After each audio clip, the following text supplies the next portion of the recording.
Hello, everyone. Good morning, Chatty House. What's happening, everybody? We've done it. Ramsey gets the belt. Congratulations, Ramsey. Yeah, a couple NFL trades today. Jahan Dotson to the Eagles, and then the Michael Jackson, Michael Barrett swap. What's up, Warren? Good to see everybody yesterday. Or everybody who I got to see. I was in a weird space where I wanted to go bop around and say hello to everyone. But I also didn't want to interrupt D'Lo and Casey's 1000th show. So, yeah. What up, David? In the was it Zebra came over and said hello? Zebra from the chat. What up, Mrs. Mac? What's up, Katrina? Hello, Drew Down. Yeah, man, it was a really good show. What's up, Russ? What up, Drew Down? Good to see you yesterday. Oh, Cade York to the Commanders also. Oh. Yeah, good to see you, Katrina, for sure. I didn't have so much damn stuff to do yesterday. I was just going to hang out for the whole show, but alas.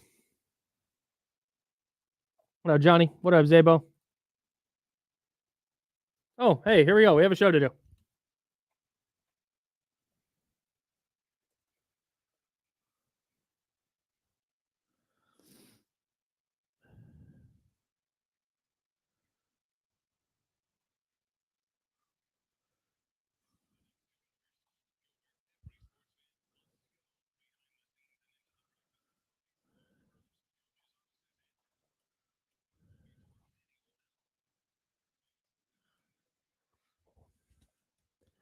Hey, good morning. It's the best day of the week. Happy Thursday, everybody. We've done it. We've made it to Thursday.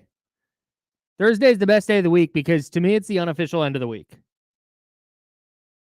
That's where I land. You've been pitching this to me for almost a year now. I'm trying. You've been pitching.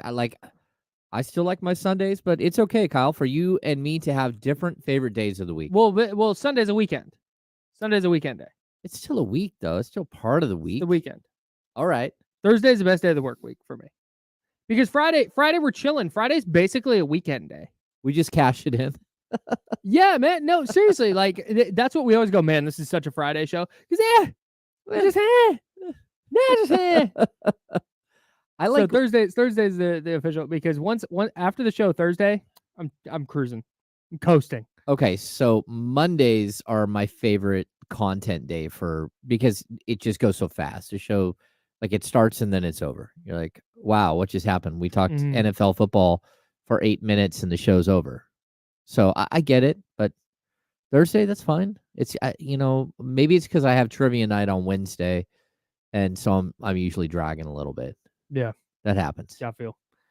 Someone said I forgot to say good morning to them, so I would like to personally stop the show to point out Sacktown Tony in the chatty house. Sacktown, thank you so much for tuning in. Or Tony, thank you so much for tuning in. Good morning. Hello. Thank you for tuning in and checking in. D'Lo said an important thing during the 1000th show yesterday. And again, hats off to D'Lo and KC and Jesse for their 1000th program yesterday. Really, really fun show. I had a blast out here with the chatty house not in studio necessarily, but in the building. Yeah. For the live show. It was such a great time. Hats off to those guys. But D'Lo said a really important thing. I would shout out everybody listening and everybody in the chatty house. Everybody listening on ESPN 1320 or the Odyssey app. Also, if you're watching and you're not in the chatty house, like you just watch, you don't participate in the chat. Yep.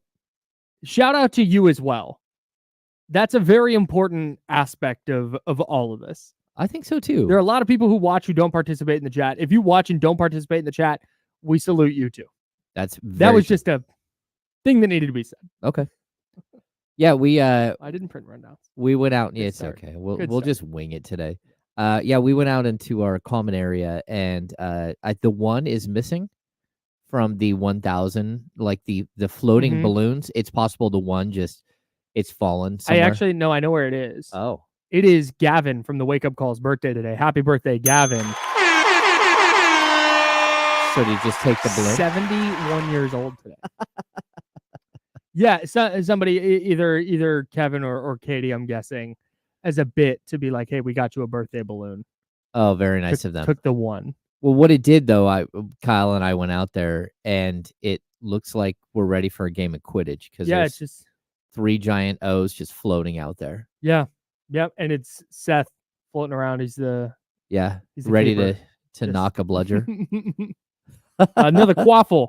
He's ready to stop the quaffle from going through the hoops. There we go. Quidditch talk. You're on ESPN 1320. I have the rundowns printed now. I'll go get them at the break. I can go get them right now. Other if you changes? want. No. It's fine. Other changes. You know what? I'll let you know. I'm gonna complain about something coming up in a bit, and you can go get the rundowns while I'm complaining about the internet. Okay. If you would like to participate, please do. I'll probably just participate and complain with you. Great. I love that. Okay. And then we can get ready, break. We have a new, so we've talked about this before, the vending machines here in the station. Yes. And how you thought inflation was bad elsewhere. Inflation at the vending machines was getting out of control. Yeah, they're just stealing from us. It's $3 for a normal size bag of Doritos. Like, come on. Oh, yeah. Everything, the insane. minimum price is $2 for everything. And they're like 40-cent items. Insane, right? It's like, here's this thing of Mentos, $2, please. Like, no chance. But anyways, they have very, very kindly wiped out the vending machines and replaced it with a free snack rack. Yes. I was imagining they were going to put a table there with just like a couple of boxes of snacks out. They bought a whole shelving unit. Oh, yeah. And a fridge that has it's stacked with drinks. There are perhaps 30 kinds of snacks in this snack rack. There is candy, there is fruit, there's like snacks on the healthier side, like those fig bars you and I like. Oh, yeah. Nature's Own. I didn't see those there. Are they not in there? But things of that ilk, things in that snack category. Cheez-Its, cookies, candy, the range, everything you could want snack-wise. We got peanut M&Ms. You're already diving in. Did you open those yet? I haven't. Oh, okay. I'll share once I do. If you, I mean, maybe. I think I can slide them across the counter to you. No, that's okay. Because once they're open and you try and slide them across the counter, they're gonna go everywhere. All right. I don't want to waste. I think peanut M&M for me is at the top of the M&M ranking. I think it goes peanut 1, peanut butter. Don't sleep on a peanut butter M&M. I think that's 2 for me. I like the caramel ones. And then I've not had the caramel. It's a little tough. It's like they're like it's like a chewy caramel. Yeah, it's almost like what are the little chocolate covered like Milk Duds, but not Milk Duds. The other ones. I don't know.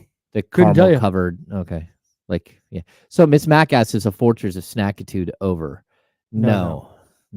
We are going to turn up the Fortress of Snack. We will have elite snacks. Now that we've seen, and I got to tell you, the snack rack sets a high bar.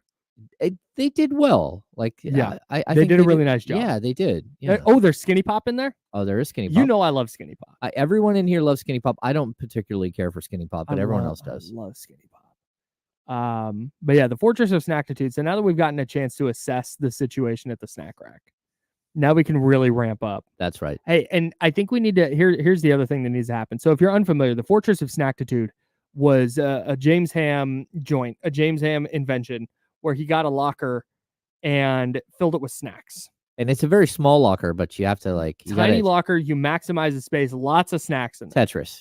And you have a code on that locker. Yep. That you have now given to basically everybody. Almost everyone. Almost everyone. It's okay because we keep losing people, so it's fewer and fewer people.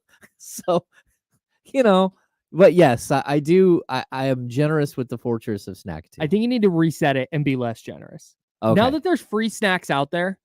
Oh, okay. I will contribute. Look, here's the thing: is if it's still you putting all your dollars in, then you do whatever you want.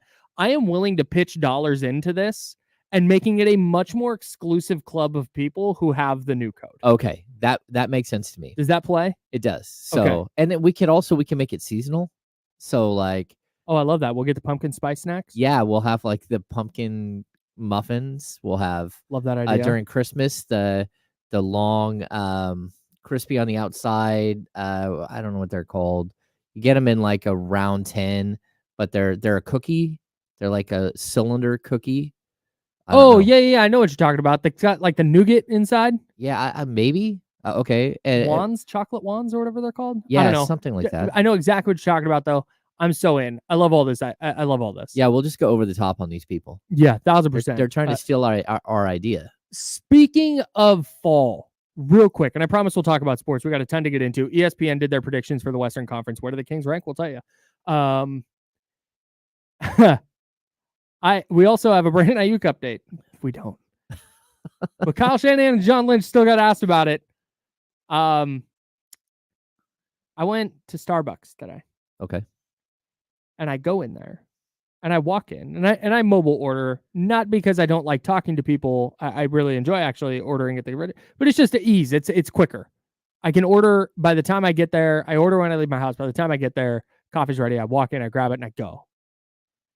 I walk in today and they go, "Hello, welcome in," like they always do. The people at the Starbucks I go to by my house, fantastic. Mm-hmm. Huge fan. To the point that I am going to, they have whoever runs the place, her card. Uh-huh. I'm going to email that email that's on that card and be like, shout out to you and your employees. They are always brilliant. Okay. Love them. I walk in and they go, "Welcome in. Today's our fall launch." Oh no. And I thought I misheard. And then I look at the menu and sure enough, the fall drinks are up on the menu. And I don't want this to be, I'm not if you're anti-pumpkin, because I know it's everywhere now. If you're anti-pumpkin spice, yeah, or fall flavor, cool.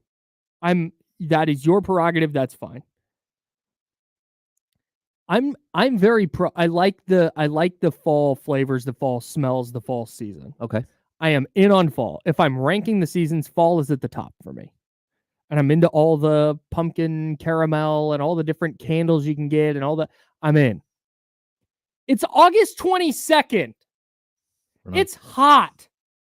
It's still hot out. I can't drink pumpkin when it's 96 degrees, bro. That's it's chilly, I'm wearing a hoodie all day drink. That's when you can integrate it. If you want September 1, it's still hot, but at least then it's like it's September. Yep. Or maybe wait till summer's over, like the last day of summer, make that a big thing. But just August 22nd, you've just decided that the PSL is back? That's really, get out of my face. Really tough. I hate it. Okay, so I have found the cookies I'm talking about. Yeah, the please. Pepperidge Farm Pirouette cookies. Pirouettes, thank you. Yeah, the pirouettes. Love a pirouette. We will have those in the Fortress of Snackitude. Yeah, just during the Christmas season, though. No, yeah, we're gonna do full seasonal. Yeah, we could even have like the candy cane Milanos in there. Oh, would love that. Little peppermint bark. Yes. Fantastic. Yes. Outstanding. Maybe even some peanut brittle. Outstanding. I don't know. As long as we're doing all of this seasonally. Yes. If you roll in here on August 22nd with pumpkin donuts, I'm punting the pumpkin donuts out the nearest window. That's right. That's right. It's August 22nd. It's not, no, and I'm not, like I said, I'm very pro, but don't force it. We don't have to force it. When I was a kid and I'd get a new hoodie, okay, and I love a hoodie to this day. My closet we have 2 closets in our master bedroom, not to brag, and one is much smaller, one is much larger. My wife had to give me the bigger closet because of because I hang my hoodies up. And between my hoodies, jerseys, dress shirts, Hawaiian shirts, suits, I just have hanging stuff for days. And she's like, you take the bigger closet. Like, great, thanks. All right. I love a hoodie. And when I was younger and I would try and force hoodie season where school starts and, it's those first couple of weeks, but then you get into August, the last couple of weeks of August, I'd be like, yeah, it's cold out in the morning. I'm going to wear a hoodie today. And by 10 a.m., I'm removing the hoodie because it's too hot. No, I'm carrying around. I would try and stop trying to force fall. See, that's all. I was kind of the reverse. I would just go shorts the whole year. Just like, nah. People, aren't you cold? Like, my shins don't really get cold. Yeah. I don't know. Yeah. So, all right. Maybe we should talk sports, Kyle. I don't know why. I get it's a marketing thing. I'm sure they sell a bunch of pumpkin spice and it's pumpkin spice season, but it's just not. Just because you're posting a pumpkin spice latte on Instagram doesn't mean that it's fall. That's true. You can't go, oh, cozy fall days. Like, no, it's going to be 94. Your AC is going to run today. Yeah. You don't, it just not, I'm ready to put up my Halloween decorations. No doubt. But I'm waiting. Thank you. I have to wait. It's the logical, if you Home Depot or Lowe's or whatever, do we have a, Good thing. Yeah. True Value. I don't think Ace. Do we have any? I'm trying to look. Let's see. California Lottery, Exotic Plants. Cautious. Hagen Oaks Golf, obviously. If Hagen Oaks wants to put out fall Halloween decorations, yeah, I don't mind because people are buying Halloween decorations at this point. But like you said, you go big for Halloween. Well, yeah, we have the 13-foot. You literally go big. Jack Skellington. Skellington. Yes. Pumpkin King. Right. But you're not going to put that out on August 27th. No. You're not going to force it. Thank you. Oh, and it takes like a lot of work. Right. Like, I mean, it's like a piece of art. Yeah. And then, of course, John Bull made me go buy Zero. Yeah, you have to. So now I have Zero, and I have Sally, and I have Oogie Boogie. Outstanding. Like huge, and they're all animated, and kids. There are parents that drive by every day with their kids on their golf carts and like sit out in front of the house. They're like, you do understand we're here every day. Like, we're here every day. The second you put them up, we show up here and we're hanging out in front of your house every single day. I'm getting word now. I love that, by the way. That's a fun Halloween decoration. Mm-hmm. It's Jack and Sally. It's Zero. It's people are familiar with Nightmare Before Christmas. If they're not, if a kid's like, hey, Mom, Dad, what the heck is that? Guess what? They're watching Nightmare Before Christmas that night. Mm-hmm. Either that or the parents hate Tim Burton and they're like, no, that's a Tim Burton film. I don't like it. We're not showing it to you. But that's a fun Halloween decoration. It's not scary. It's not going to terrify someone's kid. The big one can terrify people, I would assume, but yeah, but you can reel them in and you can go, look, it's a movie. It's fun. Here's the movie. Yeah. It's all good. Anyways, Charlie said it's okay that Charlie, our boss, happy belated birthday, Charlie. Yep. We did a big thing. If you didn't hear, we did a big thing for you on your birthday yesterday. He said it's okay that the pumpkin spice latte came out today. What? Because there's going to be snow on Mammoth Mountain. Oh. That's not good. I mean, I think it might be good that there's going to be snow. Yeah. But I'll take the precipitation for sure. All right. The latest on Brandon Aiyuk. We've got the latest. We do. The latest. We do. Kyle Shanahan was asked yesterday, and John Lynch was asked today on a Bay Area radio station. What's the deal? What's up with Aiyuk? Where are we at? Guess what? Again today? Yeah. Oh my gosh. Guess what? There's no update. There's no update. There's not one. There's not one. I get that as a radio host, you have to ask a question. If John Lynch called in right now, we would have to ask the question. Of course. But it's the aggregators, of which I am one. A lot of what my site is aggregation. Okay. So I'm not trying to dump on aggregators as a community here. But it's even Adam Schefter. Adam Schefter, the dude, the Woj of the NFL, saying, here's what Kyle Shanahan had to say on the Brandon Aiyuk situation. Like, he didn't say anything. He didn't say anything new. I whined about this 3 days ago, and every day since, the same thing has happened. You made the statement, I think it was Monday, that we were no longer going to give an update on Brandon Aiyuk. Right, because we're not doing that. I'm not updating you on what's happening. I'm complaining on the radio. You're complaining that there is no update, and people keep asking for an update, and the update is not an update. It's just nothing has happened. Yes, and if you want it, like I said, if John Lynch called this radio station right now, the first thing I would say, first of all, thanks for calling. Yeah. Second, what's the deal with the Aiyuk situation? Where are we at? Yeah. You have to ask. But what we don't need to do is, as reporters or aggregators or whatever, say the thing that they said every single time. Yeah. There can just be a non-update. There's nothing happening. The next major thing, I've said this before, I'll say it again, so hopefully it's the first time you're hearing this. The next update of substance will be Brandon Aiyuk has been traded or Brandon Aiyuk is signing. Yeah. Until then, I don't need to know. That's it. That's where we're at. That's the latest. I get this question. Okay, so the Coliseum, there's a Coliseum update like the Oakland Coliseum from the Oakland roots, right? Mm-hmm. The field will have an all-grass surface and run along the traditional third base line, giving fans the best sight lines, blah, blah, blah. What do you think's going to happen? Do you think that the Oakland A's are going to leave the Coliseum like a bad renter that knows he's not getting his deposit back? You feel like, because I kind of feel like when the A's move out, there's going to be like so much junk left in the building. Like there will be like 14 rooms filled with bobbleheads that they didn't give out, and t-shirts. Yeah, I lean yes, because that would take like work and manpower. They're not even for the final game. They're not even opening Mount Davis because there's some like trash up there, and they don't want to hire people to spend a day cleaning it. So my answer is yes. The answer should be yes. Then they're going to leave that place with the one caveat I have is if it's been written into the sale agreement that the place is spotless when they leave. I don't think there's any way. Well, maybe. That's the only conceivable way I see that being the case. But other than that, yeah, they're 100%. Like there's going to be random tarps over here and this, like you said, a room full of just old bobbleheads or trash or boxes or whatever. Of t-shirts, like faded t-shirts. Yeah. Misprinted. Yeah, there's no chance that they're going to actively just invest the money to clean the place up. I do love that it's going to be used, though. Yeah. Oh, no, I think it's great that it'll be used, at least short term. I mean, we'll see how it all goes in the long run. Yeah. But yeah. No doubt. You said it was going to run along the third base line? That's what the one end line?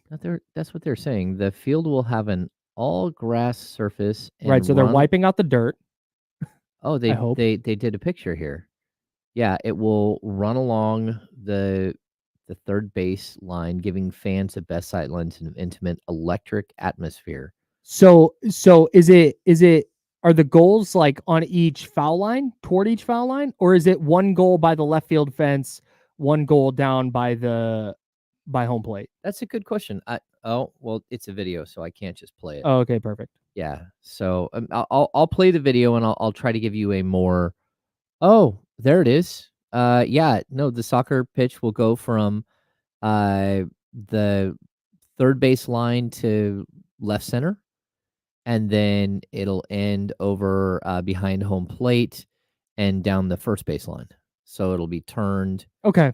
Yeah. Oh, cool. That's cool. That'll be fun. All right. Yeah. They don't have to worry about the baseball field anymore. They can use that space however the heck they want. Yeah. Cool. Well, I thought they were going to still play baseball there. No? The Bees might play there eventually, or play there a little bit sometimes. Okay. But at that point, you're probably putting down some kind of turf or something. I don't know. Well, they said grass. It's going to be all grass. Yeah. So, no, it looks cool. You can't having soccer on dirt would be nuts. Well, I mean, like we've played enough fields, especially like during the drought seasons, like when it really got bad. Yeah. Like the fields were just horrible. Like even we started. Right. That's what I said. Yeah. If you're playing on dirt, that's insane. Yeah. And like you'll go to like a place that doesn't have like a lot of money for their parks and recs. Even like when we used to play up in Grass Valley, we had to play on one field and they had a gopher problem, which is horrible. Brutal. Because then you got kids with little tiny cleats stepping in gopher holes. And that was a big mess. That's really bad. Yeah. Like, so during the droughts, there was like a 3 or 4 year period where all the fields most of the kids are playing on dirt. Yeah. And so when they're sliding and like they're coming up with like huge raspberries, like, their whole hips are covered in bruises and stuff. Yeah. It's not great. Yeah.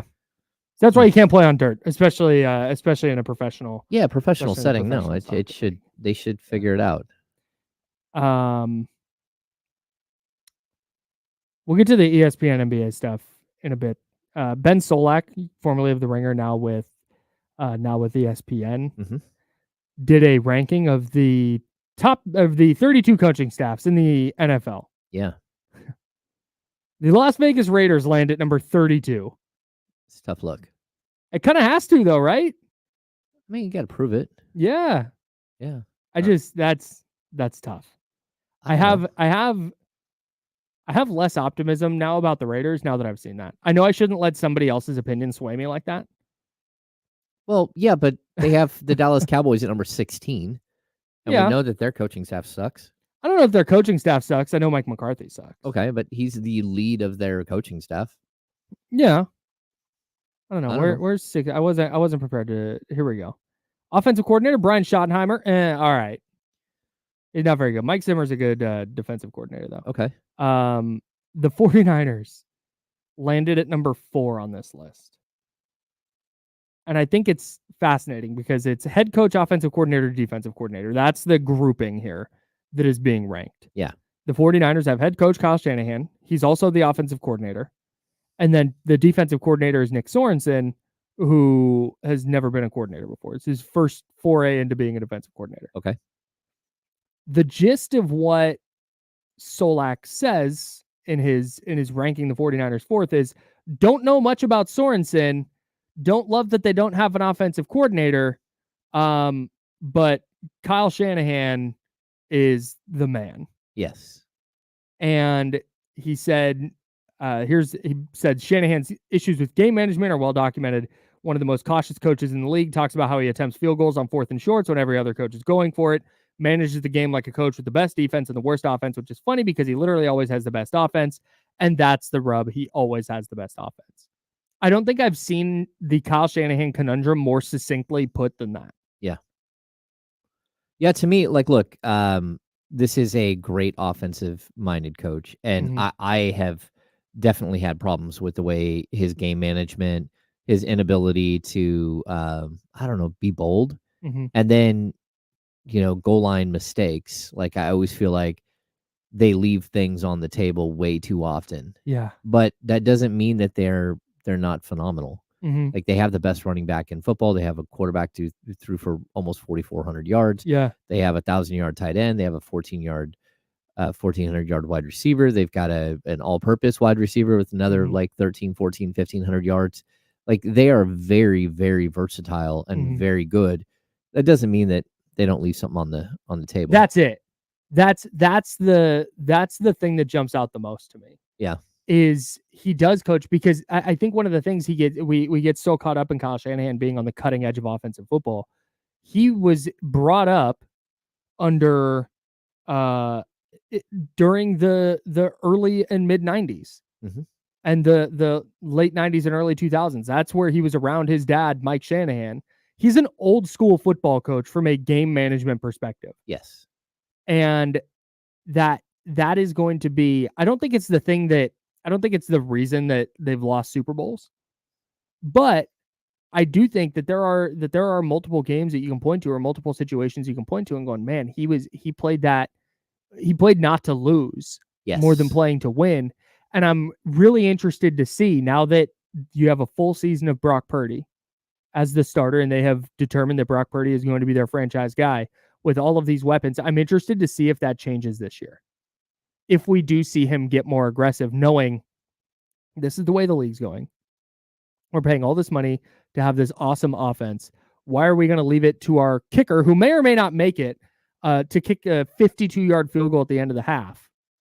We're going to go for it on 4th down. We're going to speed up the clock. We're going to speed up the offense and try and go get a touchdown before the half. I think that's like one of the big gripes I have with his game management. Yeah, I would end of half. Yeah, he's just not. He plays everything very safe, and I get it.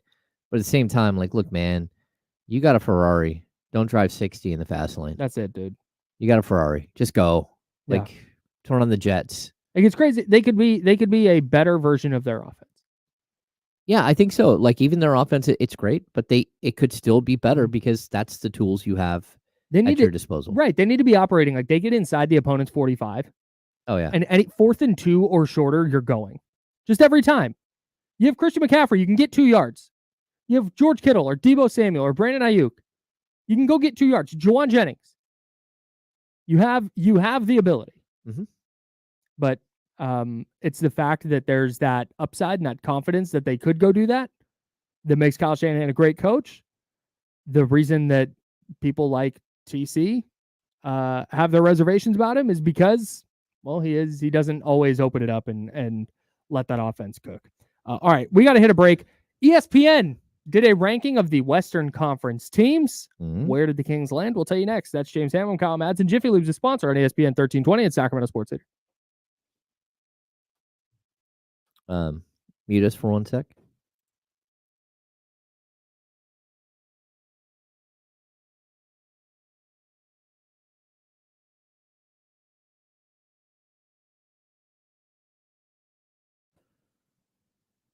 Hello.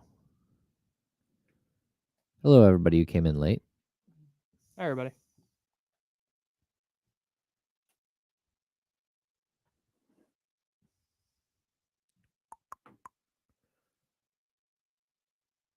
Oh, no, that's old. What the? We're unmuted. We just had to confirm something. Confer with each other. John Poles, I don't know. We'll probably discuss that a little bit. Nasir Little, of course, was waived yesterday, and they stretch provisioned him. I don't know why he didn't work out in Phoenix, to be honest with you. He's the young, athletic, forward, 2-3 combo that they could have used.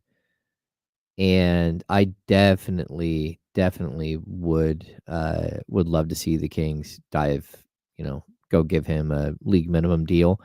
Again, when you stretch provision somebody, he was owed good money, and they're stretching that money over a 3-year period, at least.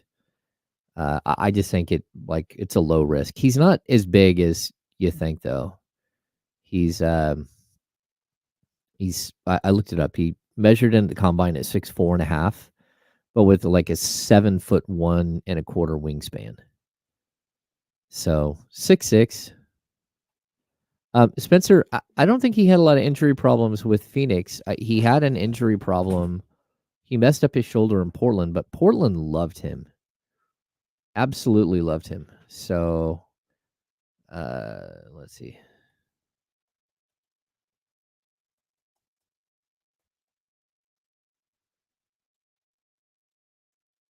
Here we go. Cool. They were going to build around Simons and him, and then didn't. They moved him in a trade. So I didn't even look up, but I think the money was pretty substantial.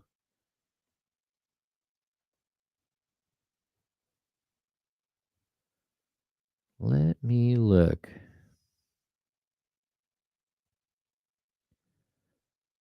They waived him and EJ Liddell, I think.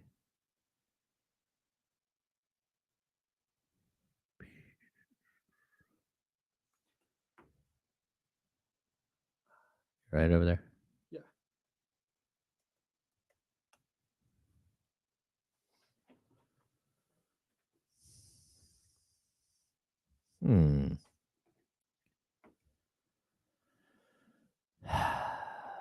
Let's hear Little. Yeah, so Little had 3 years and $21.75 million left on his deal.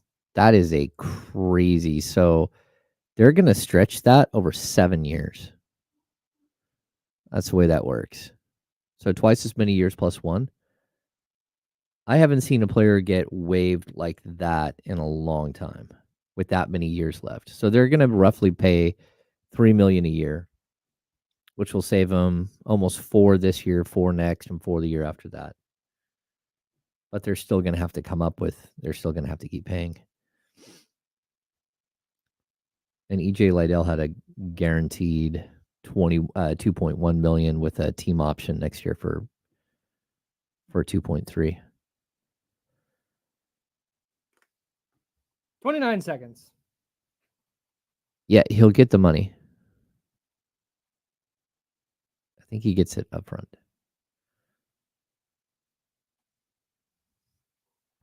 Ike sandwiches? What in Brentwood? Antioch? Brentwood. Yeah, Keaton, that's very possible. Here we go.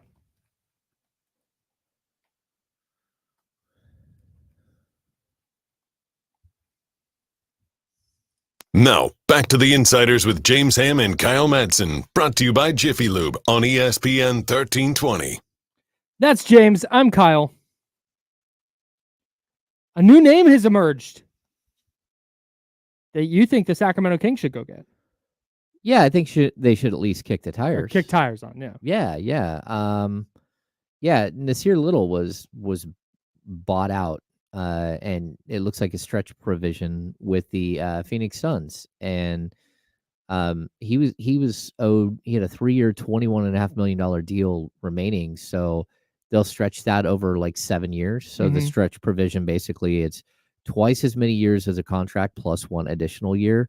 So he's owed like almost $22 million. So they're going to be paying a little over $3 million, and it's going to be a cap hit of $3 million for the next 7 years to do that deal, which is crazy because you typically don't see a guy with 3 years left on a deal get waived like this. But hey, why not? 24 years old, with shoes around 6'6", 7'1" wingspan, long, athletic. For some reason, he didn't work out there, and I'm not sure what the deal was, but he's a guy that I think Phoenix kind of had high hopes for, and certainly Portland had high hopes for him before they traded him in the DeAndre Ayton deal. And I think that this is a player like, hey, there's a possibility he could be something. But then again, maybe he can't stay healthy. Maybe he can't get on the court. I would so much rather take a flyer on a Nasir Little type of player than like Lonnie Walker. Yeah. Well, I mean, Lonnie Walker is just like an offensive dude. Right. Yeah. And I mean, there are moments where Lonnie Walker looks great, but Nasir Little's had like a defensive acumen to him, like throughout his career, that you're like, okay, he's at least interesting. He's got the length, athleticism that you're kind of looking for. This young wing that you're kind of looking for. Like if I were looking at him, I'm not thinking of him as like, hey, you're going to go get him. He's going to be in your rotation. But I'm looking at him like same way that they should be looking at Jalen McDaniels. He's just younger. And if you can go out and get him, I wouldn't pick up his contract. That's not what I'm saying. Sure. But if he's willing to go out there and take a league minimum deal because he's already getting paid from the Phoenix Suns, then like, why not? That's a deal where I'm like, that would make a lot of sense for the Kings. I have a couple of things. First, before we get back to the Nas Little thing, Sean Cunningham, Fox 40, going to join us at 11:15. That's confirmed. Yep. Sean Cunningham, Fox 40. We'll talk some Kings with him coming up in 40-ish minutes. Yeah. That's right. 40 minutes. Yeah, 40 minutes. Sean Cunningham, Fox 40. Why do you say 6'6" with shoes? I've always, not you, we, as well, because I mean, there are a certain amount of people out there who go, okay, like I see that you're saying he's 6'4.5". He's 6'4.5" barefoot, right? But then everyone says, well, he doesn't play barefoot, and I agree with that. Like, right? That's why I feel like with shoes is just kind of like isn't that the standard? No, the right? standard has become without shoes. So when a player they wear shoes. Everybody wears shoes. Well, so everybody's a little taller. I know, but a couple of years ago, the league decided to remeasure everybody, and during training camp, you had to go in and you had to give a true measurement without shoes for every single one of your players, and that's a new standard that is in your media guide, that is in Basketball Reference, everything else. Now, I don't think that they've adhered to that after like the first year and a half. Maybe I'm wrong, but like. There was a media day where we did a bit where, and it's, I don't know why it never made the light of day, but we had Lance Woods at media day when I was at NBC. I brought a tape measure and I had Lance Woods and a stool and like a step stool, and Lance Woods would measure everyone. Hilarious. It was spectacular, especially because he, like Kyle Guy, he's like, man, Kyle, I didn't realize that you're only 4'7". And just like Kyle Guy gets pissed, and then like the whole bit was like like he's measuring a tall guy. He's like 8'6". You're the tallest human in the world. He's like, we're going off the whole time, and it was like a great bit. Again, I'm not sure why that never made the light of day because I think it did though, because I feel like I remember this. you might have seen Might have just seen clips when it came back to like you guys like at we were probably at NBC at the same time, but I don't know. There were often times where if it wasn't someone else's idea, then it was just gonna get buried somewhere. Sure, that's hilarious. It was great stuff. Like Yeah. Lance Woods was absolutely hilarious with it, as he normally is. Yeah. Big Lance Woods guy. So when I say Is he still around? We should get him on. Yeah. Anyway, sorry, keep going. When I say like with shoes, Mm-hmm. yeah, I mean I think that we should just go off of what a guy is with shoes, because like when I'm walking around the streets, like I'm 6 foot tall. Sure. Realistically, I'm like 5'10" and 7/8 or something. Sure. But like when I'm wearing any shoes at all, I'm legitimately 6 foot tall. Mm-hmm. That's just, we don't talk about. I don't know. I don't. He's 6'6". Like that's just what he is. He's 6'6" with a 7'1" wingspan. Right. That's it. That's all I care. I don't care if he's in shoes. That's that to me is. I don't care that he's 6'4.5" without his shoes on. Genuinely couldn't care less. I'm just like that's where the league went, but I know it's not. What? But I can also tell you that this I know is Kevin Durant's fault. It was not true this last year. This is Kevin Durant's fault. It's very possible it's Kevin Durant's fault. Because he's trying to walk around and tell everybody he's 6'9". Yeah. When he's a legit, he might be like 7'1". Like he's so tall. So did you see him standing next to Wemby at the end of the Olympics? He goes over and he daps up Wemby, and then they kind of bro hug, embrace, but he's talking to him. Yeah. And Wemby has to legit like hunch his shoulders down and lower his head to get to Kevin Durant's level. And Durant is a legit minimum 6'11". Minimum 6'11". Yeah. I do wonder, do you think that stigma is still there with 7-footers? Because that was the whole thing with Kevin Durant, remember? He didn't want to be listed as 7 foot because there was a stigma about 7-footers not being able to do what he did. Okay, maybe. But I feel like that's gone now. Like I've told you this story, Hassan Whiteside, when he went to measure in at the combine, measured in like 6'11.25" without shoes, and wore flip-flops, so 6'11.75". He could have been a legitimate 7-footer in the draft, but wore flip-flops to his measurement. On purpose, or just out of not thinking about it? Probably not thinking about it. Yeah, because he probably could have been a legit 7'1" in the draft. Right, because if you're Hassan Whiteside, when you have his skill set, you would like to be 7'1". Yes. But if you're Kevin Durant and you're going to be, he started his career as a 2 guard. But if he had been listed at 7 foot, maybe he doesn't get those opportunities to be the kind of player that he has become. One of the best scorers we've ever seen, one of the best players we've ever seen. I've always found like that stigma's gone away. I've always found it interesting because even last year, I'm like, okay, Sasha Vezinkov's not 6'8", 6'9". They kept telling us no chance, dude. I think they listed him. Let's see, what did they list him at on during? Let's see, Vezinkov. There we go. 6'9". I was told he was more like they 6'6.5". Sasha at 6'9". 6'9". I was told without shoes he's more like 6'6.5". Yeah. That's not a 6'9" basketball player. No, unless he's wearing like the shoes that make you look taller. Yeah. Well, elevator shoes. Yeah. So he's, but I'll also tell you this, like working with Doug Christie, like there was a time where he kept saying, well, there's no way Bogey is listed 6'6". He's like, there's no way he's 6'6". He's like, I'm almost 6'7". He's like, there's no way he's 6'6". And then he went over and stood by him. He's like, huh, he's legit. It's legit. He's 6'6". And I'm like, really? He's like, oh no, that's legit. He's like, that's very surprising to me. Yeah. That he's legit. He has big like 6'4" energy for sure. Yeah. But I think Bogey, like when going through the combine, if he actually did the combine, he's probably listed at 6'5", 6'5.5" plus, well, maybe 6'4.5" with shoes. But his combine was like so far back. I don't even know if I could even find him, or if he actually went through the combine in his year. Yeah. But still, I mean, some players you look at and you're like, okay. Like Jason Thompson was a legitimate 6'10", 6'11". Like, he was a hoss. Yeah, he's a big dude. I don't know. DeMarcus legit 6'10", Yeah. listed at 6'11", but like borderline 300 pounds most of his career. Yeah. Just a big man. It is funny when you see people out, especially when you've been around NBA players, right? Yeah. And you've covered NBA players. And you see somebody like at Disneyland. And you see someone who's like 6'4".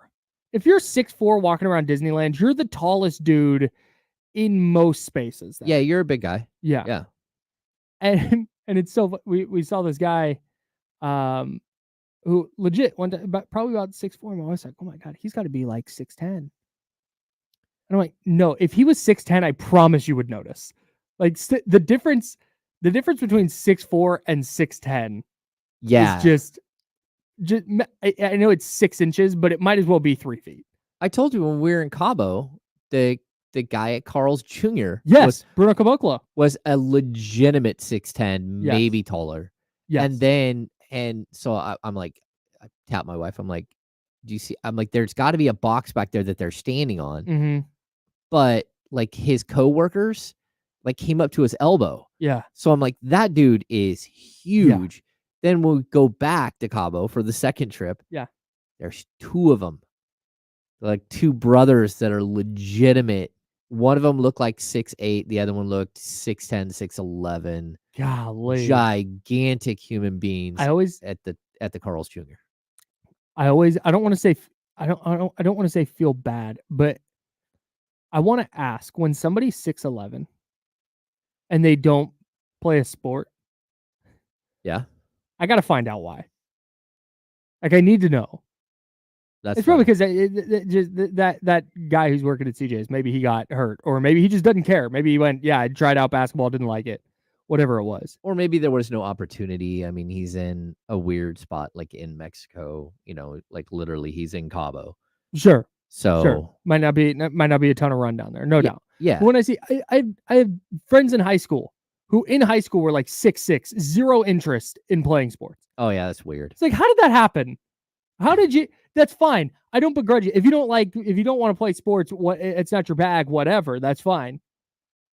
But as somebody who wanted to play sports, but was going to be undersized pretty much no matter what sport I played, it's like that's frustrating to me. I think that was always the issue. Well, I mean, I think there's issues with like Willie Cauley-Stein, right? Like for whatever reason, I think there are certain athletes that you look at, and you can say the same about Hassan, right? Mm-hmm. That you look at and you're like, man, if I was that tall with like the other attributes that I had as an athlete, mm-hmm. like what kind of, like where could I have gone? Mm-hmm. And I think there's always that in the back of people's head. It doesn't matter how tall you are. You're not that tall. Mm-hmm. You're always like, oh man, he's just, I mean, even like when you played sports in high school, you mm-hmm. knew that there's some guys that are just so naturally gifted, but they didn't even work hard. And you're mm-hmm. like, man, if he just had like, if I had his size, like his height and his athleticism, like what I could have done with that. Mm-hmm. And you always feel like almost like they're wasting it. Mm-hmm. And that's always a bummer. So I get what you're saying. I did find the picture of the guy at Carl's Jr. That's a hoss. That's a big boy. Let me see. There we go. I mean, you see his coworkers. Yeah. I mean, that's a big man. That dude's an absolute unit. I quietly took a picture of it, and not like he's got to be like 19. Yeah. Yeah. I mean, he's a young dude. Not an older guy for sure. Yeah. The good news for me, I feel like in my psyche, is I came to grips with the fact that, because I played in high school, I played with a couple of guys who were awesome, really good at baseball, and one of them tried out at like Chico State and didn't make it, and the other one I think played at a JC for a little bit, and that was just kind of it. And it's just really comforting knowing like, okay, I did what I could accomplish. I did. Could I have just worked my tail off and maybe played at a JC? Yeah, sure. But like, hey, you know what? I probably hit I didn't reach my ceiling, but I got really close. Mm-hmm. And that's helpful for me. I'm not one of those people that I was awesome and then I got hurt and I was just never the same and I was always wondering what could have been. Like, no, I was a pretty average athlete. I played through high school. Yeah. It was fun. I had a good time. I played on a big league team, like travel ball, like 1 year. And one guy, when he graduated, went to OU, was in the starting rotation as a freshman at OU. Jesus. As a pitcher, threw 95-mile-an-hour gas Oklahoma? when we were young. Yeah. Dang. And then another was in the Washington Huskies, like starting rotation as a freshman, true freshman. Dang. Both of them stopped playing though. They didn't continue. And crazy. I think, to be honest with you, they both became attorneys, which is weird. But yeah, so playing baseball with guys where you're like, okay, you're really, really good. That's crazy. We didn't lose a lot of games, especially since two of our starting pitchers like were unhittable. Right. Yeah. So yeah, it was fun. We had a guy, I think I've told this before, and then we'll get to the ESPN Western Conference predictions. We had a guy named Drew Gagno on our team my senior year. Well, he was with us all the way through high school, but Drew had a cup of coffee with the Mets, and I believe he was at the Angels organization for a while, and the Brewers. He got drafted out of high school, chose to go to Long Beach, got drafted out of Long Beach, I think in the 3rd round, just dominant, right? Mm-hmm. And our coach, we got picked to finish last in our league. And our coach before the year, because the little write-up in the newspaper said, this isn't a good team or whatever, but Drew Gagno is a player to watch. He could get drafted, blah, blah, blah. And our coach brings out the newspaper at practice. He goes, hey, this paper says this, but we are more than one guy. We are more than one player. We are a team, da-da-da. Drew's great, but, together we can do X, Y, and Z, and blah, blah, blah. Does this whole spiel. Our next game was at Camp Olindo and in like Moraga area. It's in Camp Olindo. We win that game 2-0. Drew Gagno, who the coach said our team is more than one guy. The next game, Drew Gagno goes out and throws a 2-hit complete game shutout and hits a 2-run homer, and we win 2-0. Like, thanks, coach. We did it. That's hilarious. Yeah. All right, ESPN finally. Yep. Put out there. We've been talking about their predictions all week. They did Eastern Conference. They did all the awards. They did bounce back teams and teams that are going to fall off. They finally have the Western Conference predictions. Number 1 in the Western Conference, according to ESPN, the Los Angeles Lakers. Oh, I'm sorry. Hang on. That's the bottom 5. That's the bottom 5. The Los Angeles Lakers, number 11 with 44 wins. The Clippers at number 12 with 43 wins. San Antonio, 13 at 35 wins. The Jazz, 14 at 26. The Portland Trailblazers going to be firmly in the Cooper Flag conversation at 22 and 60, rounding out the bottom of the West. Oof, they have them at 22 and 60. Yeah, that's tough. I don't have any. I mean, you can quibble with the overall records, but the Lakers, Clippers, Spurs, Jazz, Blazers being the bottom 5 wouldn't shock me at all. No, I wouldn't be that surprised. Okay, so the bottom 5: Lakers, Clippers, Spurs, Jazz, Blazers. Yeah. Wow. And even at the number 11 is the Lakers with 44 wins. That's a lot of wins, dude, for a 44 win for for an 11 seed. Yeah. Okay. What the 11 seed have last year? What the Rockets finish with? Oh, I think 40. They didn't get to 42, did they? Were they 4? I think they were 41 and 41. I think they finished 500. I'm getting there. Stand by. The Houston Rockets, 41 and 41 last year. Oh, that's 44 wins. Still would have been outside the play-in. Wow. Yeah, the Kings and Warriors, 46 wins were the bottom 2 play-in teams last year. But yeah, the Lakers winning they haven't gotten any better. No. You're banking on another season of Anthony Davis staying fully healthy. Yeah, you could actually make the argument that they got worse just by the coaching staff changes and stuff. Yeah. And they're 2 stars. They're 2 everything's got older. They're the younger players that are going to be hopefully healthier. They do have a stack of those guys who missed a bunch of games last year, whether it's Vanderbilt or like Cam Reddish and Gabe Vincent. Yeah, Gabe Vincent and Christian Wood. So maybe they get, but those are all like 8-9 guys in your rotation at best. Yeah, you would think. Yeah, and maybe Anthony Davis is healthy for 75 games again, and I'm done thinking that LeBron is ever going to fall off. LeBron's going to go for 25, 7 and 7, and that's just what it's going to be. Probably. And maybe Dalton Connect is awesome, And that's the only addition they made, and they lost Torian Prince. Oh, Bronny James. Oh, my bad. Yeah, I there's a path to them being a play-in team for sure. But I wouldn't be shocked if they were 44 wins in the 11 seed for sure.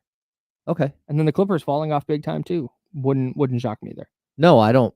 I think the Clippers will fall off. Mm-hmm. The Clippers lost good talent. Yeah. I mean, they lost Paul George. But outside of that, I mean, they also Russell Westbrook they sent away, which, I can't say Russell Westbrook's not going to help the Denver Nuggets and say that he would help them, but at least he was a player for them last year. The next group, the play-in group. Oh. Number 10, the Houston Rockets, also at 44 and 38. Oh. Number 9, also at 44 and 38, the Memphis Grizzlies.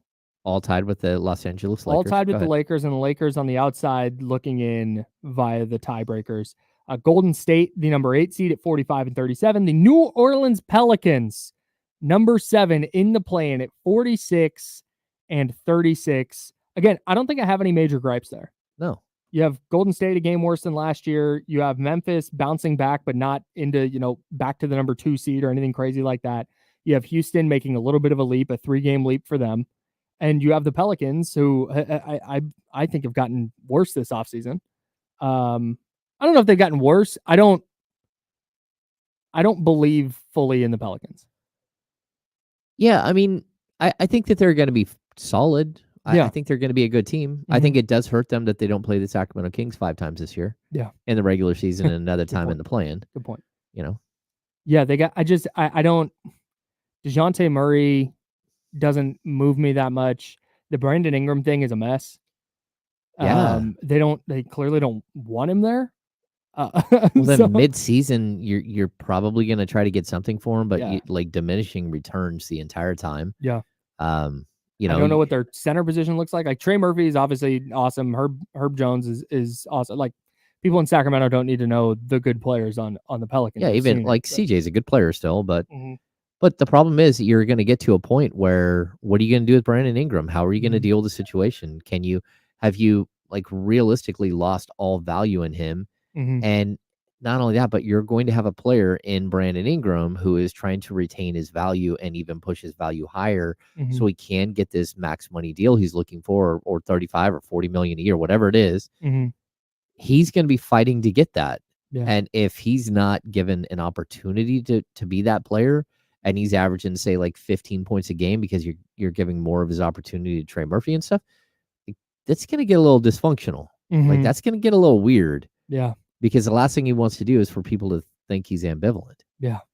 Yeah, that's not a good place to be in at all. Yeah, so New Orleans, and then what does Zion's health situation look like? Well, that's as always. That's right. And that's the like I said, there's a path to the Lakers being in the play-in for sure. Yep. I think there's a path to New Orleans being in the playoffs. Yeah. But I can't buy it. I think 46 wins is about right. Golden State, again, we talked about them quite a bit yesterday, 45 and 37, a game worse than last year. Yeah, it's probably about right. I would put them. I think they're in that range. I'd put them more like 40, 42, 43 wins. That's just me. I don't think that they're like, I have a really tough time thinking that they're going to be cohesive, and they look like just an odd collection of players at this point. So, and they're one, bad step away from, if he misses 15 games, they're torched. Yeah, for sure. For me, I think I don't have any major gripes with 45 and 37. And then Memphis, we talked about them quite a bit yesterday too. You tell me they won 44. Okay, I think that's about fine. I don't have any gripes with the Rockets either. I think so far, I think they've kind of nailed it. Yeah. If I was putting these teams in some order, this is probably about where I would have landed. I'm gonna have the Lakers in the play-in though. Really? Maybe. Okay, maybe. I might have just defaulted to that because of LeBron and Anthony Davis, but you know what I'm tired of hearing about from Laker fan is Max Christie. I'm so tired of hearing about Max Christie. They just gave him a 4-year, $32 million deal. Like, I'm so like, what in the world? Maybe he's going to be awesome. Maybe they're seeing stuff that we don't see, but like, that's it. That's what we're leaning on. But they could have used that last year, and they didn't even need to do. Yeah. Okay. All right. We'll see. We'll get to the top 6 next. You'll notice in the play-in and the bottom 5, the Kings have not been included yet. So we'll get to them next. Where do they rank in the ESPN predictions? We'll tell you. That's James and Kyle. We're the Insiders. Sponsored by Jiffy Lube on ESPN 1320 at Sacramento Sports Hero.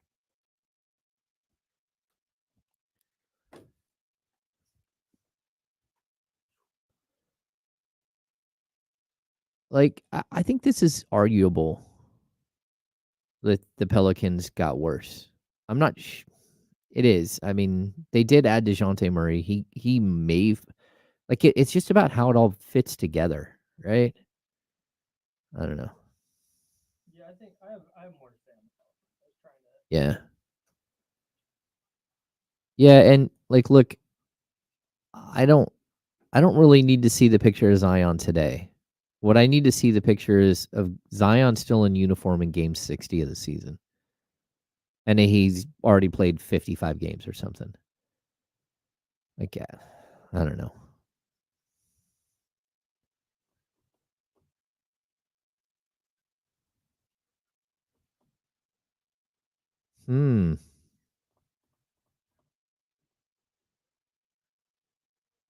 You saw Westbrook at DC and he towered over everybody. He's not a small dude. I think he's listed at what, 6'2", 6'3"? He's a super athlete.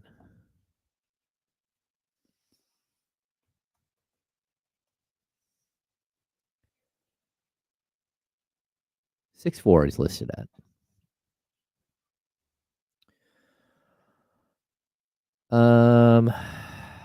Yeah, like the Zion stuff, like look, he might make it. And yeah, they lost Najee, they Jonas Valanciunas, Jonas, Larry Nance, and Dyson Daniels, yes. But they did do a little bit of work there. So, and they had room to lose a couple of people.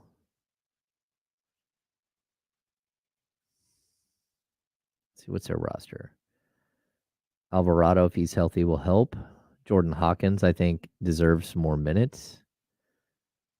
I'm not sure that Daniel Tice is going to help them all that much. I don't know. The roster doesn't look terribly deep.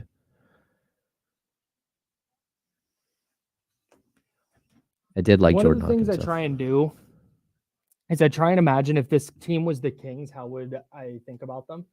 Yeah. And that's where I think I go, I could kind of see it with New Orleans. Like I could see the path.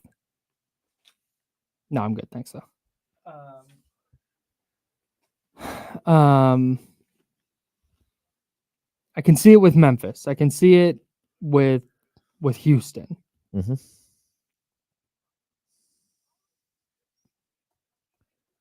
I have a harder time seeing it with Golden State.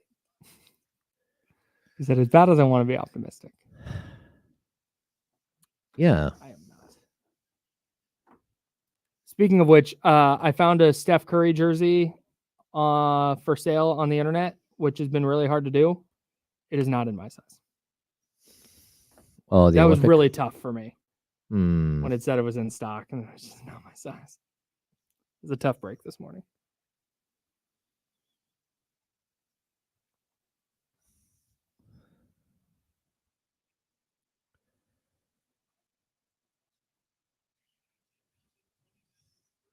They have the Kings at 176 million dedicated salary right now. What's the hard cap? 178. Mm-hmm. But that's with Boogie Ellis, Orlando Robinson.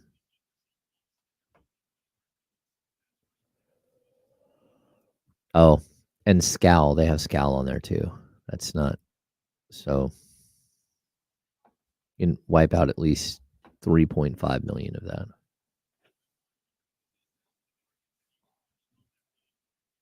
Oh no! Get out of here. There we go. 8 seconds.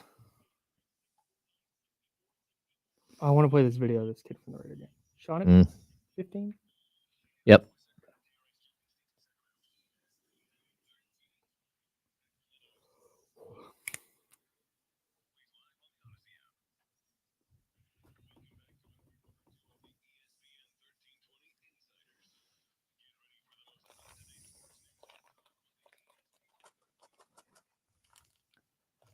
Hour number 2, that's James Ham. I'm Kyle Madsen. I was potting down the wrong thing. There we go. Now we've got it moving. Thanks, everybody listening on ESPN 1320 AM. Thanks, everybody listening on the free Odyssey app. Everybody watching on YouTube and Twitch, thank you so much. Twitch.tv/ESPN 1320, YouTube.com/ESPN 1320. Salute to the chatty house as well. We're hanging out with you till noon, then we'll hand it off to D-Lo and Casey. Coming up in 11 minutes, Sean Cunningham, Fox 40. We'll talk some Kings with Sean. We talked about this earlier, but just because it came up again in the chatty house, somebody said that they would, where did it go? I need to start starring things. Talking about Nas Little again. Yeah. The Kings do they make a play for him? The Kings have to go get him. He's wing defensive help. If they go and get Nasir Little, I'm not even sure he would be on the team. Yeah, I mean, he would be in competition for like 11, 12, 13 spot. Yeah. Like, I mean, I think he'd make the team. They have Boogie Ellis as like the 15th roster spot. They are signing, from what I know, Scalaby Sierra, but to an Exhibit 10. Right. And then chances are they're waiving him, just giving him some guaranteed money, some bonus money. So when he goes to the G League, he'll stick around. Mm-hmm. But overall, like, they do have a roster spot to play with here. Mm-hmm. And they also, look, like, is Jalen McDaniels a player or not? Mm-hmm. Like, we don't really know. He was good 2 years ago, but on a really bad Hornets team last year, he didn't hardly play at all. Mm-hmm. Same thing with Orlando Robinson. You don't really know what you have. So there might not be a lot of competition for a roster spot in training camp. Yeah. But I also have a tough time believing that the Kings are going to walk into the season with 15 players. That's not to, disparage Boogie Ellis. Mm-hmm. He played really hard in Summer League.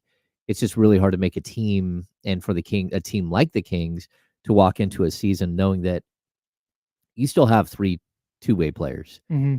that you have up to 50 games a year, yeah, to bounce back and forth, up to the main club. Mm-hmm. So how many minutes is Boogie Ellis actually going to play?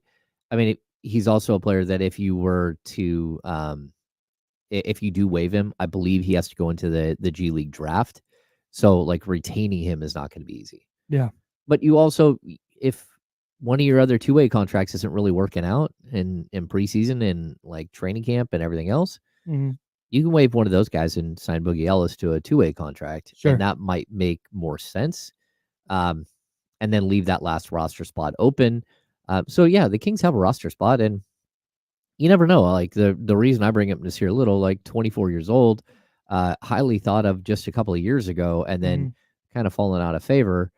Can he play or not? I don't know. That's what I wanted to get at. Yeah. I'm happy you said that, because that's what somebody said. I saw something to the effect of they need to go get him, and they don't.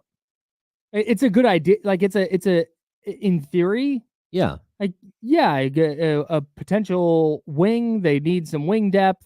He's 6'6". He could play the 2 or the 3. Mm-hmm. I think he's played some 4 in his career, but you're probably looking at him as a 3 primarily.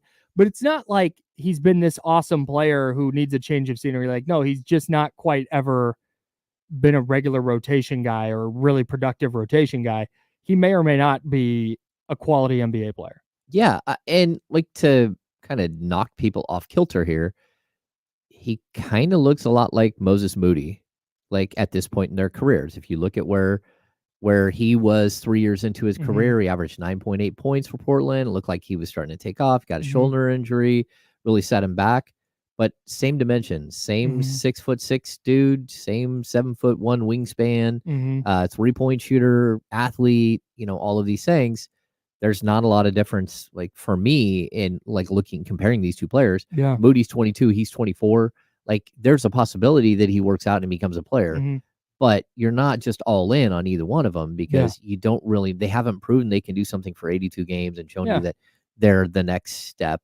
But for me, it wouldn't hurt to go out and Love get a the guy idea. like this. Yeah, Love the because idea. I What I want to avoid is, let's say he signs with the Grizzlies. I don't know. oh yeah, Just some other team. It's not some travesty. And oh my gosh, you missed out. Yes, correct. You missed out. Yeah, I love the idea.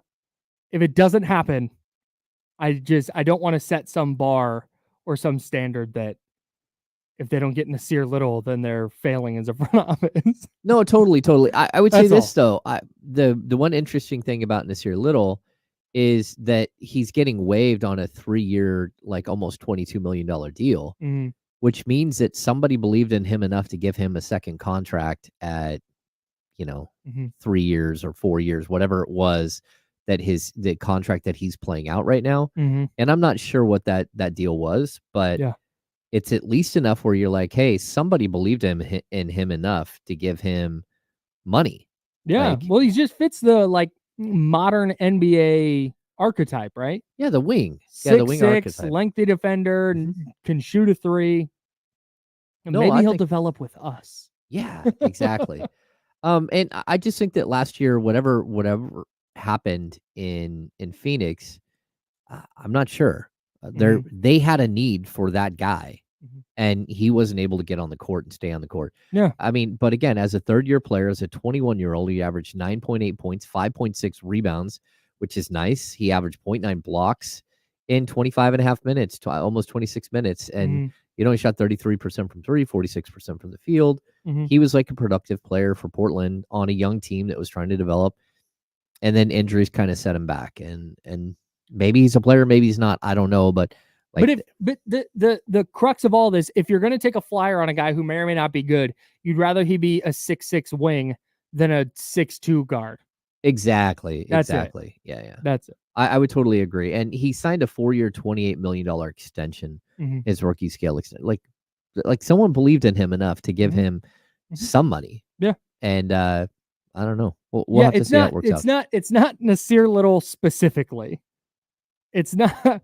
It's not like, man. It's just no. This is a 6'6" wing who may or may not be a good defender, who may or may not be able to knock down a three. Yeah, and I'm not saying under any circumstance should the Kings pick up like he's being waived. Just claim him on waivers, which they couldn't do anyways because of their salary cap situation. Right. But that's not what I'm saying. Like Yeah.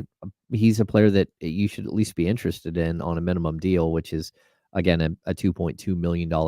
It'd probably work out for him to be like $2.8 million deal, but like how much you're paying is 2.2. So we got Sean Cunningham, Fox 40, friend of the show, coming up in about 4 minutes.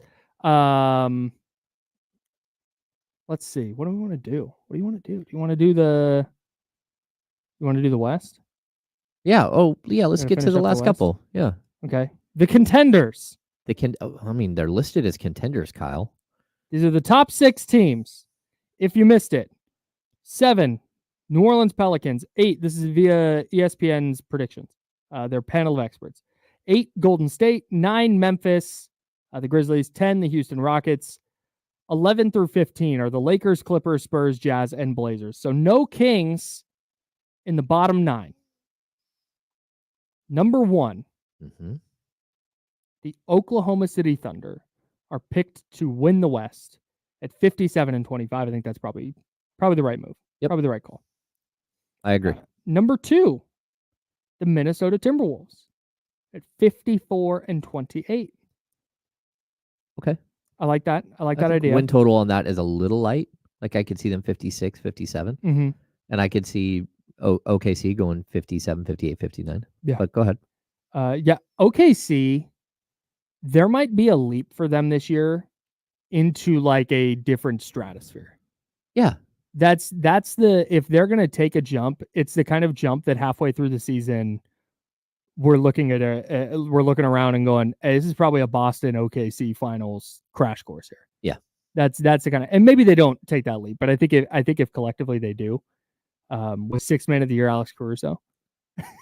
I feel like The 6th man of the year Alex provides- Caruso will lead switchability them. he provides on defense. Yeah, the switchability on defense will lead to everything being different. I do feel like that OKC may not be. They may still be a year away from being a true title contender. Yeah. Like I think that they can be a great regular season team and a really good playoff team second round. Mm-hmm. But you still, and they might even make the Western Conference Finals, but like a true title contender yet? Mm-hmm. I don't know. We'll have to see. It feels oddly kind of like the Durant Westbrook Harden team that went to the finals, where they were awesome and they deserved to be in those finals. But then you watch in the finals, it's like, oh, they're just not. They are not. They are so close, but they're just not. That could be this year's Oklahoma City team. But I think they're pretty firmly. I feel really good about them as the number one spot in the West. Minnesota, Ramsey put in the chatty house. Minnesota's highly questionable. I kind of tend to agree. I think I would pick them to finish second if I'm doing a ranking right now. Yeah. But if you came from the future and said, yeah, they finished 5th in the West, I don't think I'd be super surprised by it. Yeah, I mean, they were really good last year, though. You got to remember, they hang their hat on the defensive end. That's true. And any team that does that that's a good point. Has a legitimate shot. Yeah. So Minnesota, number 2 at 54-28. Number 3, the Dallas Mavericks. 52 wins for the Dallas Mavericks, 52-30 to finish 3rd. 1 game back of the Minnesota Timberwolves. I think that's probably right. Yeah, I think it's legit. And if you get the Mavericks going 52-30, that's what we talked about yesterday. That's where Luke is winning an MVP. Oh yeah, he's 100%. The MVP. And this, if they finish 3rd in the West, he's the MVP. Yeah, it's him and Shea battling it out, and it's him who likely wins it. Right, because he's been so close, and it's his time. Well, that and because he's going to average like perception. 5 more rebounds and 5 more assists than Shea. Yeah. I mean, he doesn't play any defense at all, but he at least will have those stats. And Oklahoma City is an awesome team, and Dallas is a good group as well.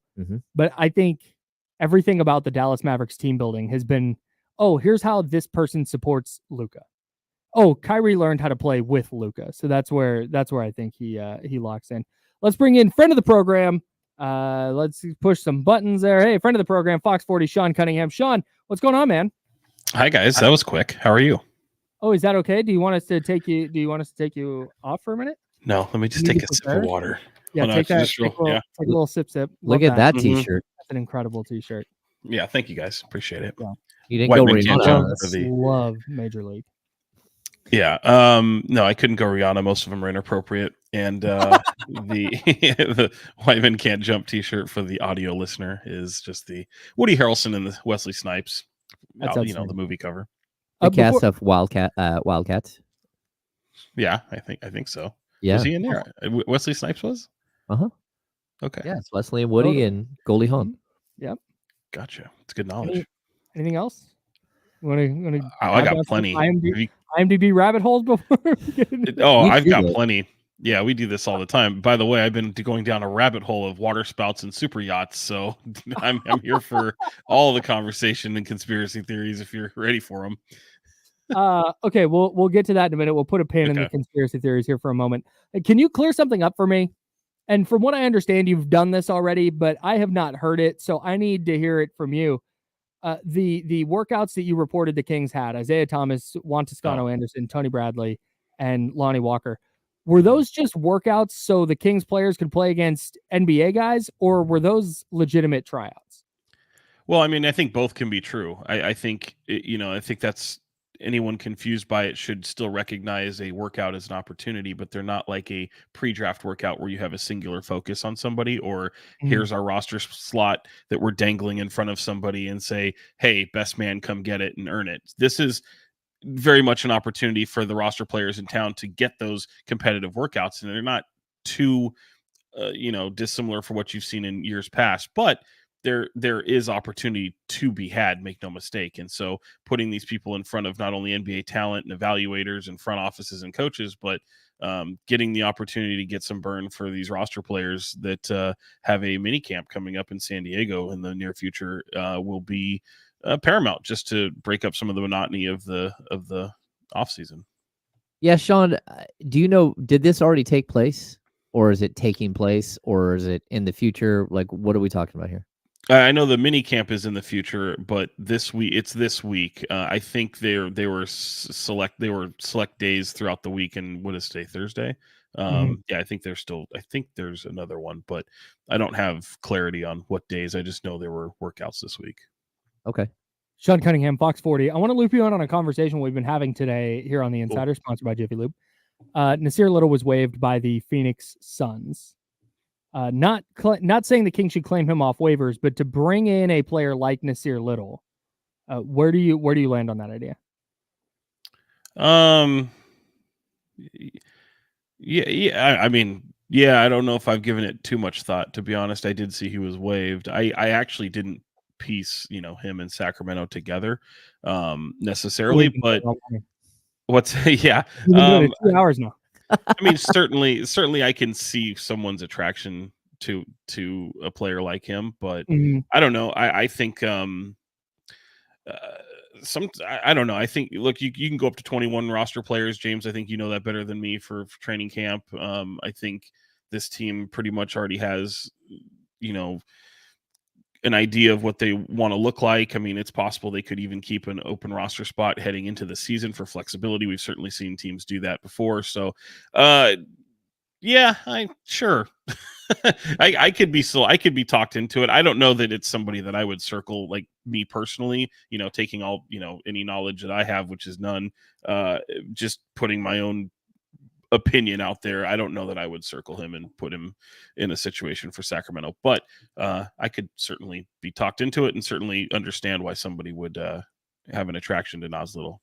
I'm cutting this video for social, and I'm going to quote you as, sure, Sean Cunningham on Nasir Little. ... Yeah, meh.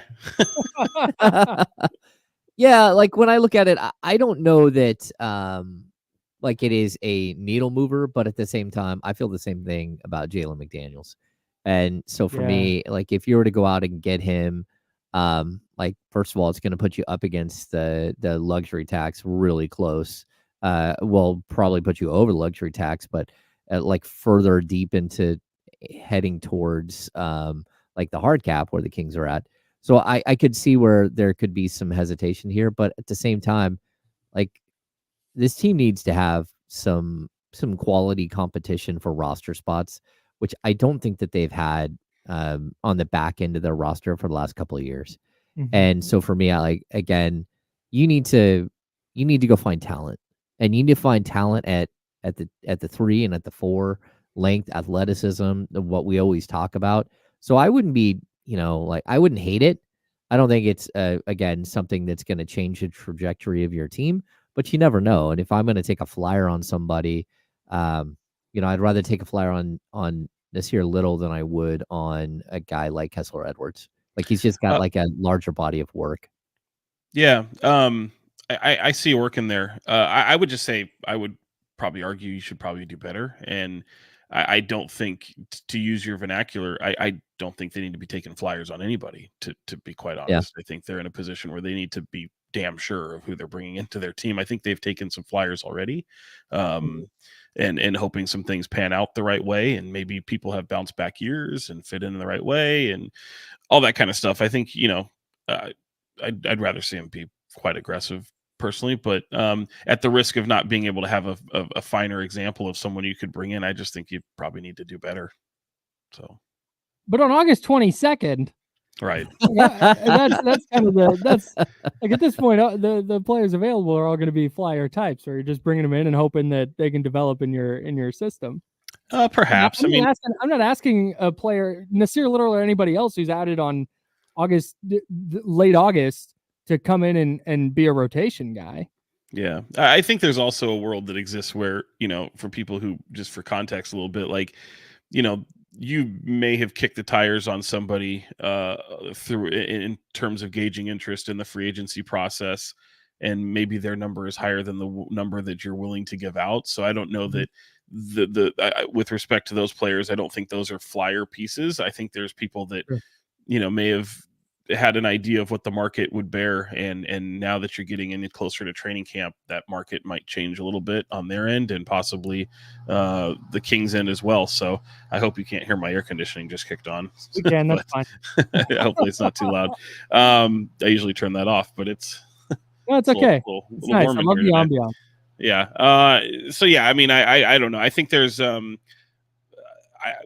I think if you remember last year, I think James and I talked about this on the recent Kings Beat podcast, where right around this time, I mean, they were bringing in the likes of, you still had Neemias Queta, and you still had, you just brought in Nerlens Noel, and neither one of those guys were around by the time training camp really rolled around because of the likes of JaVale McGee. So a lot can change here in the next few days and weeks leading up to camp. And, it'll be interesting to see if anything shakes out with this, with some of these veterans that have come in, and if any others tend to come in the next few days or so, before maybe that mini camp happens, or even on the heels of that mini camp going into training camp itself. Yeah, Sean, it seems like you have an idea that there might be someone else out there that would take less money than what they've been looking at in the past. Not to like throw a name out there, but it does seem like, like the Kings they don't feel like they're done 100%. Maybe they are, but it still feels like there's an opportunity for them to change things. And I know I mess with you all the time. Do you think they're done, Sean? I know. But it does feel like if there is opportunity to improve this roster, that they're not going to they are going to be aggressive. I'd also like the guys that they're bringing in here, the Lonnie Walkers, Isaiah Thomas, as much as anything, I think this is the Kings doing solids for people, getting people their names back out there, getting kicking the tires and seeing if there's some tread left on some of these guys, but also with the understanding that the roster as of right now can't absorb a full-fledged veteran that would push their salary up higher. The veteran that they'd have to bring in at this point for me would have to be someone who fits exactly what they need going forward. And none of those guys really check a box that says, okay, look, you signed Jordan McLaughlin, having a fourth point guard and Isaiah Thomas doesn't make that much sense. Lonnie Walker, they already have 5 shooting guards. That doesn't make a lot of sense. You know what I'm saying? Well, yeah, I mean, I think if you're looking at him as a product right now, I think the challenges in front offices all the time is looking at the evolution of your team itself. And, the team today isn't necessarily the team in October and January and beyond the trade deadline. And, maybe just to give an example, I mean, you might be considering a move that could be out there, and, before you totally either commit or remove yourself from those talks, maybe you kick the tires on something that can create depth in the event you do make that move. So, lining up pieces, C, D, and E before you do, the move of A, B, and C, so I just think it all comes down to due diligence and, getting a real read of the room. And I think, all information is necessary as you head into the season. And whether you mention a guy like Lonnie Walker, whether he's playing for you or another team, you still get to get some reliable intel on where he's at in his career. So it's all just useful information at the end of the day. And I think this front office has a way of attaching themselves to a lot of various options and scenarios if the event something plays out. And I don't think that's too dissimilar for what happens throughout the league. Sean Cunningham, Fox 40, joining us now. Sean, I heard tell that DeMar DeRozan is considering joining the Kings. Your thoughts? Considering, yeah. It still doesn't feel real, does it? I mean, kind of wild. In talking to people throughout, both media landscape and just the league over the past weeks since summer league, it's still kind of a weird feeling to say for Sacramento that they landed a fish like DeMar DeRozan to be able to especially put next to a prime De'Aaron Fox and Domantas Sabonis. You now have that true 3-headed monster. And the thing I still can't get over is how they were able to acquire somebody of that ilk, even longer in the tooth as he is, but still providing such a productive piece to a roster that didn't really have to, with respect to those guys, didn't have to really give up much for him. So yeah, I think it's exciting, man. I really do. I think it's exciting. And I love seeing these videos of Domas and DeMar DeRozan kind of getting to know one another in these weeks leading up. And it'll be fun to hear some of the stories that kind of come out of this week. Yeah, no doubt. You got anything else? No, James. All right, we got to go to break, don't we? Yeah, we got to break. If you have something Yeah, Can I please. give you one thing though? I would. One It was conspiracy fun theory. for me, by the way, to kind of catch up with Jordan McLaughlin earlier this week. I had an interview yeah. with him that it was kind of more of a get to know you thing, but just kind of an interesting story and a guy that certainly has high hopes for what he can do with this Kings team, but also in a place in his career where he's leaving a organization that he knew for 5 years. So interesting spot where he's at, and it was just kind of fun to kind of catch up with him as one of the new faces of the Kings because I hadn't had a chance to do that yet. So Feels like he's going to be one of those guys that hits a huge shot like super early in the season. He feels like one of those guys that they're like fans are going to fall in love with, Yes. like the Big Yogi time. Ferrells of Yep. the world. Yep. Definitely. and a disruptor. It just feels like a disruptor too. Yeah. Kind of like you just disrupted my outro. Sorry, buddy. Sean, you're the very best. Appreciate you. That's Sean Cunningham, Aw. Fox 40. And we will talk to you another time soon, hopefully. Love you guys. Thanks. All right. See you, See you, buddy. bud. Take care. Bye. Sean Cunningham. There he goes. Fox 40. You can check out all of his work there. We got a break. All right. That's what we're going to do. We'll tell you where the Kings land on the ESPN predictions. We're taking 3 segments to get through this, but we're going to do it, I swear. Coming up next on ESPN 1320 in Sacramento Sports Center.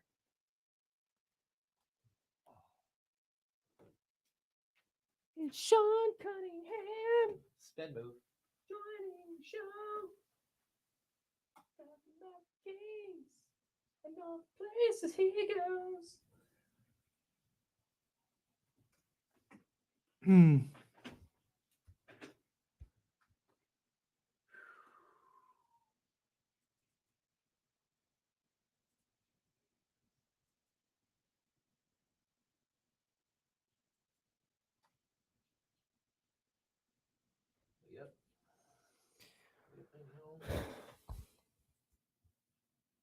Oh, son of a nutcracker. son of a nutcracker. Turn that light on. Oh.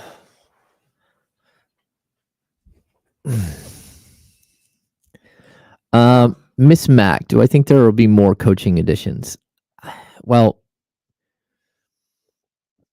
I know at least one person that is interviewing for the G League head coach job. But outside of that, they already had a lot of coaches, and I think they lost 2. They lost 3. They've added 2. So they lost Dutch, they lost Jordy, and they lost Davidas Dolkes. I think there's probably going to be at least one promotion from within.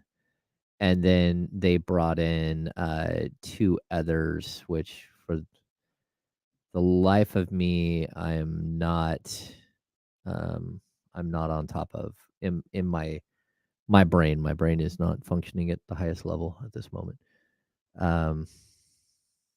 I did put out both of those names, so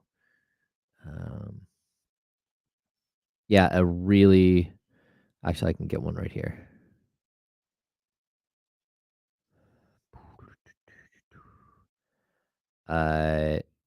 They brought in, I think, Jim Moran. Yeah, Jim Moran, who was with the G League Rip City Remix last year, but he's a really good development guy, and he'll be taking over for Dutch. I know that. And then they had one other who is an Italian guy and a Mark Few guy. And I can't remember who it was. So coaching, I mean, again, it's a big staff already. I don't know that they're gonna add more than what they have. Maybe one other guy that's more of a development guy. Did I see the $840 Sunday ticket price on the Apple app? I did not. That's outrageous. Yeah, $680. They said $840, but if you have Verizon, I think you can get it for free. And then the other thing, for anyone out there who has students, you can get a student deal on the NFL package for $119. So, like my son has a college email address. Oh yeah.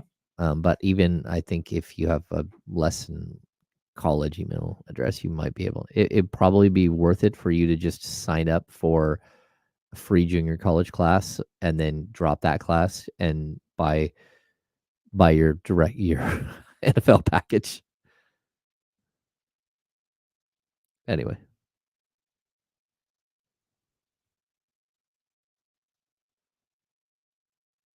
Oh, yeah, that's a lot.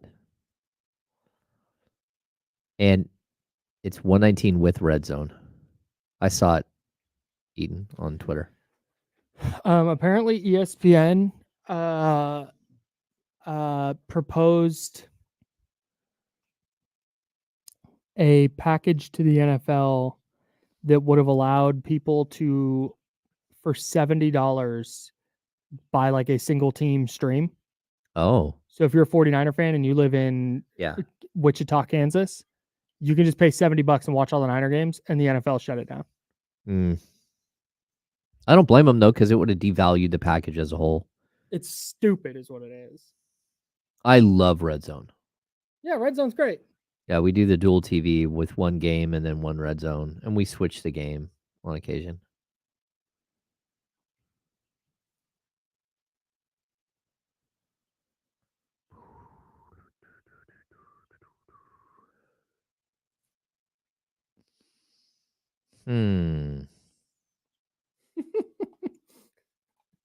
Relatable, Drew. There you go.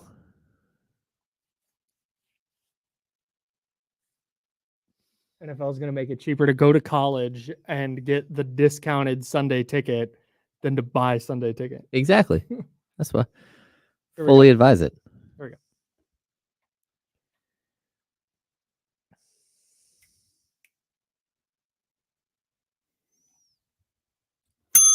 Now, back to the Insiders with James Ham and Kyle Madsen, brought to you by Jiffy Lube on ESPN 1320. And I need to do a personal thing real quick before we get to the final bit of these ESPN Western Conference predictions. I want to give a big shout out to one of my group chats. Oh. My guys, Shad, Sean, and Micah. So it's Micah's birthday today. A lot of August birthdays. Happy birthday to the homie Micah. Salute to my buddy Sean, who just got engaged over the weekend. Salute to Sean. Shad has a baby on the way. Well, his wife has a baby on the way. Shad does not. So the group chat is on the come up life-wise right now. Big shout out to the GC. Are you feeling left out? Because those are all like monumental moments. I just had a birthday. Okay. That's true. Yeah, just write it in. That's good. Yeah. You don't need to go out. Yeah. Yeah, I'm chilling. I got a new car. Got solar on my house. I told you, like, life cycle works like very, like, you have a bunch of friends that get married when they're young, which doesn't really happen anymore. Getting married when you're young now means like 28 or 30. Yeah. Right? It's not like when I was younger, it was like, hey, 22, 23, 24. Yeah, for sure. And then you have a couple of people have babies. And then some of the people that got married get divorced. And then some of your other friends that hadn't got married before, now they get married. And you have all these like turnover cycles, like within like a 10, 15-year window. And then things get pretty solid. Yeah. Yeah. Shout out to the homies. All right. I'm not getting off track. I'm getting back on track. Let's do this, Kyle. The rest of the contenders, we told you, Thunder 1, Timberwolves 2, Mavericks 3. Number 4, tied with the Mavs, the Denver Nuggets. Oh. And this is something we talked about yesterday. They are a candidate to me to fall off pretty significantly. Yeah, I don't think they'll fall off a cliff, but like I do think 4, 5, 6 is a possibility. I mean, they still have one of the most impactful players in the NBA on the court. They still have really nice pieces around him, but the overall depth of that team just keeps getting hit left and right, and I don't know how they piece it together. Yeah, Jokic is going to just be a force, right? Like they're always going to be a factor and a tough out because of him for now. But the Jokic Jamal Murray tandem, and okay, Michael Porter Jr. is there. Okay, Aaron Gordon's still there, but Kentavious Caldwell-Pope was a key piece to that puzzle. They lost Bruce Brown a couple years ago. Yeah, haven't been able to really replace him. So I'm interested to see how how that continues going for the Nuggets. But again, they're also a team that's circling the playoffs. And if they went and finished as the 4 seed with 52 wins, Yeah. it wouldn't shock me that much. Number 5. Uh-oh. The Phoenix Suns. Oh. ESPN is with me on the Suns. I think I'm Olympics pilled a little bit. Okay. Because Devin Booker just played the role he needed to play so well that I'm fully in on Devin Booker as a player now. But obviously there are question marks with the Suns in terms of their health and how do those pieces fit together and what does Bradley Beal look like? Do they have enough NBA players to win on a night in, night out basis? But the Phoenix Suns, number 5, 49. I really like the Suns, and I like their offseason. I think they did really, really solid like moves all around. And even like the Nasir Little move, right? And EJ Liddell. They waived these guys. That saved them a bunch of money, and it might open up the potential for them to do something down the road. Yeah. And that's some like good teams, like when you have a mistake, don't sit on your mistake. Don't wait around and hope that it gets better. And, you know, again, we can talk about the Kings, what they did this offseason with Sasha Vezenkov and Davion Mitchell getting shipped to Toronto. And I don't want to be rude and say like those are horrible mistakes. But as far as like your team build and what you're trying to get accomplished, they weren't moves that were going to like continue to like be positive moves for you. So move away from them. And I don't think either one of those, I think both of them can do whatever they like at their next stop. They can have like very successful careers. Again, Sasha back in Greece and Davion is like getting a fresh start. But that was a lot of money that you had going out to those guys. We're talking like almost $13 million a year. It makes sense to make a move with those guys. And so I look at that, the same thing with like the Nasir Little thing. It's a shock for us because we're like, well, you couldn't make that guy like fit into what seems like you could have used him. Definitely. But they had him for a year and they didn't feel like they could use him and they didn't feel like he was part of what they're doing. And sometimes a player needs that to like, hey man, you're like very close to out of the league right now. You might have a big payday coming and you might get checks for a long time. But that doesn't mean that you're a functioning part of like the league. You need to like figure out what it is that's made you not have a job. Find your role and start filling that role. Yeah. How could you like on that team last year who just really needed a player like him? Could have used him. Could have used him. 20 minutes a night. Yeah. Like there should have been a role for him to carve out and he wasn't able to. So that could speak, you know, to the Phoenix Suns as a problem. But it also could speak to him being, you know, he needs to figure out his health issues, why he keeps getting hurt and all that stuff. So, yeah, interesting stuff, man. Austin Rivers always says this on his podcast: learn your role, change your life. Yeah, learn your role, change your life. Now it's a little needs to learn his role. Number 6, of course, the Sacramento Kings, predicted to finish 6th by ESPN's panel of experts at 47 and 35. So my knee-jerk reaction to this was 47 feels light. Yeah. And I think it still does, but I think it's really easy to draw a path to 47 if you figure, okay, let's just early part of the season, they're still trying to figure out how to all play together. Maybe there's a couple of games early in the year that they're still figuring out, because having DeMar DeRozan and De'Aaron Fox on the same team in the fourth quarter, I think that's going to take some figuring out in how this is going to work in a tight game. And they will. They have 82 games to do so. But it wouldn't surprise me if out of the gate there were just a couple of hiccups and we're kind of looking around going, I don't think they're going to start 0-4 again. But it wouldn't shock me at all if there's a couple of games early in the year where we go, oh man, like they probably shouldn't have lost that one. And then by the end of the year, they're winning those same type of games. And in that event, yeah, okay, maybe it's 47. But I'm of the mind they get to 50. Yeah, I kind of feel like they're a 50-win team. I do too. Like, I don't know what part of 50. I don't know if they're 52, if they're 51, if they're 55. Like, if they take some, like, gigantic leap. Sure. But I also feel like they didn't live up to their talent level last year. So, like, I think that was probably, again, we've talked about, like, the missed free throws, how they lost 5 games specifically because of bad free throw shooting. And, like, you're going to lose games for bad free throw shooting. But let's say you only lost 2 because of that, and you win 49. Like, I think the trajectory of this team was like a 48 win team that should have bumped up to 50, right around 50. I would agree. And then you would hope that they would get up to 53 to 55, right? Mhm. So if they skipped ahead and got back on track to where Mhm. they maybe could have been or should have been, then yeah, I could see them winning more games than we expect.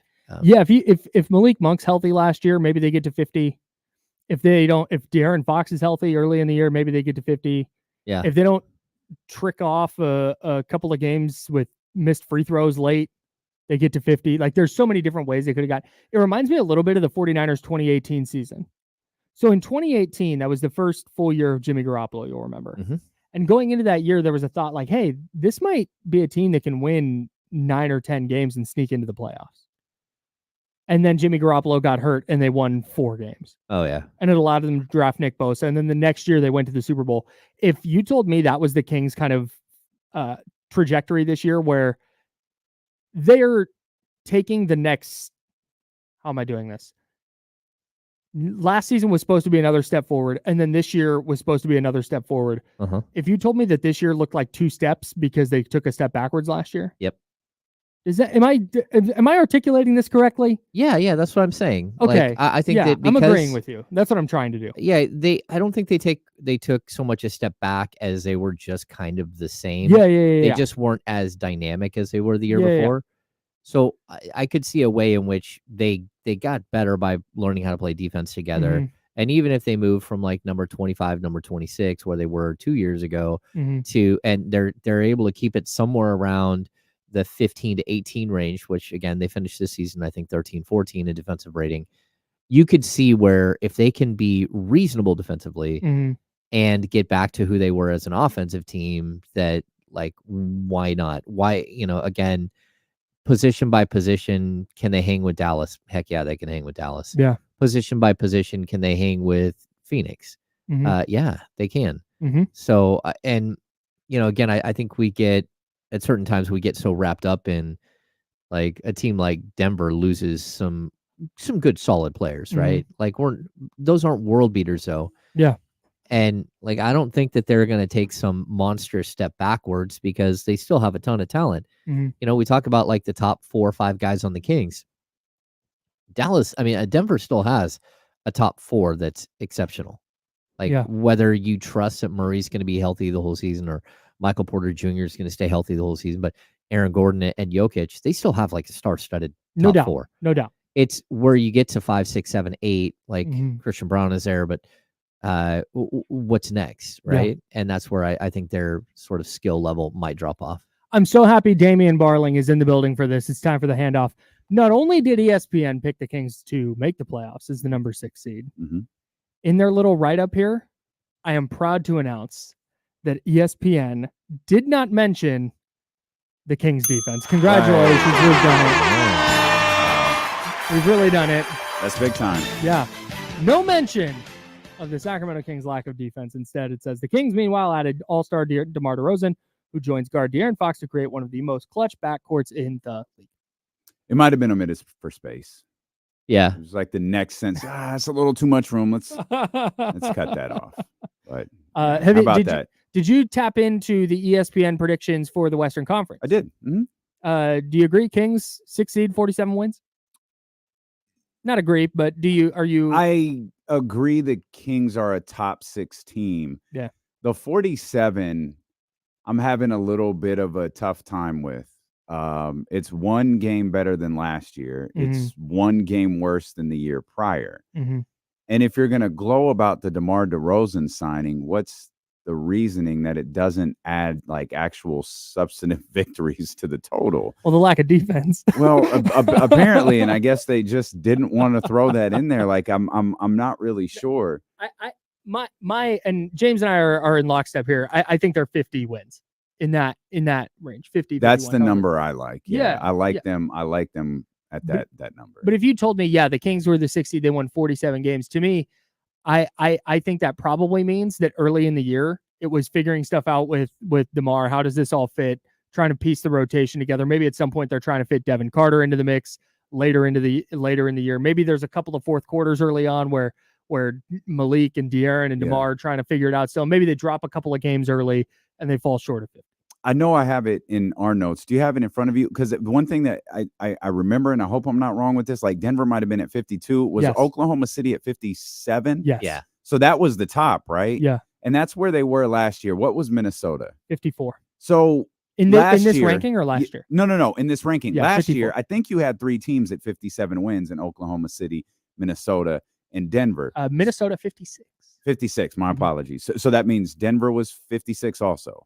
Denver with 57. Denver and OKC tied. Got you. So you have like you don't have the upper, the top 3 winning as many games as they had last year. You have one of them, but not the other 2. So reading that, especially when you go like a little bit further and you see, New Orleans, I think was at 46, and you see Golden State right around there, you're expecting, and I feel like this is getting a little bit cliche, but that doesn't mean it's not accurate, is that the Western Conference is just going to fight it out with each other for 82 games. Yeah. So the 47, I feel like I don't agree with it, but the context of the entire rankings, I think, is to explain how difficult the conference as a whole is. We talked about this yesterday. Memphis probably going to be better. How good? I don't know, but Memphis will be better.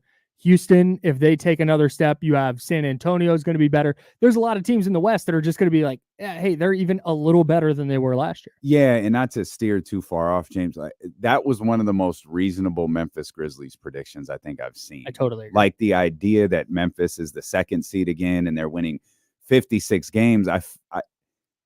Hey, salute. I really like a lot of the guys on that team. That is a 30-some-odd game turnaround. Like that is I mean, Ja is great. Astronomical. And if that's happening, we're talking about Ja Morant as an MVP. We're talking about Marcus Smart as the defensive player of the year. But having them, I think it was at 44 or somewhere in that vicinity. That, to me, that's one that's a big turnaround from last year. But that, to me, feels a lot more realistic for a team that we have essentially never seen play together. And I really like that prediction from ESPN. I think that there's going to be a lot of teams at the bottom that do the same thing they did 2 years ago with Victor Wembanyama. I think Cooper Flagg is a player that Portland is going to chase, that Utah is going to chase, that the Spurs are going to chase. But then in the East, the Pistons, I don't think the Spurs are going to be bad enough to get there. Do you think? No. Like Wemby won't especially that's the conference hammer, but we got to factor in Washington into this. Maybe maybe Charlotte. I'm not. Maybe Detroit. Really you got Charlotte, in Detroit, Washington. So there's more than Brooklyn. Yeah, Brooklyn. there's more than the Western Conference teams that they got to be bad. Of course, the lottery is different now, so maybe you just get into the conversation. That'd be good enough for San Antonio because it's not like they haven't had luck before. It will be interesting to see if that changes because last year so many teams, the Bulls didn't blow it up because Bulls ownership was like, no, we can make the play-in and make a push for the playoffs. Yeah. That's why they didn't trade Alex Caruso and DeMar DeRozan at the deadline. Maybe this year you have teams with Cooper Flagg sitting there at potentially number 1 instead of going, hey, we're not actually going to push for that 10 seed. We're gonna pull the plug on this. And given the way that the draft is given the perception of the draft, it's hard to argue Chicago made the wrong call. It's like, look, we're not going to. We're going to try because there's nothing there for us. Like we're going to try. Like I can't really fault them for that. Not all drafts are the same. They took the path that landed DeMar DeRozan in Sacramento. So you know what? It's all that matters to me. Yeah, thank you so much. I really, really appreciate that. I think it's interesting. We keep talking about this 50 win mark for the Kings. There were 6 teams last year that had 50 wins total in the NBA, East and West. 6. Wow. There's only 2 in the Eastern Conference that had 50 wins. And New York had exactly 50. Yeah. And not only New York, Dallas had exactly 50, and the Clippers had 51, and we expect them to fall off.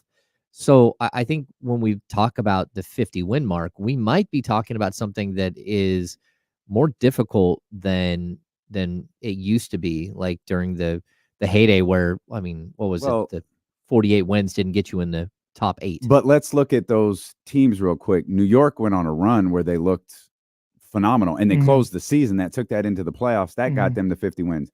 Dallas's final, Dallas since the trade deadline, incredible, got them to 50 wins. Like Dallas sucked. When last season started, Dallas was terrible. They were awful defensively. If they had stumbled in the play, it would have been whatever, but they were not a good basketball team.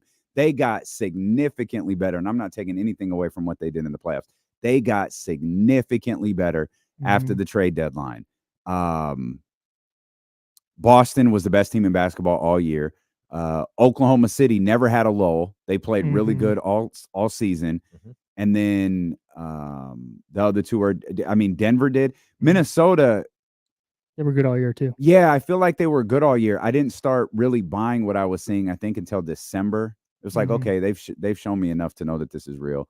And then Denver's the other team. Yeah. It's a championship. Last year, that was the defending champion. It's a championship basketball team. Dallas finished 16-4. Their final 20 games. Yeah, that's incredible. Yeah. That's incredible. The point was, though, there were a lot of teams that had, even the Pelicans are one of those teams. They had huge ups and huge downs. The teams that won 50 games, for the most part, with the exception of New York and Dallas, were steady. OKC was steady. Denver was steady. Minnesota was steady. Boston, as steady as can be. All these other teams that approached 50 wins were at 50 wins. They kind of had these up and down hills all season long, or maybe not all season long, but at a point in the season, they hit a lull and then were able to pick it back up. Yeah, especially Dallas. I'm so with you guys on Memphis. Memphis won 51 games 2 years ago, and they were the 2 seed. 51 last year gets you the 4 seed, tied for the 4 seed. Yeah. So it's not the same basketball team. It's not, dude. Like, but that doesn't mean they're not better. It doesn't mean that they can't be better. I think they'll be better. But all this stuff of like, just plug Memphis back into the top of the West. Like, what are we doing? You think this year's team will be better than that 51 win team? No. Oh, okay. No, that's the team I'm referring to. Like, No. to think that this team right now is going to be as good as that 51 win team is crazy. I don't want to say no chance. Very small chance. Well, it's certainly not right out the gate. Like, I think these guys have a lot to figure out. I'm excited Ja's back. I think, you don't want anyone's season to end that way, but I think given the way the season started for him, being able to come in, play a few games, remind everybody how good he is. Unfortunately, he gets hurt, but he has, plenty of time to get better. The fact that he can start completely fresh in October, I think that's great for him. And I think that's the biggest plus side for Memphis. But plus 20 is a hell of a number. And I'm going to lean towards that.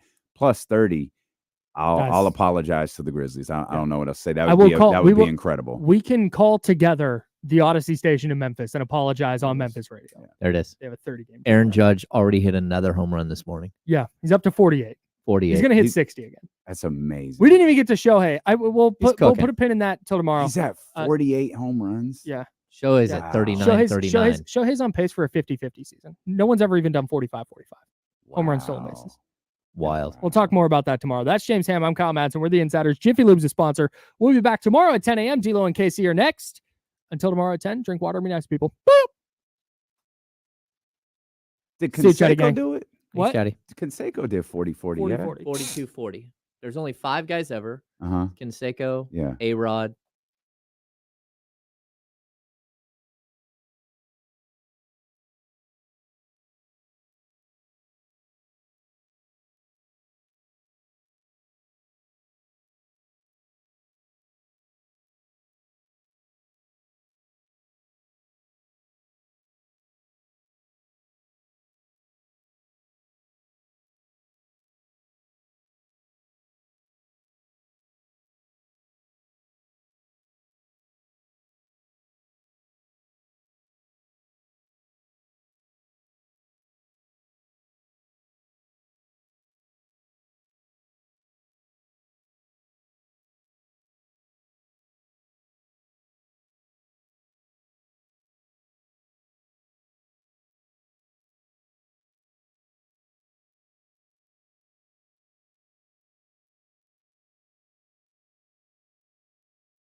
Good afternoon, loved ones. What's good? Appreciate you, Frank, man. Really happy you enjoyed that. Thank you. Appreciate you, Tony. Thank you, brother. Thank you. Oh, Jesse. I'll tell you later.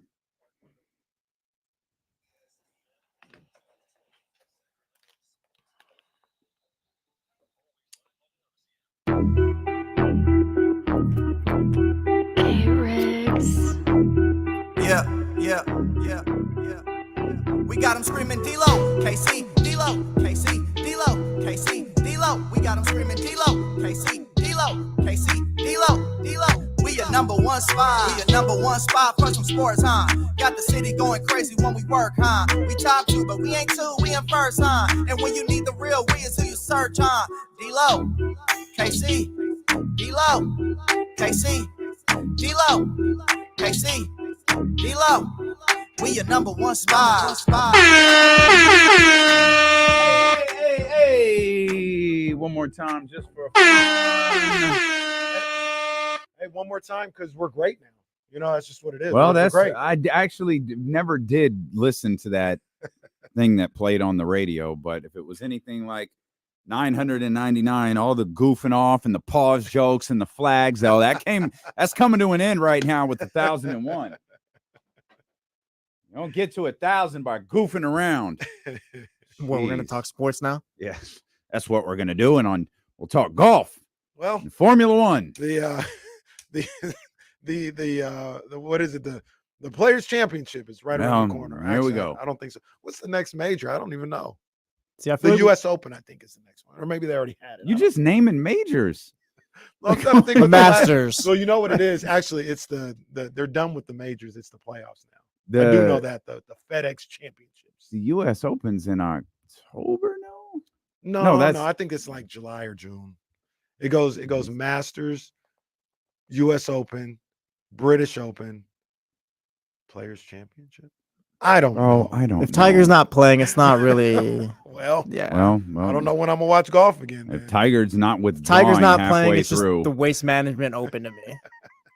Yo, that one be popping. I think the Waste Management Open. I think that's a big deal. That's the only reason why I know it. I think just a weird sponsorship title. That's all it is. Just a weird sponsorship title. That one goes up.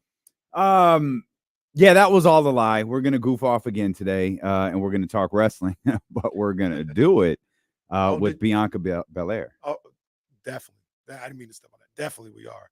But I remind. Did you see that Cena clip? I did. That was interesting. I did. We'll play that. Yeah. We'll play that. Leezy alerted me. Actually, we got it yesterday during the show. He had a little word in there too, so be alert, be aware. He I saw it hit the show yesterday that Cena was on Club Shay Shay. Mm-hmm. Oh. You know, the day kind of went the way that it went. I forgot about it. And Leezy sent me the clip this morning. I was like, all right. I think there's a little bit more to it than the way John just put it out there, but see, I don't even know what you guys are talking about. Oh, so I don't look it up. I want to know what Jesse got to say about it. Yeah, we'll play that for you later on in the day. That'll make some good conversation. Because a big portion of this audience is watching Break Kayfabe here. The video with Bianca, we talked to her yesterday. Mm-hmm. We recorded it yesterday morning. It is on video. You'll get to see her. It's a fantastic conversation, a really, really enjoyable conversation. We'll have that coming up for you at 3:15. And I'm gonna be honest. I'm gonna have you send a link to Matt George, Jesse, because my conversation with him left me a little bit confused. Uh-oh. Matt might join us in the 3 o'clock hour just to talk wrestling. I'm really not sure. I had tried to bail Matt out because we wanted him to work double duty at first. Yeah. And then it was like, hey, we got this Bianca interview. That would be a real good prime time 3 o'clock slot. We could do that. Let Matt, have Matt in on Wednesday. It'd be fantastic. Then he texted me last night. He was like, hey, it was a blast. I was honored to be there. I'm free tomorrow. Oh, well, we got Bianca at 3:15. We can talk wrestling after that. And he's like, hell yeah. Sounds like Matt. Okay. So Matt George, wrestling aficionado. Always down to talk to my guy, Matt George. And then Joe Davidson will be with us coming Joe at 1:15. D is back. Football's back, baby. Let's go. Yeah. I'm gonna week 1. I don't know if they still call week 0, but I'll call it week 0. You Going down. talking college or high school? Both, actually. Do they call the first week in high school 0? Yeah, they did. I don't know if they do because I was on ESPN's. I was on the app, but they like the games that's going on in college football this weekend. They got it lumped into week 1. So I don't know if they're trying to phase out the term week 0 or not. Got it. So like when you look at the schedule, it's like, oh, Saturday, Florida State, Georgia Tech, and they only have a week 1, and it's like Florida State, Georgia Tech, and SMU, and then Thursday, such and such place, and then Friday. And I was like, no, sir, that's a different week. Stop playing with me. Stop playing with me. Okay.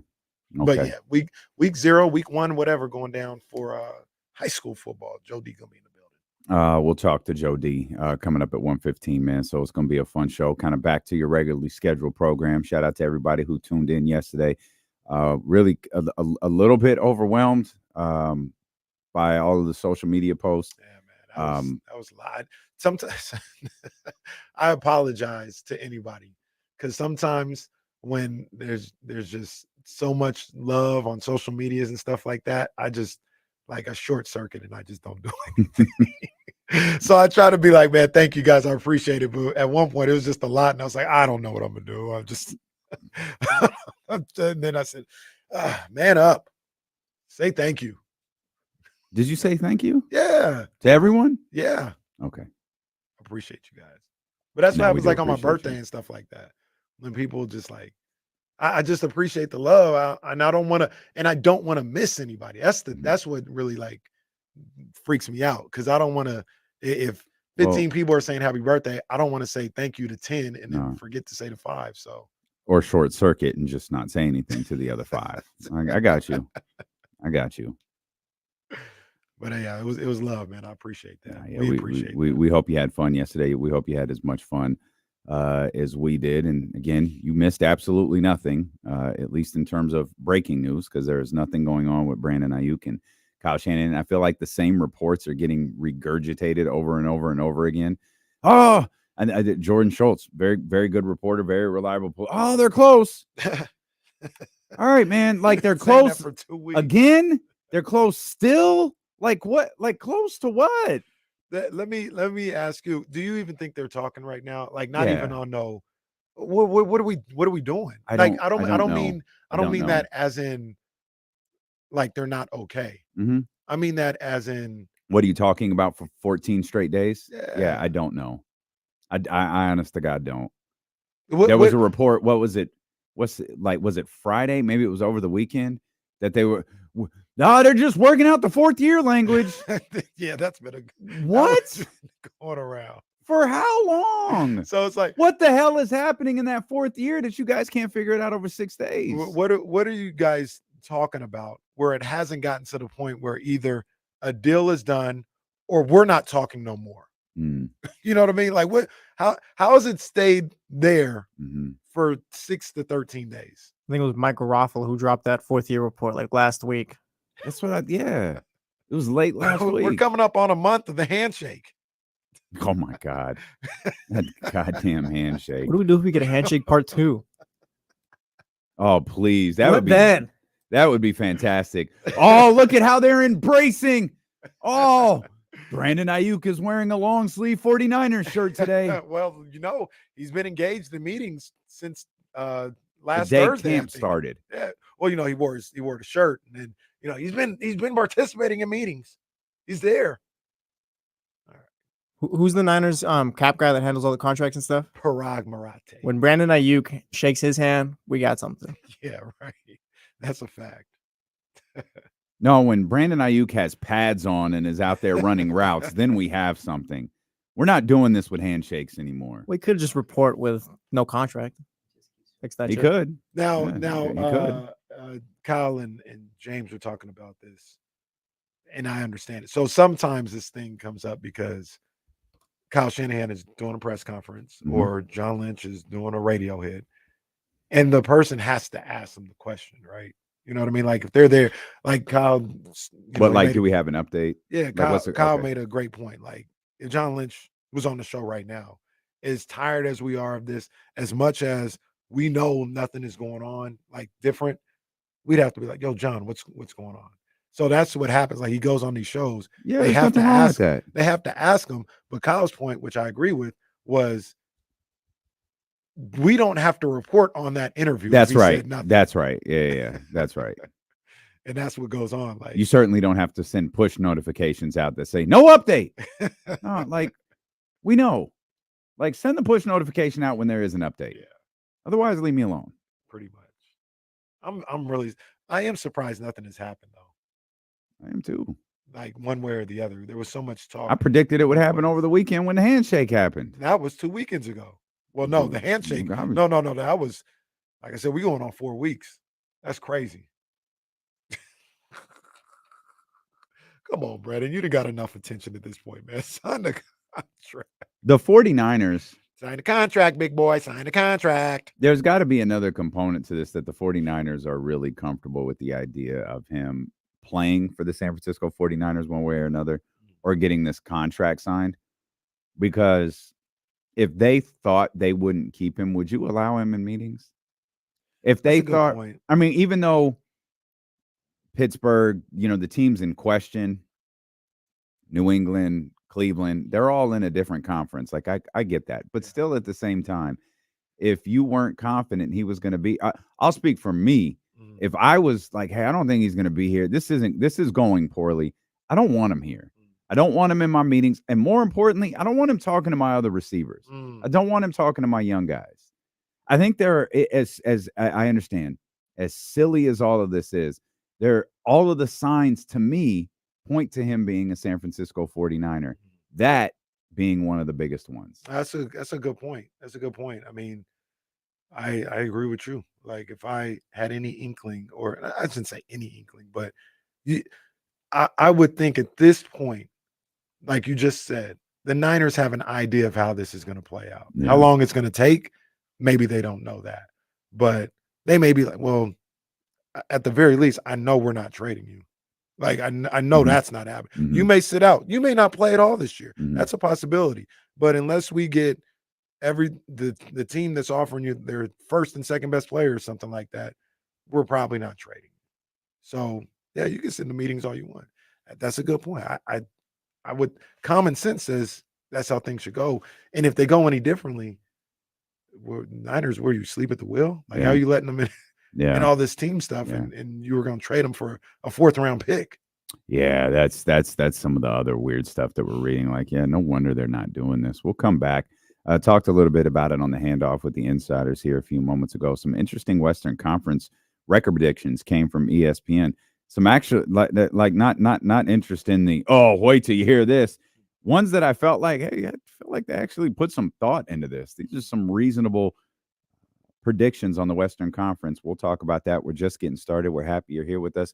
The phone lines are open. Mitch, if you're out there, you don't have to tweet us about no one answering the phone. You can call. Mitch, call 916-909-1320. We're just getting started. We're with you for the next 4 hours or so here on Sacramento Sports Leader, ESPN 1320. Let me see.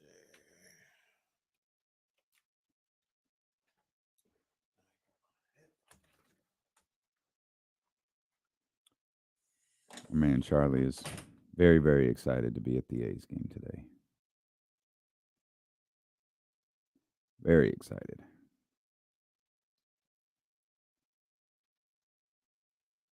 Trying to show y'all the picture if I can get the damn thing opened up. Out there at the Coliseum watching baseball. Shocker, it's cloudy out there.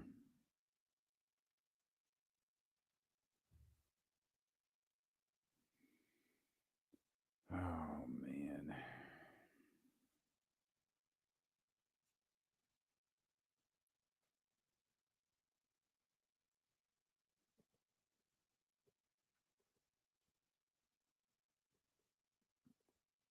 I got you, Johnny G.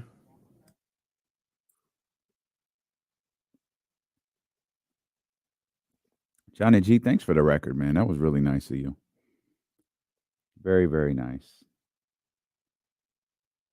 Excited to crack that open and play it this weekend.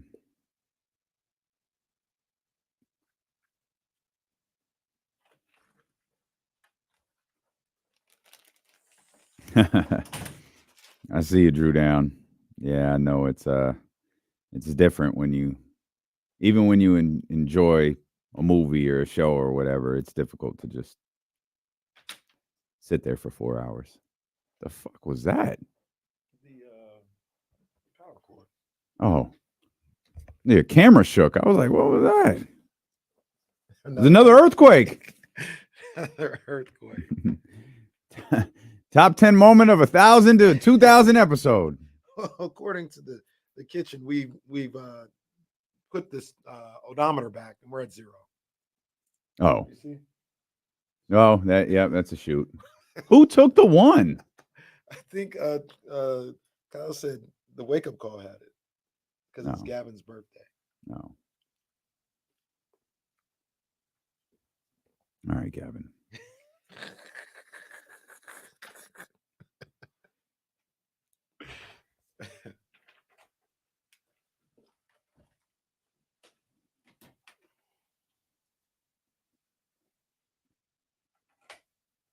Let's see if I can get Katie to start the show with good morning.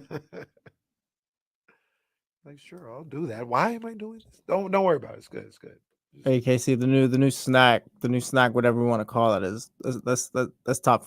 That's 5 stars right there. I mean, it was already a great place to work, but Shout out Cam. wow. This is next level. I ain't even gonna lie to you. When I just went there just now, just boop, boop, boom, got it, boom. I'm good. I almost get nervous because like it's free. I don't have to give you no money. Are you sure? It's coming out of my check. Yeah, that's some great stuff. Great stuff.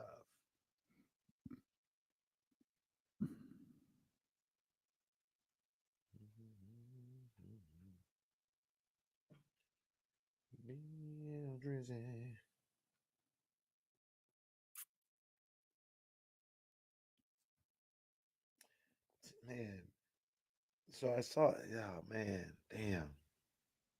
I haven't read enough on this situation. I wanted to talk about. Did you see that Colorado thing? Mm-mm. So apparently Colorado, Everyone's doing it. Why not us? so they were seeking NIL money for some of their players in the form of a Saudi bag. Oh. And like I Okay. said, I don't know how. I'm not saying it's a good thing or bad thing, but it's just interesting. Interesting. But I didn't get a chance to kind of read up on it the way I wanted to. I mean, why would we draw a line? I mean, I don't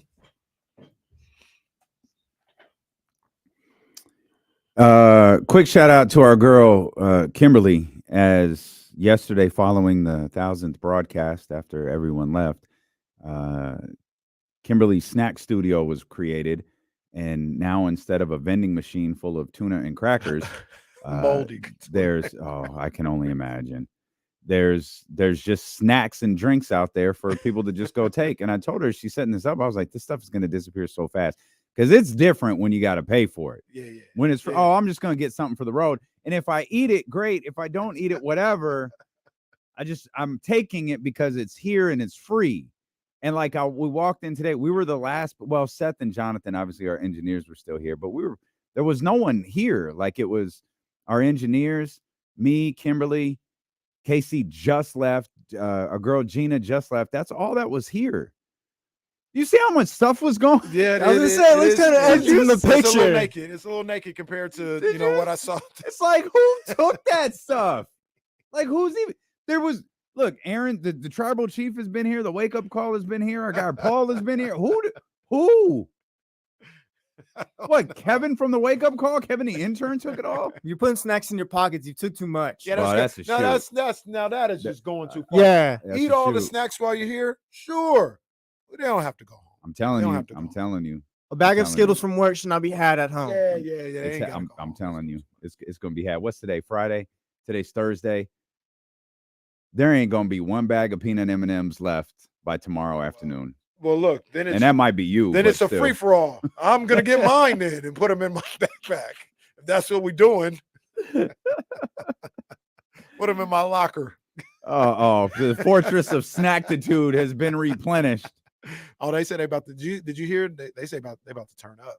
They said they're not. This doesn't. What's going on right now doesn't mean that the fortress of snackitude goes away. So I was wondering. I don't know. So the fortress of snackitude lives. Oh, and not only does it live, they say they about to get in competition. They say it's about to turn up. Oh, They got 3 different kinds of Skittles at the new snack place. Yeah, I don't know. I don't know. I was thinking about yesterday, low-key. This is a Christmas party, Angela's Christmas party versus Pam and Karen's, I think. Yeah. One has double They fudge had brownies, competing and then Christmas parties? They did. Yeah. And Angela stole the plug for the karaoke machine. one has double fudge brownies, the other one has margaritas. Yep. Is Angela the Mindy Project? No, that is Kelly. Oh, did you see her last night? I did. I did. She said, "Go Sox, Go, Jason go Tatum. Jason, go Jason." She was it was so funny. I was watching the DNC and I almost forgot because I got home, kind of like crashed out for a sec. I was like, oh, turned it on and President Clinton was talking. I miss President Well, I wouldn't say you missed him, but my man, hey, he and shout out to Bill, who was like, I don't know how many more of these I'm gonna be at. I've been to everyone since '72, and he gave a speech, but Bill's a little older. That's a career right there, boy. Man, that's a career. But I'm watching Bill like, who the hell is closing this thing? Yeah. I forgot all about the vice president. I forgot all about the fact that it's the second to last night, Yeah. and you got to have the VP accept the nomination and go do his thing. I was so confused. I was like, "Is Oprah the closer? What the hell is this?" Well, I missed it early as well, and I knew Bill Clinton was speaking, and it was like almost 7:00 or something like that, and I was like, Oprah, this random person, this random. I was like, damn, what? I know the VP's coming on. When is Bill coming on? And then I was talking to my mom, and she's like, oh yeah, Bill already spoke at like 4:00. Yeah, Bill had to go to bed. Bill had to go to bed. He was just like, hey, look, I'll do this thing. You're just gonna have to put me out there early. I think Bill, but poor Bill, I don't even think he could see the teleprompter. Oh man, because he kept, but no, his speech was fine. But he would more than anyone else. He was looking at it. He was looking at his speech on the thing. I was like, oh, maybe he just can't see the teleprompter anymore. So I was, how old is my man Bill? Well, let me guess. 86. Bill's older. Bill's younger than Joe Biden. Didn't know that. I think he might be younger than Bill's 78. He's only 78. He just turned 78. Wow. He might be younger than Donald. I got to check the birthdays though. I'm pretty sure he is. Carl Madsen confirms that he is. Younger than Donald? Yes. Pretty sure He is. That's crazy. That is insane. I thought he was in his 80s. Nah, Bill's 78 years For old. Bill, Bill had a scare a couple years ago, man. So I'm glad he's still. Bill had a scare like a decade ago. Mm. That's where he became he had the heart thing, and I don't know if he became a vegan like permanently, but he took on a vegan-based diet because he would, he was so. Them clips of Bill running as a president to McDonald's in the shortest of short shorts is just a wild piece of American history. I remember him running. Yeah, I remember. My that. man is running to McDonald's in the most uncomfortable pair of shorts. Like John Stockton's looking at him like, bro, I remember what that. you doing? I would say this. I don't know how it normally goes. I hadn't really. I mean, I paid attention, but I haven't really been locked in like I am now. DNC could have been 3 days. I mean, I don't know. Wednesday stop. I think, mean, today is gonna be monumental. Yeah, we could have Wednesday. But I think you're like, so you had the Obamas. Who was the first night? The first Biden. night. Is Biden a little bit of a was wild Joe. card because of the situation? Like typically, maybe the Obamas would have been the first day. Then you had Walsh. Well, no, I think the conventions are always 4 days. Oh, okay. Yeah, I think they're always 4 days. But like it's basically 2 keynote speakers. Because you have to have a night for the vice president, which I completely forgot about, and then you have to have because he has to accept he has to publicly accept the nomination. His speech was fire, by the way. I thought he was He tremendous. did really good. The shots of his kids, too, his son. That was some good stuff. I am not familiar with Coach Walls at all, but like that was a hell of a speech. And of course, you know, tonight's historic night. My mom, I was talking to her. I forgot about this. She said she was in Denver for Obama's first acceptance. I was like, damn, that's pretty dope. Like that, you talk about history. Mm-hmm. You talk about an all-time moment. She was in DC for the inauguration. I don't know where she was at because obviously that was a tough ticket. It wasn't even a ticket, but you know, like no, that was a ticket. It was a ticket to be like you have on to the, have you on have the to have thing. a pass. Yeah, you have to have a pass. Now there's a certain Were you distance. living there at the time? No, we were still here. There's a certain distance in which you don't, but like anything even remotely close, you have to have a lanyard. I was mad I didn't go to that. So was I. That's one of those things. Like I just wanted to be in DC. Yeah. That day. Yeah, Kara's dad went, and some people that she's really close to, and the W went, and yeah, that was just kind of one of those L's you take for not being there. It was freezing. I heard. And it's January in DC. I heard it was free. I tell you, last January when I went, or 2 January, I don't know which one.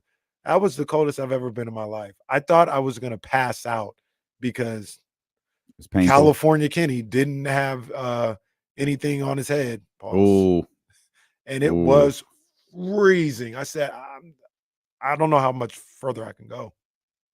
Yeah.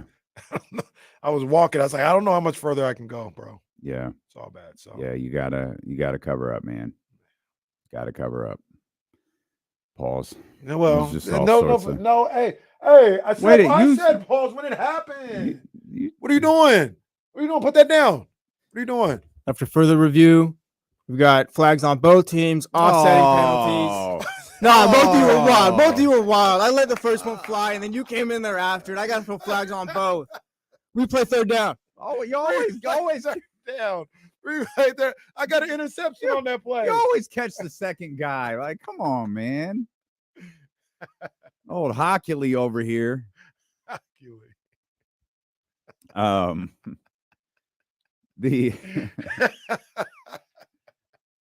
Hey, we're supposed to be great today, man. What is going on? I don't know, man. We sliding back to our old ways. Well, it didn't take long. The doubter said we wouldn't get to 1,000 episodes. Let's try for 2,000, guys. Some really interesting record predictions for the Western. Well, they came out for the entire NBA, the Western Conference and the Eastern Conference. Obviously, we're more focused on the Western Conference because we want to see where Sacramento is, and ESPN has the list of contenders, the top 6 teams in the conference listed as the Oklahoma City Thunder, the Minnesota Timberwolves, the Dallas Mavericks, the Denver Nuggets, the Phoenix Suns, and the Sacramento Kings. Oh, they had the Kings in the 6th spot, huh?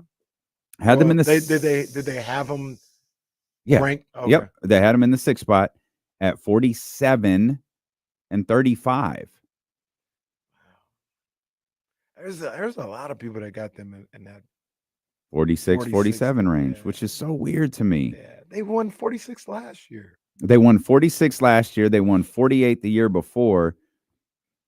ESPN essentially just splitting the difference here and calling it cool with 47. They had Phoenix at 49 victories, 49 and 33.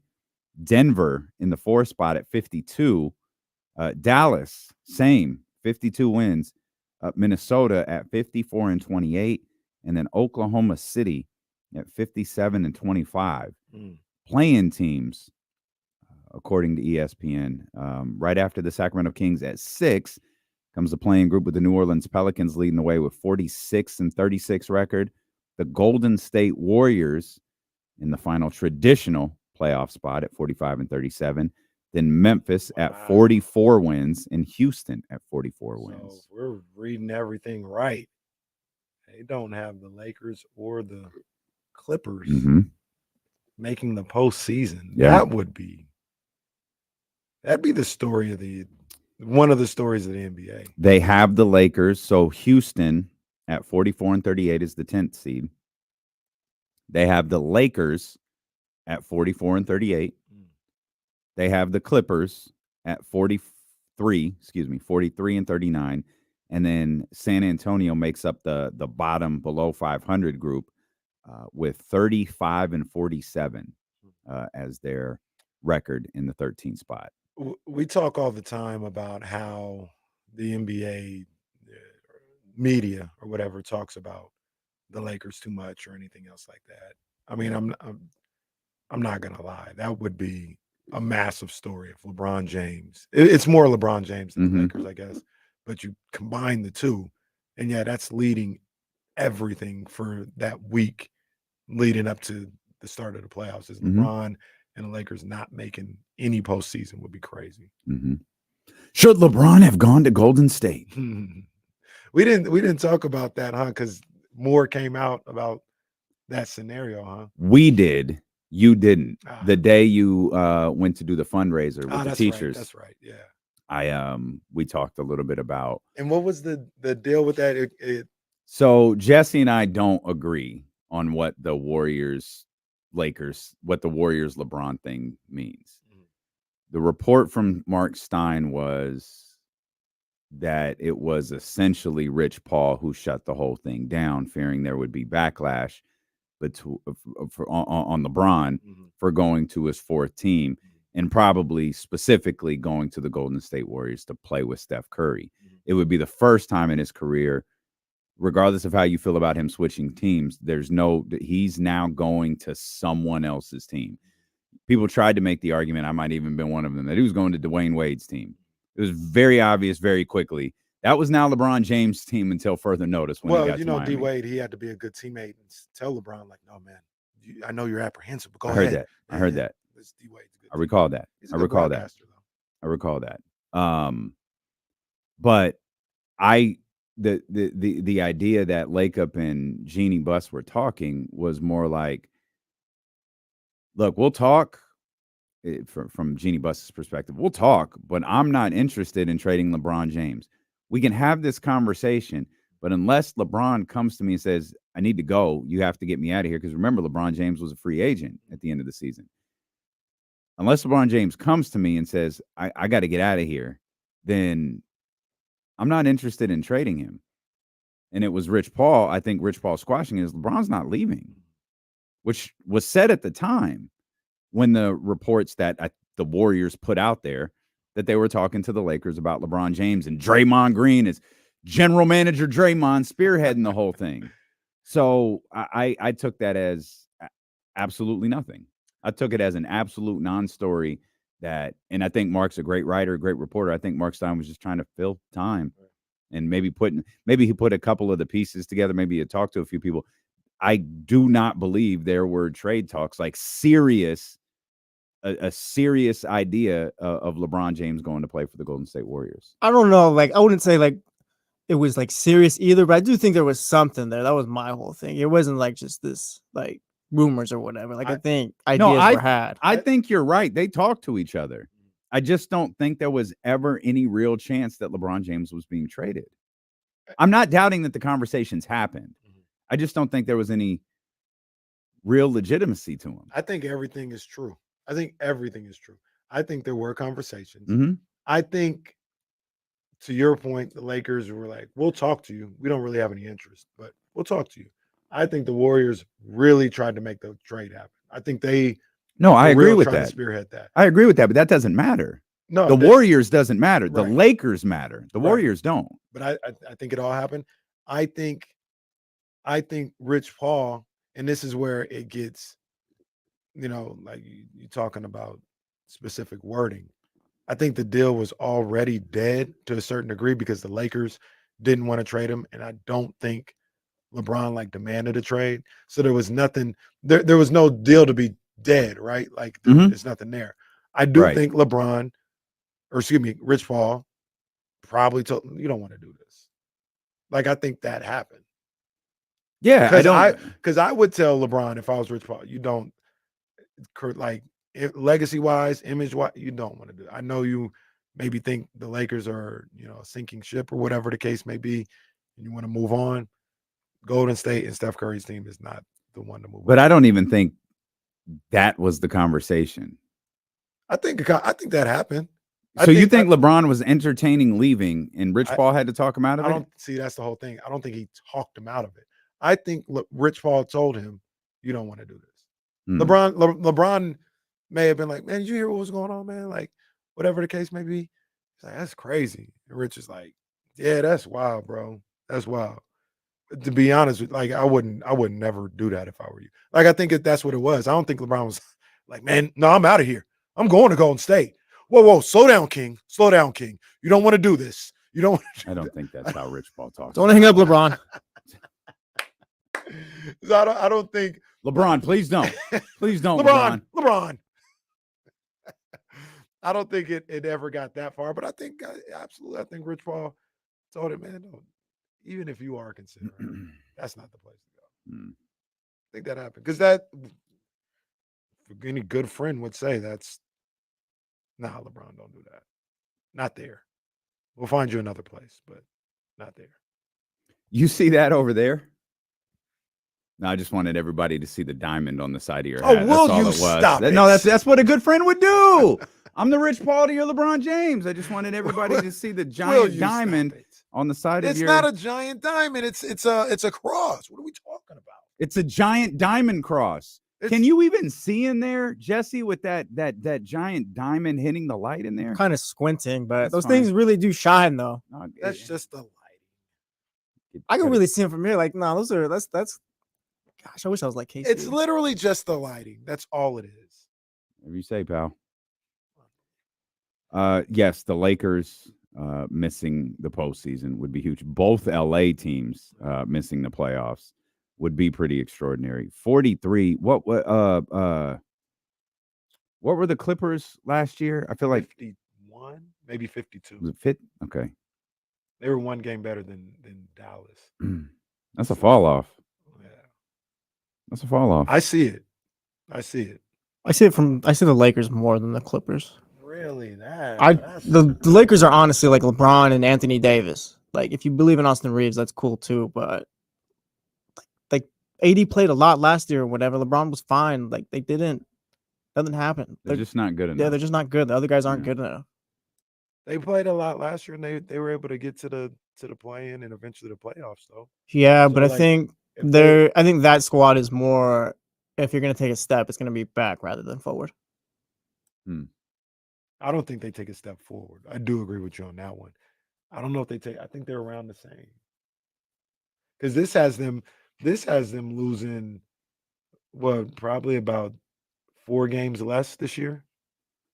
I think they probably won 47, 48 games last year. The Lakers did. So it has them taking a step back. To Jesse's point, though, the Anthony Davis played a lot of games last year. He was great. All NBA selection. LeBron James played a lot of games last year. He was 47 wins for the Lakers last 47. So they're 3 wins worse in this projection. But yeah, you're going to get the same health that you got last year from AD and LeBron.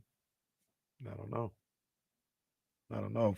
If it's almost like health wise and production wise. I know Gabe Vincent was out. They were looking for Gabe Vincent to be a big part of what they do, but that's not LeBron or AD. You're expecting it to be perfect again, and you're saying, like, if you're the Lakers, you're saying if it's not perfect, we're going to be better than we were last year. I don't know. Out of this group of teams between the Clippers, Lakers, the Pelicans, and Golden State, like, which team do you believe in least? The Clippers. Take the Clippers out of it and ask the question again. All right. So then between the Lakers, Pelicans, and Golden State, which team do you believe in the least? The Warriors. So you think the Warriors could fall out? Because I'm going on teams I think of like being playing. Because I do the Suns and Kings in top 6.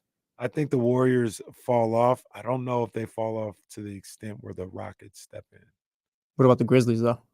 I think the Grizzlies are going to be in the playoffs. They could be top 6, possibly. Like I don't sneeze at that thought that a lot of people have that they could get to top 6 because them, when you look at their win total as opposed to what they would have to do to get into the top 6 this year, it's not telling the whole story, right? There was no John Morant last year, so they weren't a true 25-win team last year. Yeah, I don't think anybody's being disingenuous to that part of the story.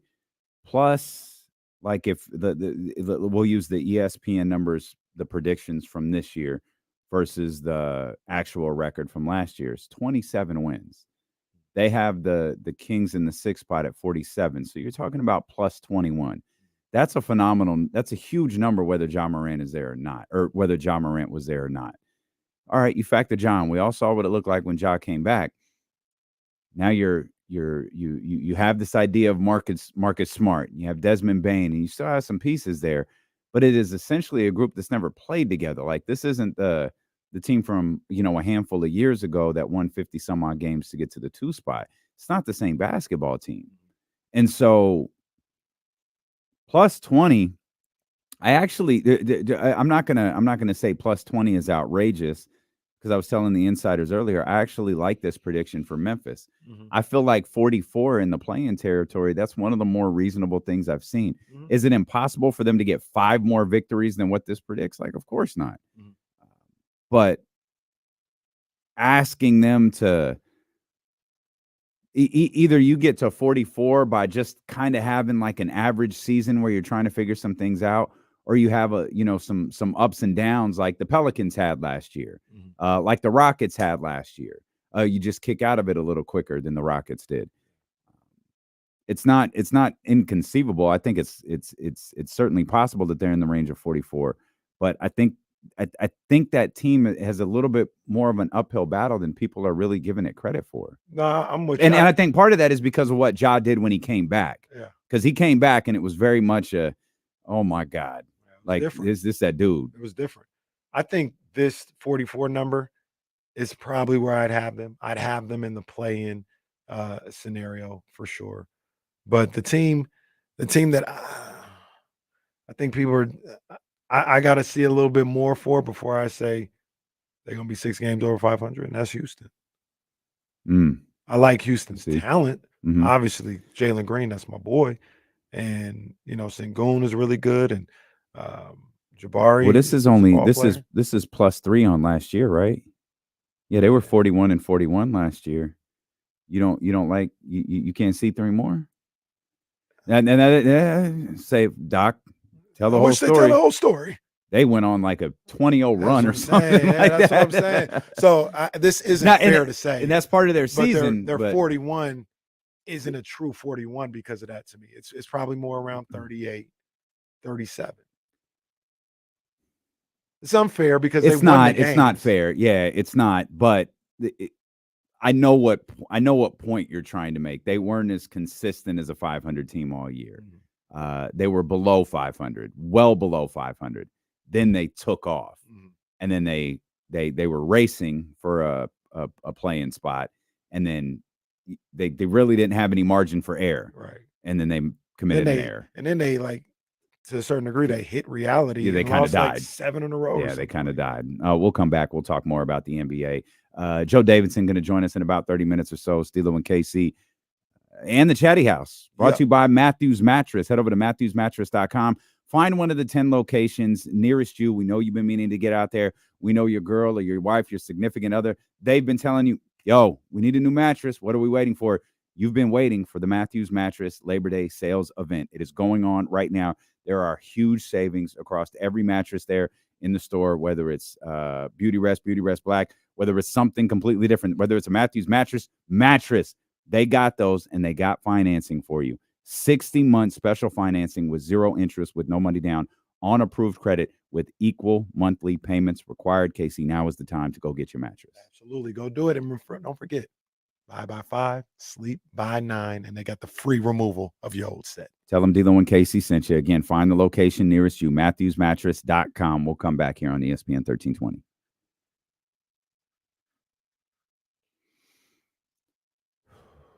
So I've been trying to get into the mindset and using. I've been exclusively using my YouTube TV because I'm like, this is the future. I got to get used to it. I got to know what's going on here. One thing that's weird, and maybe you know about this, maybe you can tell me about this. So with their DVR, you just don't delete anything ever. Is that what it is? Because it's unlimited space. You don't delete anything. I think you can program it to delete after a certain time, or you can program it to hold 10 episodes of something. Because if not, I think that's how I program mine. If not, I got about like 5 years of AEW shows that I've never seen. That's what I'm saying, because I have College Football Live on there, and I wanted to, hey, I only want to record the new episodes. I don't want to repeat. No, just anytime it's on, just record. Just record. And don't delete. So whatever. You got unlimited space. Doesn't bother me anything. I'm just trying to figure it out. But I also found out, I think my go to sleep channel may be that overtime channel. Okay. Last night I was watching 7-on-7 competitions from these high school football players. Probably talked about this before. You sleep with the TV on? Or no, go to sleep with go the to TV sleep. on? I always, like, if I feel like I'm not gonna make it, sometimes I'll just turn the TV off right away. Sometimes, just in case I stay up, I'll put the sleep timer on. I'll be like 45 minutes. See, sleep timer is always going to be above 30 minutes. Because you put on 30 minutes, like I might still be awake 30 minutes from now. But if it's 45 or 60, I know I'll be asleep. 2 hours. That's what I do. Exactly. Like I know I'll be asleep by then. But if it's 30 minutes, I might still be awake.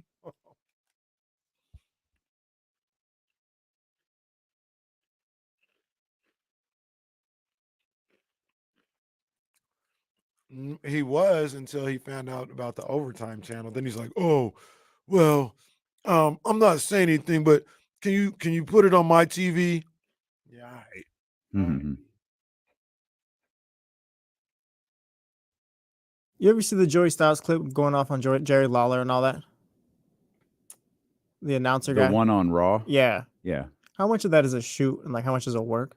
Do you know? Yeah, that one was probably a little too real. Like, so the idea, so it was, they were because that was on this day too. They were firing Joey Styles. Not firing him. They were taking him off of the broadcast and putting him somewhere else. The trade-off was, we have to get you off this broadcast. We'll give you the mic. This is, you can work this however you want to. And he cut that promo, which was heavily based in reality. Got it. Who was the guy that was a work too with him, Lawler, and the old school? Was it Kaufman? Andy Kaufman, the comedian. Yeah, that was a work. Then they kept it a secret he slapped for the hell out of him in real, like, on Letterman. Yeah, he slapped. Yeah, he slapped the shit out of him. But they kept it a secret for a really, really long time. I don't think it was. I don't know this for sure. I don't think it was like fully known that it was a work until the movie came out. When Jerry Lawler and Jim Carrey did that movie in the late 90s, I think that was the first time that, like, Kaufman's people, like the movie portrayed it. Like, yeah, this was a work. Slapped the mess out of that man.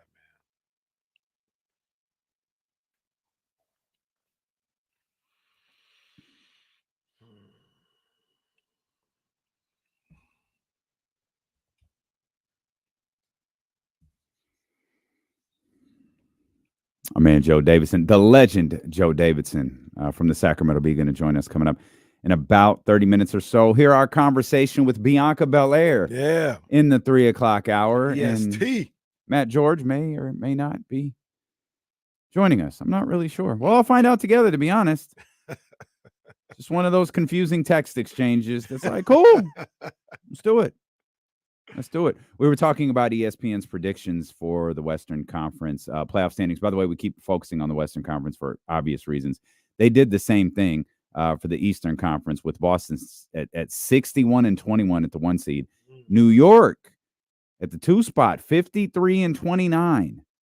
Philly, 52-30. Cleveland, this is for you, in the 4 spot, 50-32. Milwaukee at 49-33. Orlando at 47-35. The Pacers hit the play-in group. At the 7 spot at 46-36, followed by Miami. Miami at 45-37. Then you got Atlanta at number 9 at 31-50. Damn. And Chicago at 30-52. Oh, man. One way or another, the Bulls are going to get in there. Lord have mercy. That's disrespectful to the Chicago. Pacers. In Chicago. It's Disrespectful to who? The Pacers. what they said, they got Chicago in the play-in? Yeah, they got Chicago at 30-52. Chicago. Who's getting in instead? I'd give Toronto an opportunity for them. Well, giving them an opportunity isn't how this works. It's what they're predicting they're going to win. there ahead of You got Toronto Toronto. got more talent than Chicago. Now, talent doesn't always win everything, but Toronto got a better team. They got Toronto's- RJ Barrett. They got Scotty Barnes. They have Toronto at 4 less victories, 26-56. I think that's a little egregious. Toronto is another one of those teams. They don't have Ja Morant coming back, but they're one of those teams who I don't think their record last year, I don't think that tells the entire story of what their season was. Their season went to hell of injury after injury after injury. I think they had some personal issues going on as well. Mm-hmm. And then it felt like they might have started tanking. Yeah. They had And to save their pick, I think. yeah, and that's how their record wound up the way that it did. It's not a great basketball team, but I think I'm with you in the sense 26-56 doesn't feel right, but we'll see. I'm with Jesse. I don't like Indiana at 46-36. I've said it before. It's probably just me. I like them more than Orlando. I like them in the top 6. I like them better than Cleveland, too. Well, we know you hate Cleveland. Just say it. For God's sakes, just admit that you hate Cleveland. It's not. It has nothing to do with Cleveland. Cleveland could have did something else, too, this offseason, but all they did was just hire a coach. That's true. Oh, they did.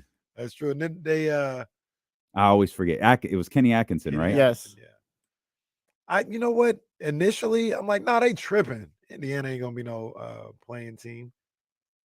It's one game worse. Yeah, I don't know. I do like Orlando better than Indiana. Well, then you're all in on this. What did Indiana win last year? They have them one worse than they did last year. They won 47 last year. Well, wasn't it? Excuse me. Wasn't it like 4 through 7 was like a game apart? It was almost kind of like the Western Conference situation. Yes. I want to say it was like so Cleveland 2 through 7 was like 2 games apart. Or something. Yeah, I was going to say it depends on how far you want to take this. Cleveland was in the 4 spot last year at 48 wins. Orlando had 47. Indiana had 47. Philadelphia had 47. Miami had 46. If you want to expand that a little bit further, we mentioned Cleveland was in the 4 spot at 48. Milwaukee only had 49. And New York only had 50. That's kind of the other funny thing about the Bucks. They were 1 game out of the 2 seed and were acting like they were trash last year. I'm the only one in America not acting that way. I don't think you're the only one. And I'm the only one in America that likes Giannis, I guess. Well, me and you. That's it. Everybody else is guy. Well, no, I think we're the only 2 people in America who like Giannis and Dame. Right. Maybe Dame heard. Somebody will you send Dame Lillard our show from like 4 days ago where we spent like an hour and a half hyping him up? Hey, Mr. Lillard, will you watch this? Well, everybody thinks Giannis is a damn role player out here now. Can't be the face of a franchise at times. Well, who's the third man though? I don't know. I don't know. But I think as a team, I was talking about those guys individually. Like I still think you can make the argument you could still make the argument Giannis is the best player in basketball. Like, and people just never put him in that category. This is okay. So I was like, this is hilarious. There aren't these big grand write-ups for these predictions, but I was looking down. I was like, did they not? Because you know how they highlight so you can click on the link and read about Jason Tatum or Derek White or whatever. I'm like, did they not even acknowledge Giannis Antetokounmpo and Dame Lillard in this entire write-up? They did at the very top, and what they wrote, the Milwaukee Bucks, after another early exit from the postseason, will lean on continuity with superstar duo Giannis Antetokounmpo and Dame Lillard, and head coach Doc Rivers running it back. So that you gotta. Do they get a pass at all? for changing coaches? They- I feel like we they just had should. this Well, conversation. but we don't have they to have it should. again. They should. They I'm not don't. saying a pass. I'm saying, all right, some understanding on the situation. you have to be better this year. I don't question that, but I don't think anyone believes that they're going to be better this year. And part of that, to Jesse's point, could be the fact the last thing we heard about the Bucks was Chris Middleton had multiple surgeries. Mm-hmm. I give Dame Lillard This offseason, he had multiple surgeries. on both ankles, I believe. Yeah. I think if you have Dame and Giannis Antetokounmpo, you're winning 50 games. Like we could talk about Chris Middleton. But wait, but you got. But Dame how is and that? Giannis. How is that different than Anthony Davis and LeBron James? I believe Dame and Giannis, even though the number of games played in recent years has shown differently, I think they're a little bit more reliable. I think Giannis is a better player than Anthony Davis. LeBron's better than Dame, but I think their supporting cast is still better than what the Lakers have. Brook Lopez, I like Gary Trent, I like that signing. Bobby Portis, I think what they have around, and I think it's unfair to say because I don't know, but I think they got a better coach in Doc Rivers in a less competitive conference. Okay. I think the Lakers are winning like 47 games or something like that. Like I don't think they're going to be bottom of the barrel. Like I don't agree they're going to be out of the playoff scenario. I don't agree with 47 is what they have Sacramento at here. What did they write about the Kings? I know the Kings, meanwhile, added All-Star. Well, they didn't. They only wrote a sentence. I told Kyle when he read it that they might have just cut it for space. The Kings, meanwhile, added All-Star DeMar DeRozan, who joins guard De'Aaron Fox to create one of the most clutch backcourts in the league. That's all they wrote. Again, they didn't write extensive paragraphs for each team. That's sounds good to me. Extent of what they wrote for leave everybody. It there, guys. Leave it there. You got something right. I think Milwaukee wins 50 games. They got Dame and Giannis. I give Dame the benefit of the doubt to kind of come back and play better just because of all the stuff he was going through last year. But it's just the Bucks I don't, because like I said, it's Middleton, like Bobby Portis is fine, but the other guys I just don't believe in. 50 wins from the Bucks gets them in the 4 spot of these predictions, where Cleveland is at 50-32. It's one game less than they're predicting at 49 wins. Dame's 35. Sounds about right. 35.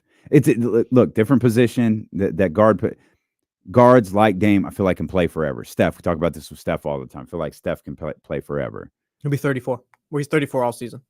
Oh, he's 34 all season. Yeah, he turns 35 next July. My bad. Cancer Dame. season. My bad, Dame. Maybe not. Oh yeah, for sure can. Well, maybe not. No, go ahead. Keep going. It could be a Leo. I don't know, but we're just gonna say cancer season. What's the birthday, Jesse? I think it's before July 15th. Yeah, That's you, right? Cancer. Okay. Well, good. Do you feel better about yourself? Yeah. Shout out to my boy Dame. All right, man. Well, Lord knows you wouldn't be talking about me. You're talking about Dame Lillard. My boy Blue. Where were we? We were so we were talking about the Bucks. I had scrolled back up to the Western Conference for some reason. Oh, I know. 1, 2, 3, 4 and a 49. Where's Boston? 1, 2, 3, 4 and a 49. So they have the top of the they actually, with the exception of the Celtics, they have far and away the best team in the NBA, the best record in the NBA. The record splits are about the same for the two conferences. They have Orlando at 47 victories in the 6th spot, just like they have Sacramento at 47 victories in the 6th spot. Yeah.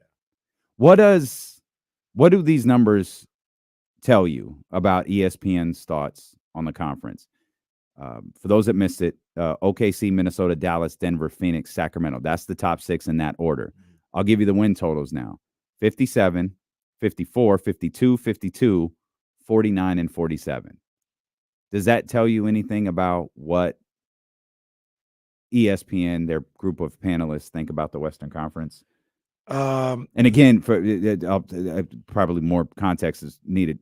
New Orleans at 7 is 46, and then it just gets one game lower, 46, 45, 44, 44. Those are the next 4 spots in the play-in.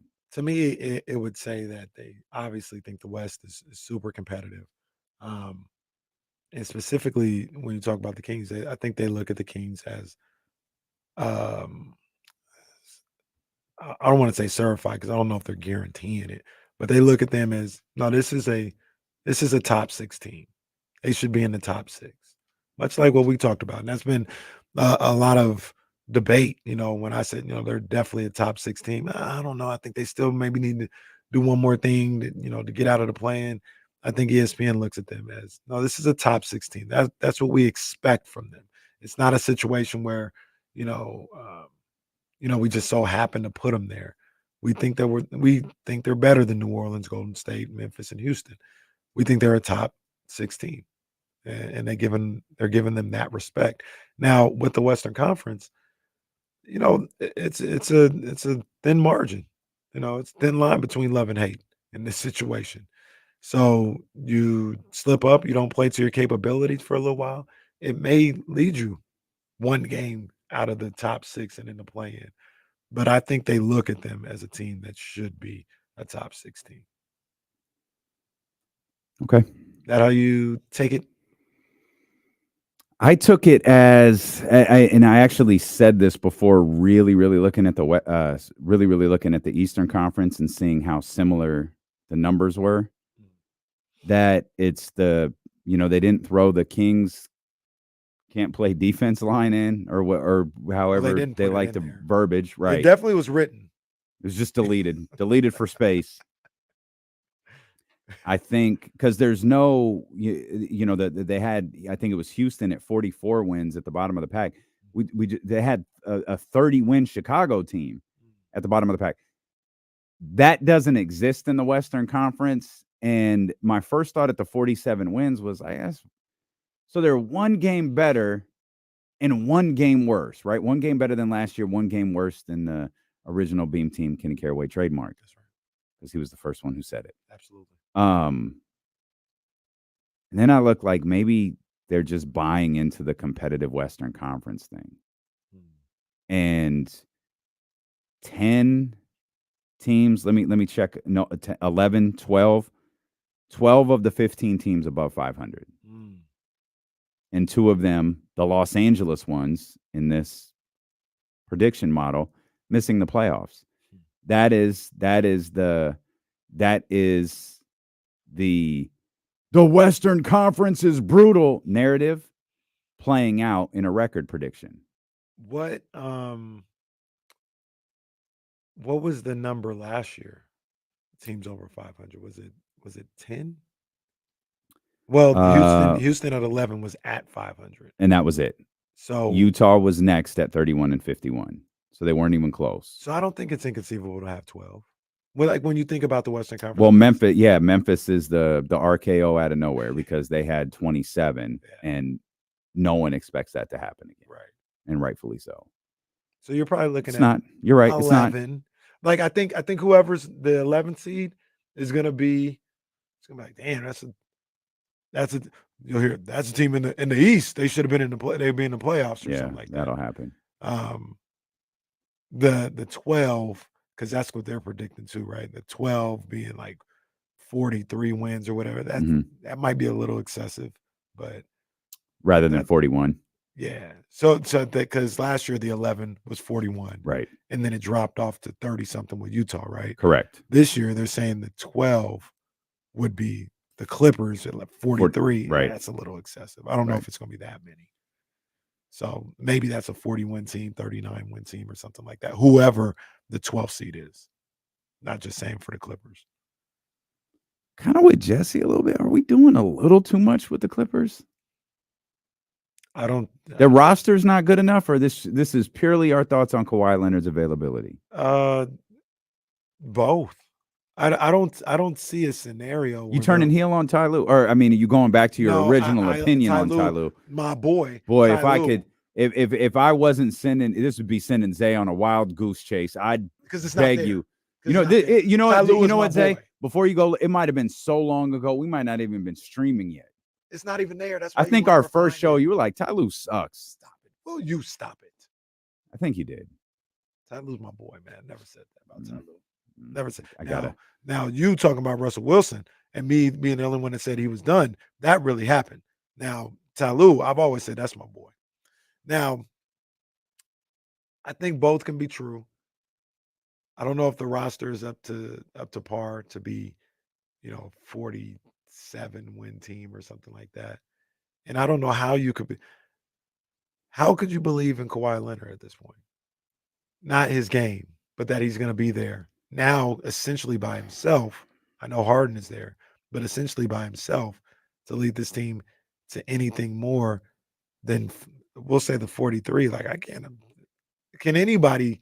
Jesse, you're higher on them than I am. Can you conceivably say, no, that's a 4? I could see them winning 47 games. How can I get to 47 games? If I'm giving Anthony Davis the benefit of the doubt of being healthy-ish or whatever the season, like kind of how it was last year, because Kawhi was that, no? Like he kind of just fell off in the playoffs, but if we're talking regular season. But you're not, though.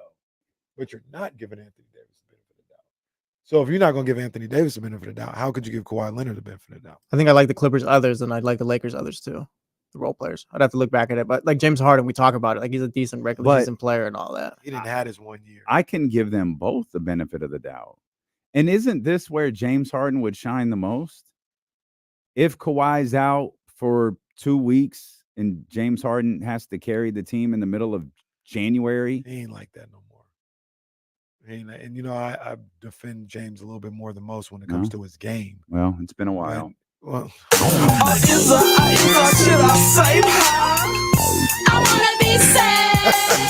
classic. That's a top 10 drop. Right No, there. we're keeping that for all like 4,000 shows. Like we're never getting rid of that. I defend his ability a little bit more than most, but he's not that no more. He's not like if Kawhi goes down for 3 weeks, Harden not going to average. I'm not saying you said this, but he's not going to average 33 to keep them above water, during that time. He's not like that no more. So that's a concern. I like the others. I don't love the others. Like I don't feel like I can make even if Kawhi was healthy, let's give him health. Is this a 47 win team? Yeah, I looked at both rosters right now. I think if AD was to go down for the Lakers are probably cooked. Like if the Clippers, like if they were to lose Kawhi for a bit or whatever, like I think they could withstand that with some of the guys that they got. So I mean, obviously Harden's there. Norm Powell is still there. Yeah, you got guys like NBA guys like Terrence Mann's there, Batum is older or whatever, but guys who can help you like just kind of withstand and all that. At least like looking at the Lakers though, if we're gonna like talk about the Lakers as far as like playing, they can win this amount of games. I don't see any reason why the Clippers can't be part Austin Reeves, of that. one of the great guards in the game. We joke a little bit. Who on the Clippers is better than Austin Reeves outside of Harden and Kawhi?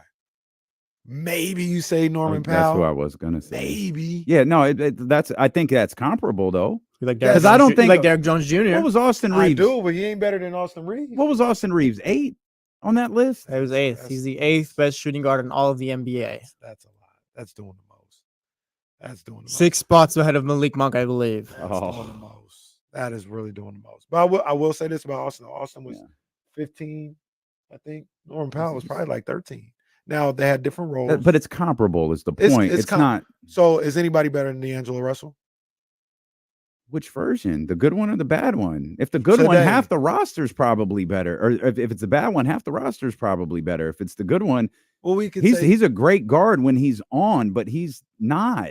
He's up. He's as an erratic a player as there is in the league. He's not an elite role player, huh? Would you call him that?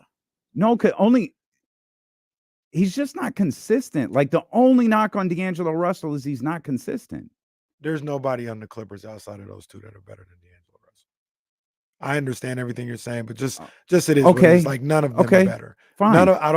Norman Powell might be equal to Austin Rivers, and that's where we end things. Like that Clippers the supporting cast is a bunch of. Is Austin Rivers still playing? He means D'Angelo Russell. Wait, what? That was a crazy switch up. I don't know where the train of thought went, but yeah, he meant D'Angelo Russell. Austin Reeves. Austin Reeves. I was like, wait, huh? We're talking about D'Angelo Russell and Norman Powell. Like, what year Clippers are we talking about? I like Blake Griffin too. Oh man. So I like the supporting players on the Clippers. I don't know if it's good enough to, if something goes wrong, keep them on the pace to win 47 games. Mm-hmm. But I'm down. We'll all find out. I'm down on the. I mean, it's not a right or wrong. Like, you have the right to be down on them. Like, Paul George is gone. Their second guy is gone. And you have Kawhi. Kawhi actually played 68 games last year. He tried. Played 68. He tried to play. I don't think he took his first game off until like early April, I think. Like, he was trying, and then the body just broke down. Did Zubac leave? Is he still there? He's still there. I like Zubac too. I like Zubac. They're not a top 6 team anymore, but I think they're no different than like the Lakers, Warriors. How we feel about those teams, even the Pelicans. Like, they all have talent or whatever, but they're all kind of like on the brink of if this goes wrong, it'll be kind of bad. But Is the Warriors roster better than the Clippers? I think so. You talk about Steph, Kuminga, Wiggins, Buddy, who I saw someone. Yes,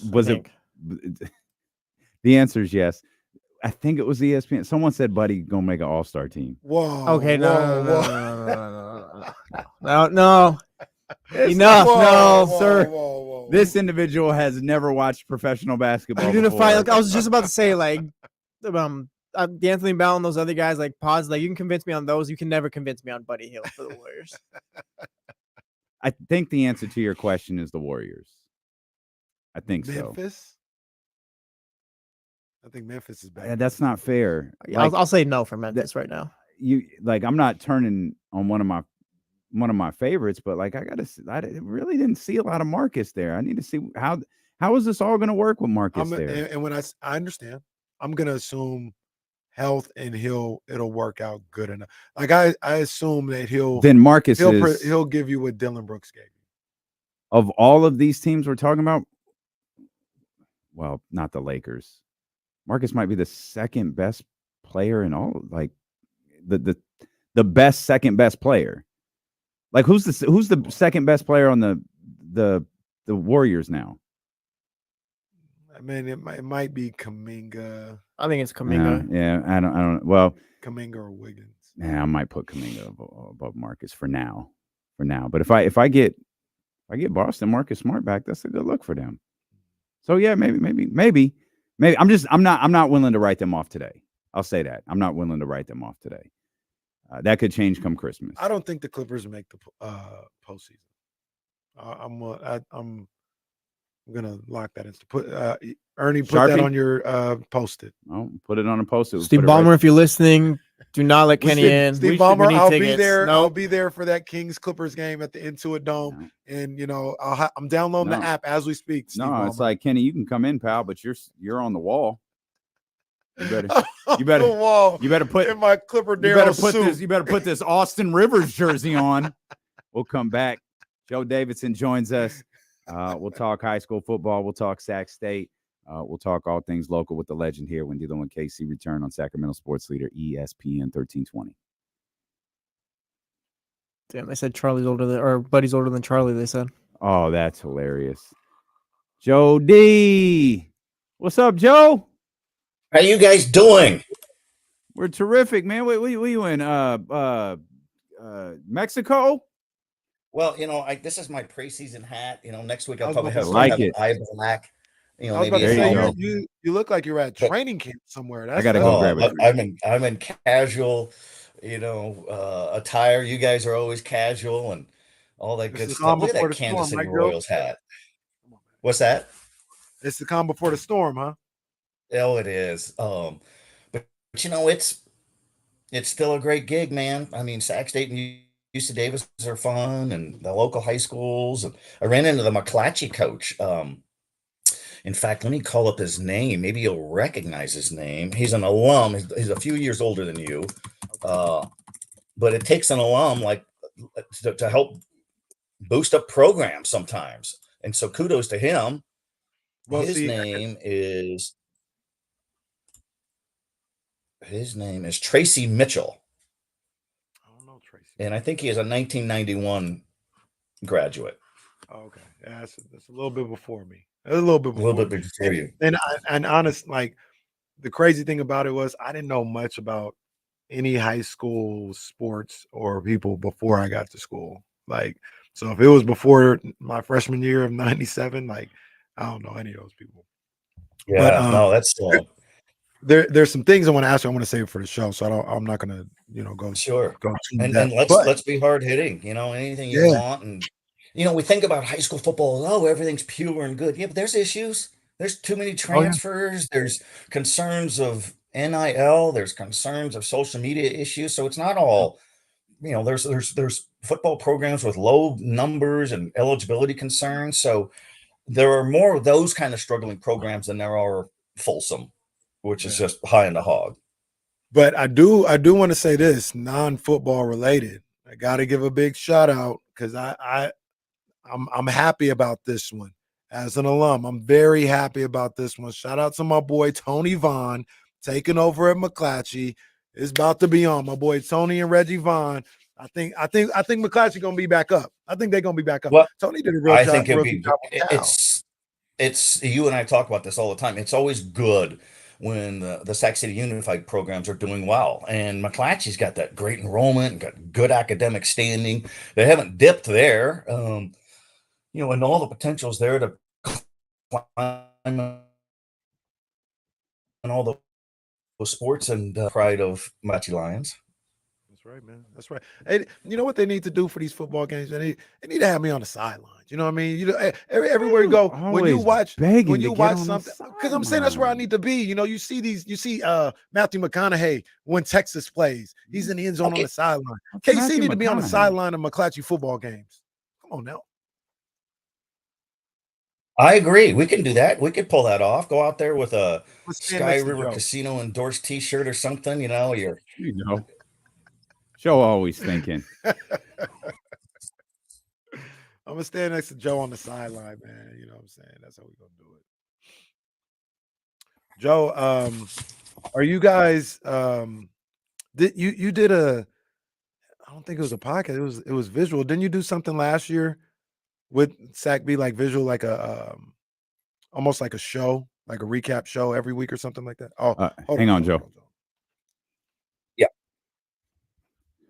Conversation already in full effect. Unfortunately, Joe Davidson entering witness protection program did not. No, somebody said earlier, I need a recount, man. That had to be top 10. It was pretty tough. I don't think I had ever laughed so hard as I did when Joe's phone went awry, and he sounded like he was being hidden in some small town in Arizona as we welcome in our legend, Joe Davidson, ahead of the start of college football, ahead of the start of high school football. Joe, there's a lot to talk about in the high school aspect. I do want to mention, in case we don't talk next week, Sac State gets underway here next week. What is it looking like for Coach Thompson and that crew this season? Well, I'm proud to say I'm out of witness protection, so I think the signal should be good.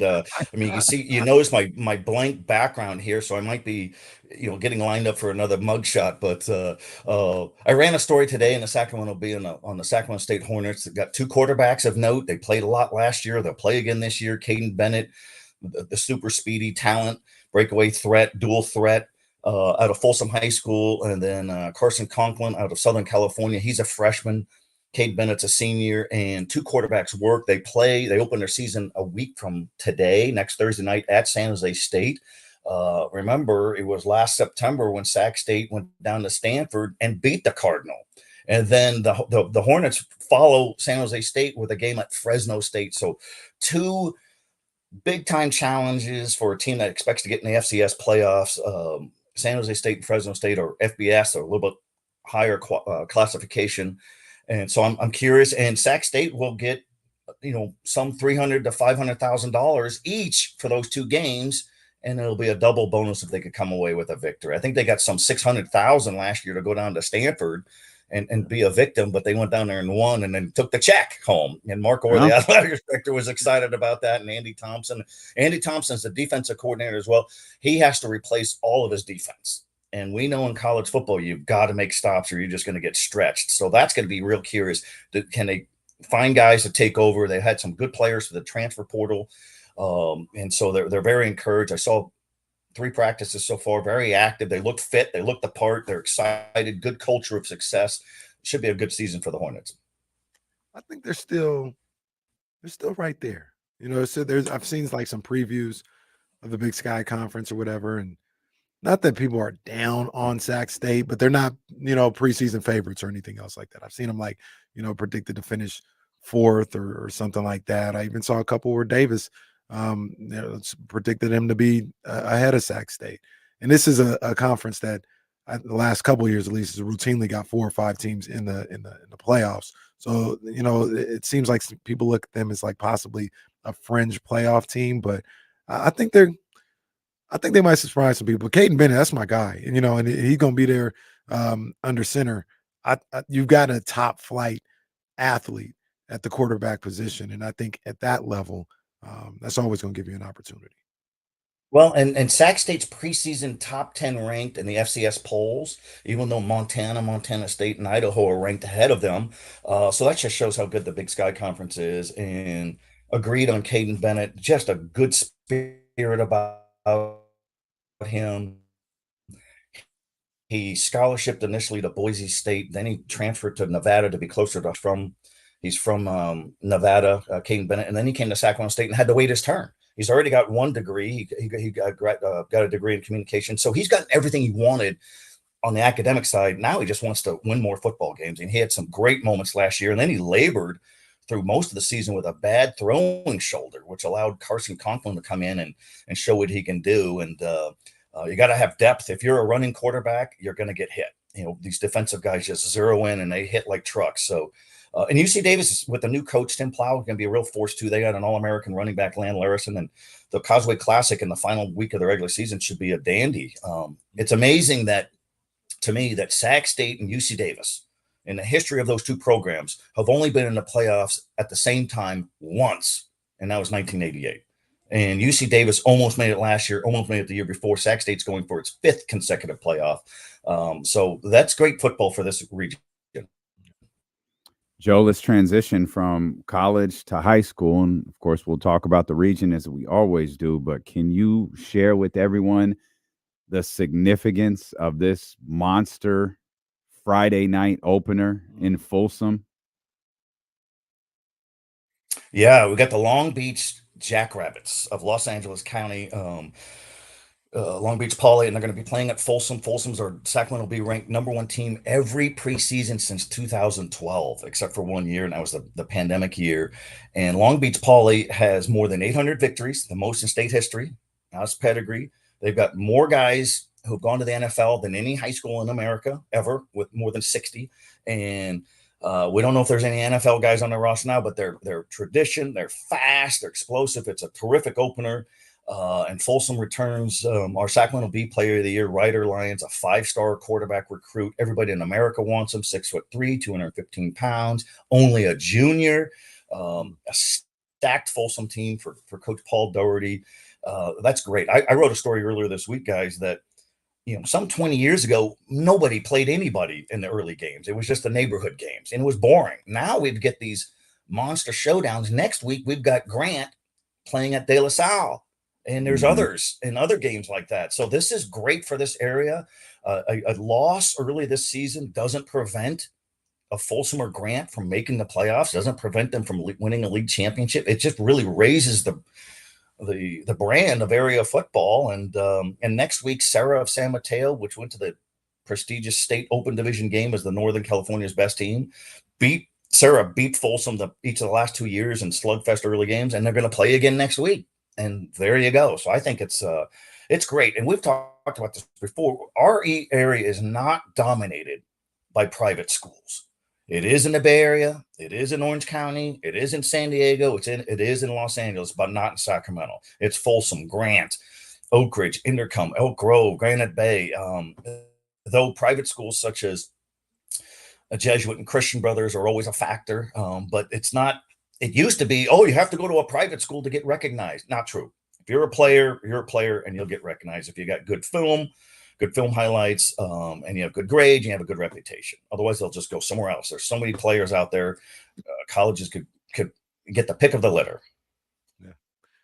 Going back to Folsom a little bit, I've, read some of the things that you've been talking about and seen different things. Even saw you when you was on CBS 13 Sports Sunday. Saw my boy Joe D, and everything I'm hearing about Folsom is like, and you talk about they've been the number one team since 2012. They got numerous section championships, state championships, all this other stuff. They're telling me this might be the best team they've ever had. You know what I mean? That's crazy considering the lineage and the history that they've had in the last 20 years or so. But they said this team right here might be the best one. Well, that's a great question. I think it's Coach Paul Doherty's best team. He's in his sixth season as head coach.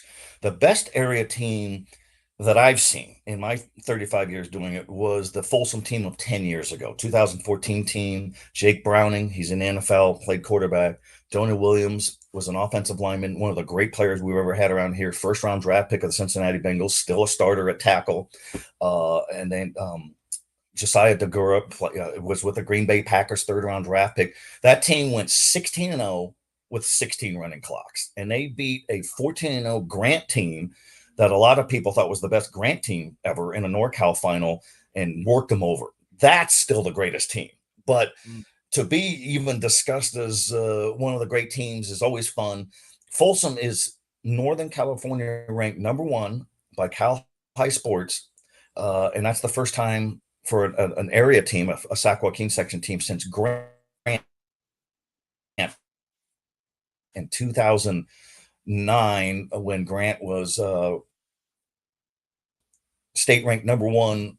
Until here comes Folsom. And if Folsom were to become the open division team over Sarah or any other Bay Area Power, De La Salle, they'll probably get Mater Dei, one of the top teams in America, in the state open division. And that would be the ultimate showdown. I'm not a big fan of what Mater Dei and Bosco do. They get sometimes up to 20 transfers a year.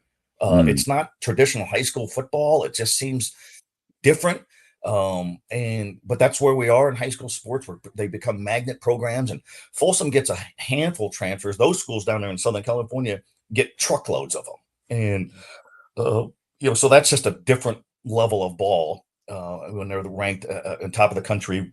I think Mater Dei of Orange County last year had 31 kids on their roster with full scholarship offers. So you're talking about backups who had offers. Offers mean, hey, we want you to come this way, or we're thinking about you. Nothing's binding until 11 and 10. But that's just remarkable. That's the kind of talent. And Folsom may have 8 or 9, 10 guys with scholarship offers. Joe, you talk about these transfers and traditional. Is this the new traditional high school football? I don't think they call it the transfer portal. You don't need a portal to get where you want to go, but that is essentially the new tradition of high school sports, is it not? Yeah, it is. And I'm not a big fan of it. I'm old school. I'm from a small town of the Oregon mountains, go to your hometown school. That's not always realistic. I understand and, understand that parents want to send their kids to a place that really works for them. That's what's great about this country. You have a freedom to do those things. But if you don't move from Elk Grove or Sacramento to the Folsom boundaries as a football transfer, basketball transfer, then you're subject to sitting out for 30 days or an entire season. And that's a big gamble.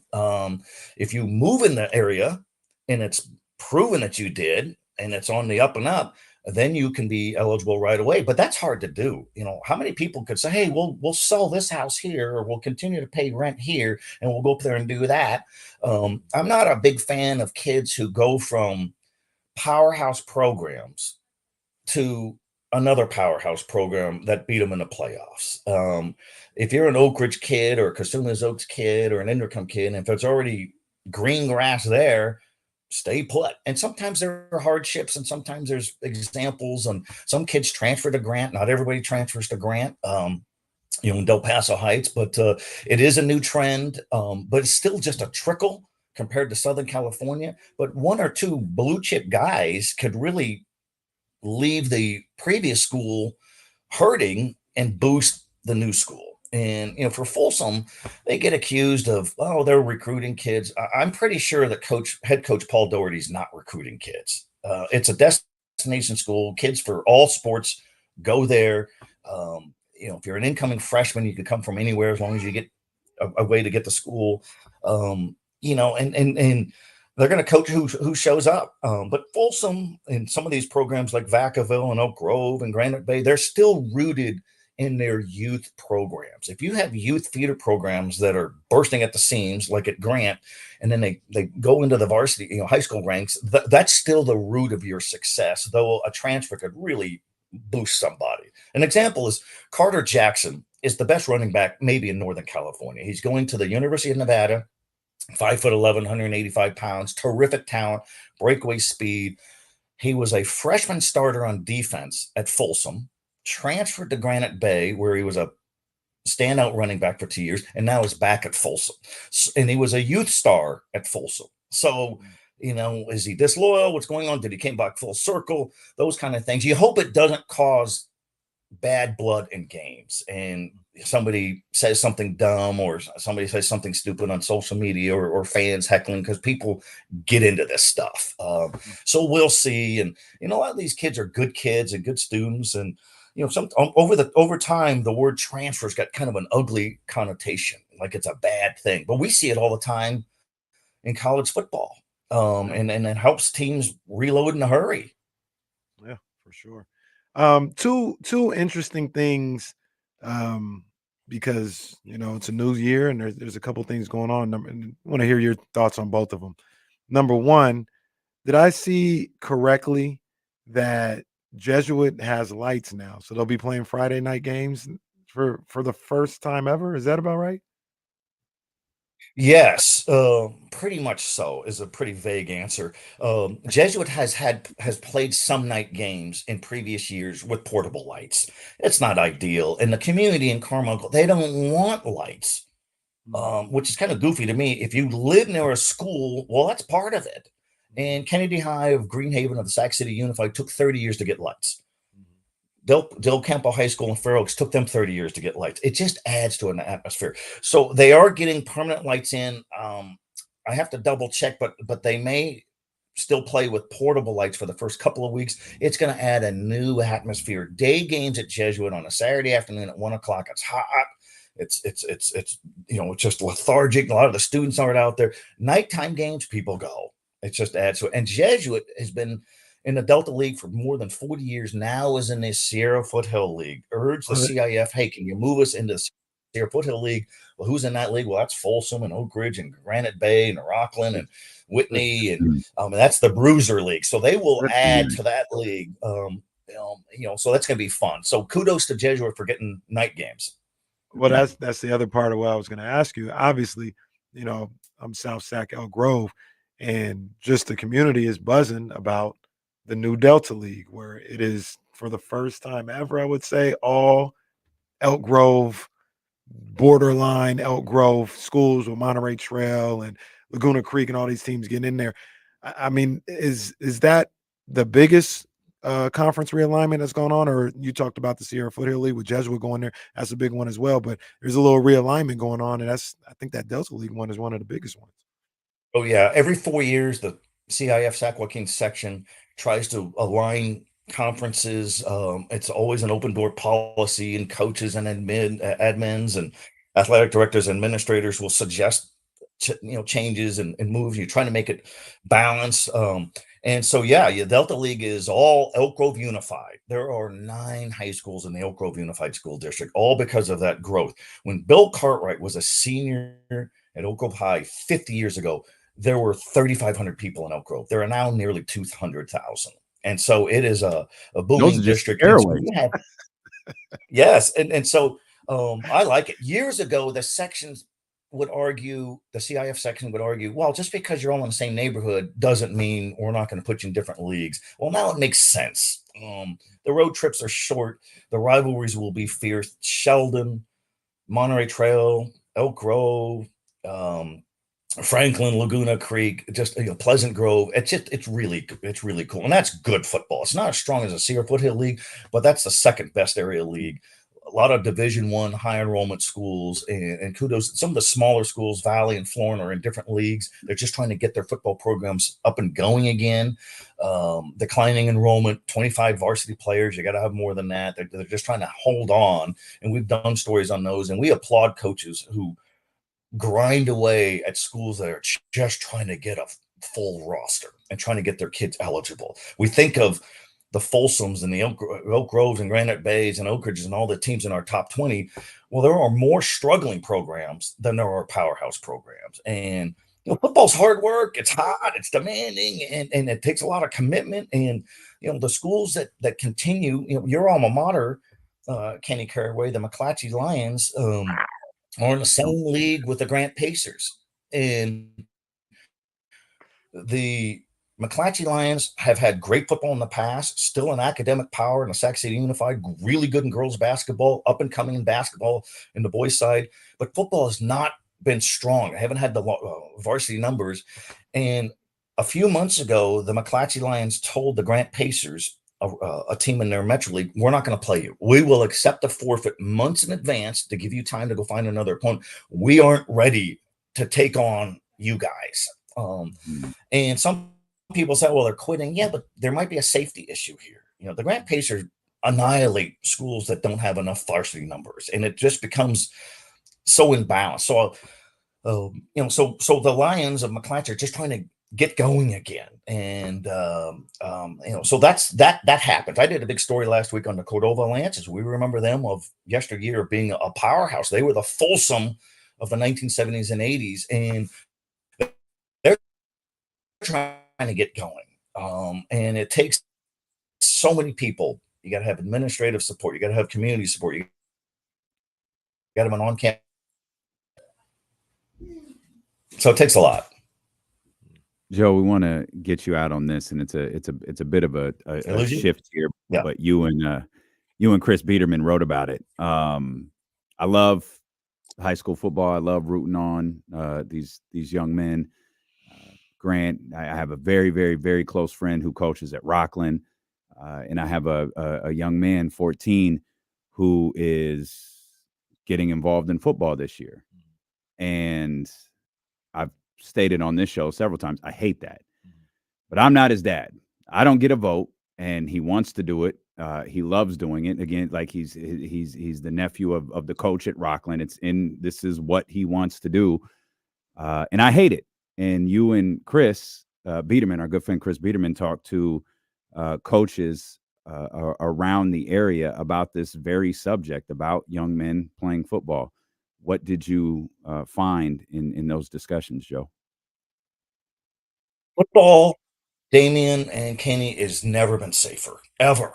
The days of not watering your athletes is long gone. You hydrate your athletes. The days of leading with your helmet to tackle somebody in youth football, high school football, college, and NFL is gone.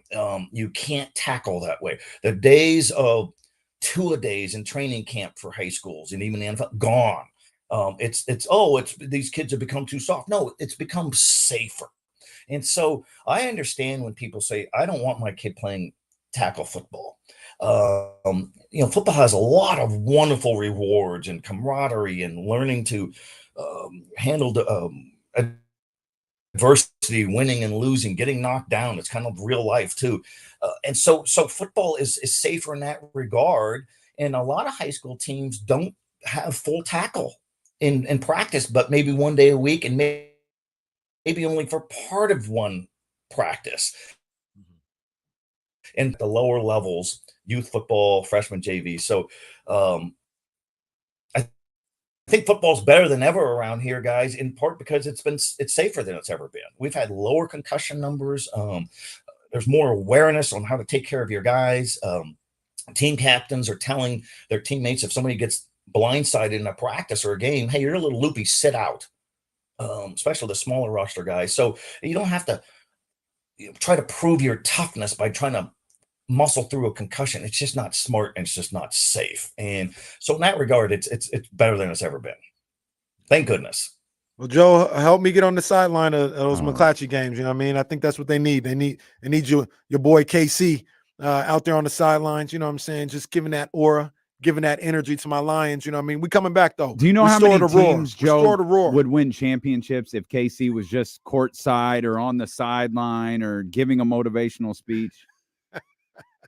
I think his mere presence just exudes star power, megawatt smile. Bring your mom, though. See, that's Bring the your guy. mother and let her speak to the people. Well, That's a shoot. she won't hold back on him, though. If they Well, ain't doing what they supposed hey, to you do. guys suck. Get it together or you're all out of here. I'll make you guys run until your legs fall off. Huge stadium bleachers. Restore the roar, baby. Rawr, Please, rawr. I'm We begging back. you to We coming back. stop Tony doing Vaughn, that. Reggie Vaughn, I see you, baby. We back.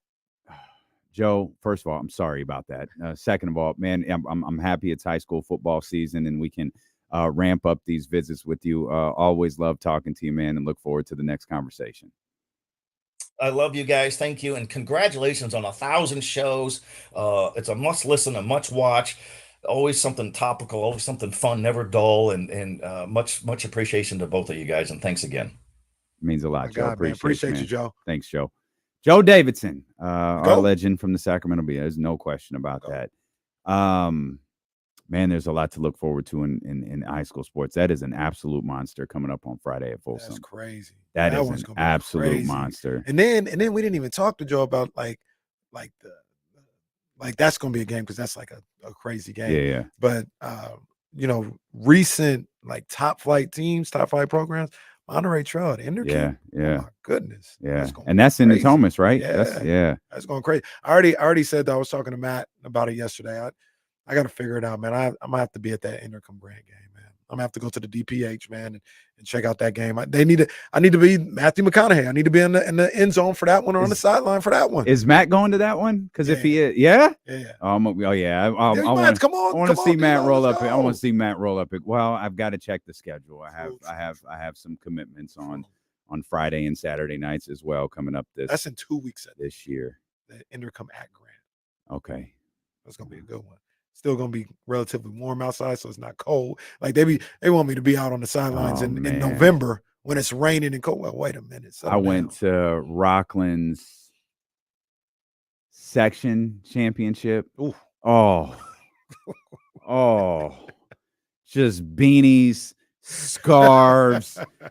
Where's my thickest sweater? Give me that one. Overcoat. Yeah, man, and just sitting there. Think about that. We're in California. Just imagine like Minnesota. Hey, good luck, son. See you when you get home. That's about all you're going to get from me. Hey, good luck, pal. I know that wasn't the smoothest technical interview, so thanks to everybody who kind of bear through that. There's always like a fine line of like pulling the plug or it's going to work itself out. It was a series of near falls. With Joe Davidson.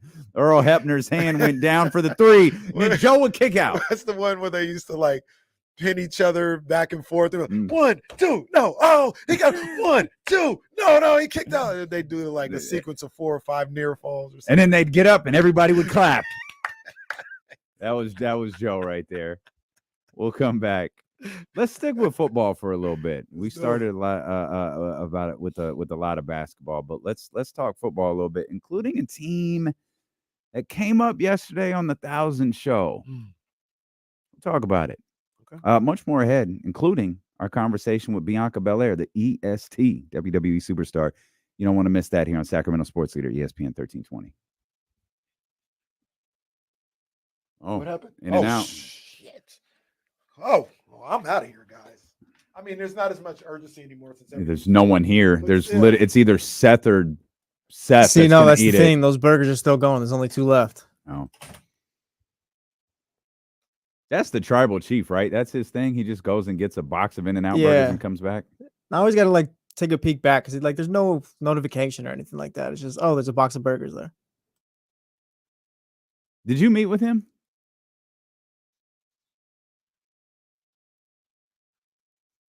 Okay. All right.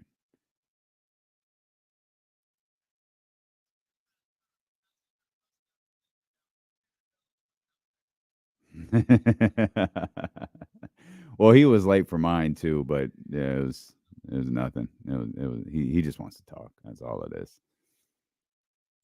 I'm having trouble. I'm having difficulty logging into YouTube in here. It's the weirdest thing.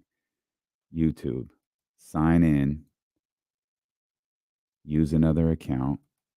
There's my okay. Next.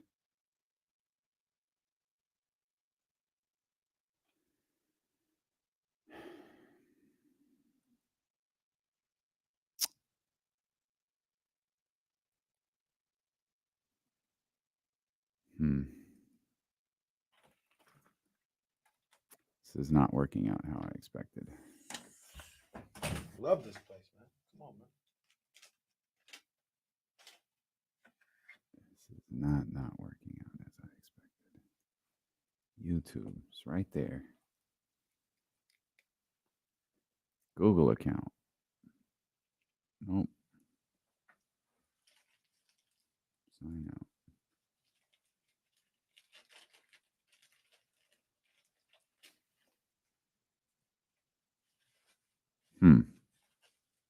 Try this. These are literally like the best days. Oh, Jesus. Hannah Storm's still doing her thing.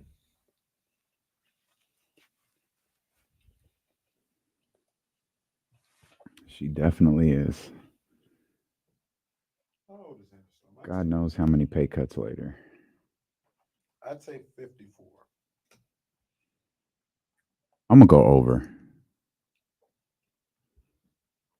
Yeah, you're probably right. 58. 58? Yeah. I think she's closer to 60. Very nice person. Of course he is. Okay. And we'll see.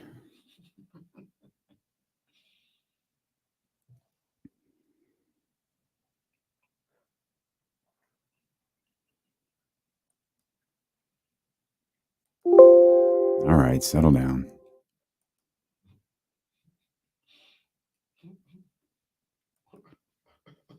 All right, let's try this for the 10th time. So I lost my fantasy football league last year, and the punishment is I have to show up to our Vegas draft a day early with no hotel room and only $20. Any recommendations on cheap, Jesus. free things I can do while there?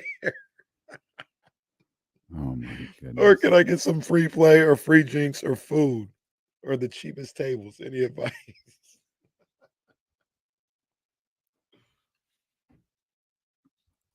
All right.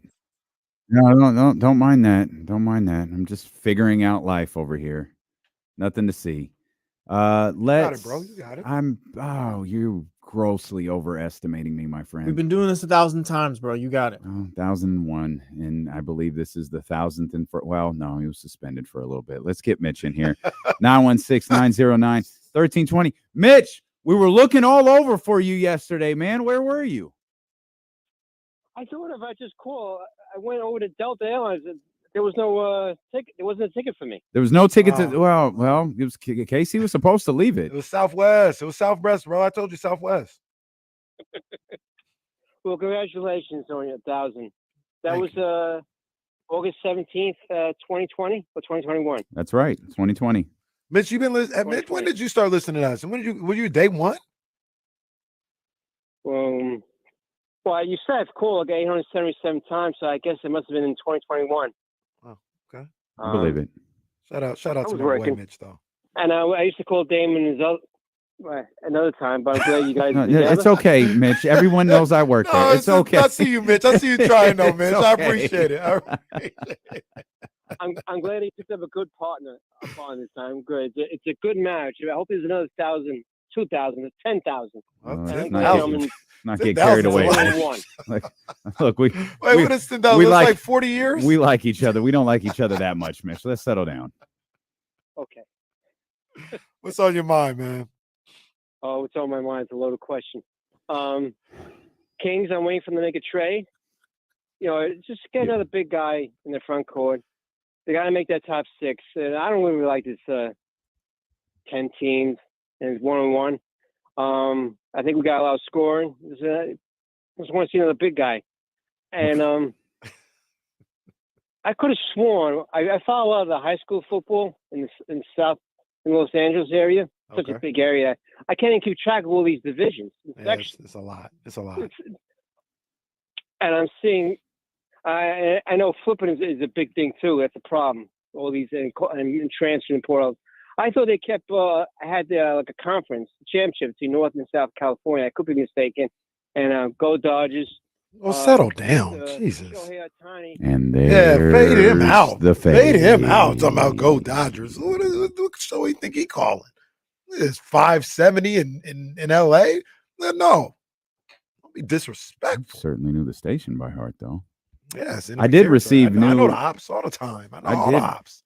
I did receive previously unreleased photos of you outside the Lakers mural after OK Lake Show became the top moment. Swear be on. And there are no middle finger. There are ear to ear smiles. I was forced to smile. Whatever you say, pal. Forced. Wait. So you there's like actual pictures of him smiling. I'm just standing because there. we only got the Like, ones of him pretending to be mad or whatever. All right. Well, I mean, forced to smile. There's nothing going on there. Just settle down. Where is my friend Jasmine? There she is. Not that it was. Look at it's such propaganda. Look at the smile on that man's okay, face. relax. There ain't no super smile. Oh, look Just at that. there. Look at that. Say it ain't so. Look No, at wow. that. Stop. Wow. Never in my life. I'm not even like hyped or anything like that. Like, are you or are you not smiling? Somebody might have said something funny. Are you or are you not smiling? I smile for a picture. I'm asking you to answer the question in front of the jury and your peers. Are you or are you not smiling in this picture in front of a Lakers mural?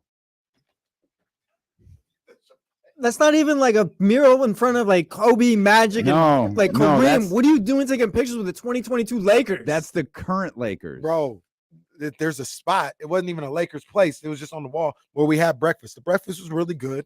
Like, yo, eat your breakfast and get out. Well, it wasn't one of those. Like, you sit down, you eat, you know what I mean? It's a nice little place in West LA, whatever the case may be. All of a sudden, they're like, oh, look, there's this Lakers picture. I was like, oh, man, all right, man, whatever. Man, just a look, Jay. I knew it was you, Fredo. God, man, stop. Well, all of you, will you stop it? Look at Spectre. He's practically glowing. Ain't no practically about it. Aldrin's begging you, plead the fifth, bro. Like, just bow out of this. There's nothing to bow out. I don't rock with the Lakers. Why do you have pictures with so many ops? If you were on trial, now, admittedly, this is a lot of circumstantial evidence. But people have gone to jail on circumstantial evidence. That doesn't mean it's true. It doesn't. But if this was a court of law, pal, you'd be in big trouble. Bro, I hate the Lakers. What is worse, this picture or the one with Grant? Ooh. Well, there's another one out there. That one could be third. Got Dave holding little Reese like... Having Dave over for Thanksgiving? Like, what is this? Oh, little baby Reese just smiling. Man, rank Kenny's ops picks. What side is he on? The Dodgers, Grant Napier, and Carmichael Dave. Boy. Man. Bro, it's just a big show with how many times he turns heel. Oh man, they'd be own people out here just spreading false propaganda. This is game 916. He's gonna have a Luke Walton jersey on next.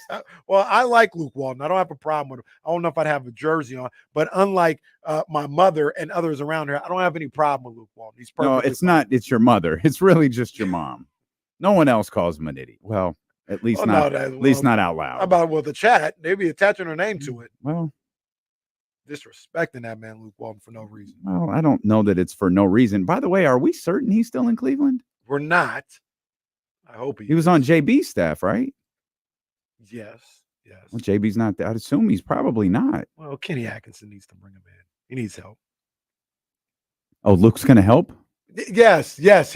I'm just He's asking. a basketball mind. He's a good coach. Well, maybe a good assistant. And yes, you can help.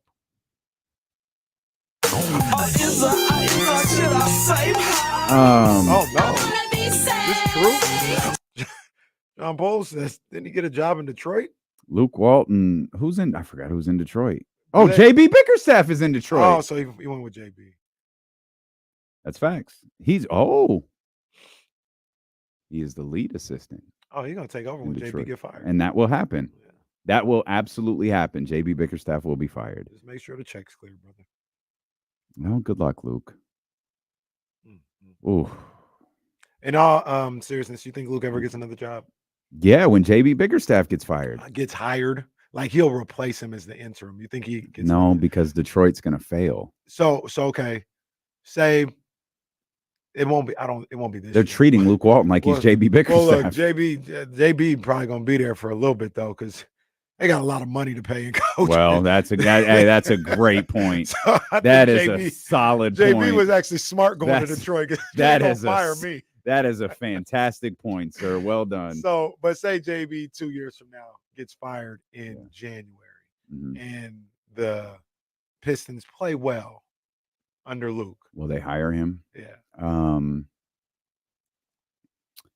It's possible. Like no one was clamoring for this job when it was available, and I don't know when that's going to change. Like I don't know.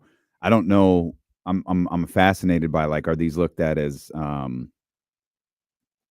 like, is this an organizational issue? Was it a bad coaching fit? Did they just make a mistake on Monty Williams? Like, we got to get out of this. Do they not think that the future is as bright for Cade Cunningham as some other people think that it is? Because that's really kind of what you're hanging your hat on in Detroit.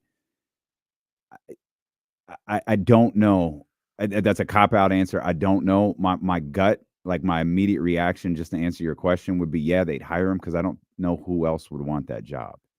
I feel like that could be a bad job for another 5 or 6 years. New GM, right? Isn't it Trajan Langdon? It is.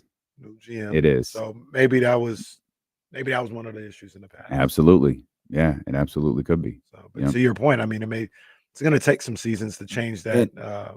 There's a very real possibility Luke is as good of a coach as JB Bickerstaff is. And Luke, the tough part for him is if he does get an opportunity and we think that it'll be there, that's a tough spot to not fail. Because if you're firing JB Bickerstaff, something's not clicking. Right. And to ask him, okay, Luke, clean it up. Yeah. That's like you're at.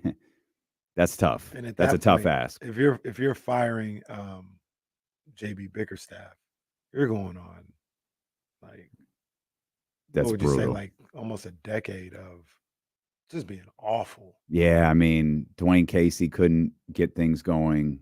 They've made the playoffs relatively recent. And when I say that, I'm talking about maybe 5-6 years ago. Did they make it under? They didn't make it under Dwayne Casey. They made it. They made it during the Bucks' dominance, because I remember they got beat to Bolivian by Giannis one time. Is the year they had Blake Griffin? Yeah, I think it was Blake Griffin. So I think this is before the pandemic. I think we're talking about 6 years ago. They made the playoffs. They haven't won a playoff game. I think the record or the stat was in like 12 years or something like that. So I hope someone calls and is angry that you said Bolivian. That's my only hope for the day. Gonna have to go call or tweet. One of the two. But like if they fire JB, we're talking maybe like 8 straight years of no playoffs. Yeah, it's looking ugly. Yeah, at that point, like this. Yeah, it's a tough job, like you mentioned. Tough job. I don't have any issue with Detroit. It's so. And I like JB, so hopefully they figure something out. I just think JB keeps getting these jobs where you just shake your head and go, "Oh, it's Steven Silas in a situation." Yeah, but like his whole career is a Steven Silas situation. Speaking of firing coaches, let's get TC in here. 916-909-1320. TC, what's happening, baby? Hey, what's up with my two brothers? What up, TC? It was good seeing you yesterday, big dog. Man, it was good seeing y'all. That's honestly, bro. That's the only reason not the only reason, but that's why I called, man. I want to tell y'all, hey, that was nice, a nice turnout. D-Lo, KC, Jesse, and the Kiki's was fire, bro. And I was about to sit down with y'all, bro. I hollered at my boy Kenny about Kyle. Yeah. We had our talk. D-Lo, D-Lo, you was looking sharp. I like that button that you had on, dog. Fire. You know what I mean? But it was fire. But hey, all in all, that was good, bro. I had a good time, and I was glad I was able to sit down with y'all. Chatty house. I sat down with the homies and all that.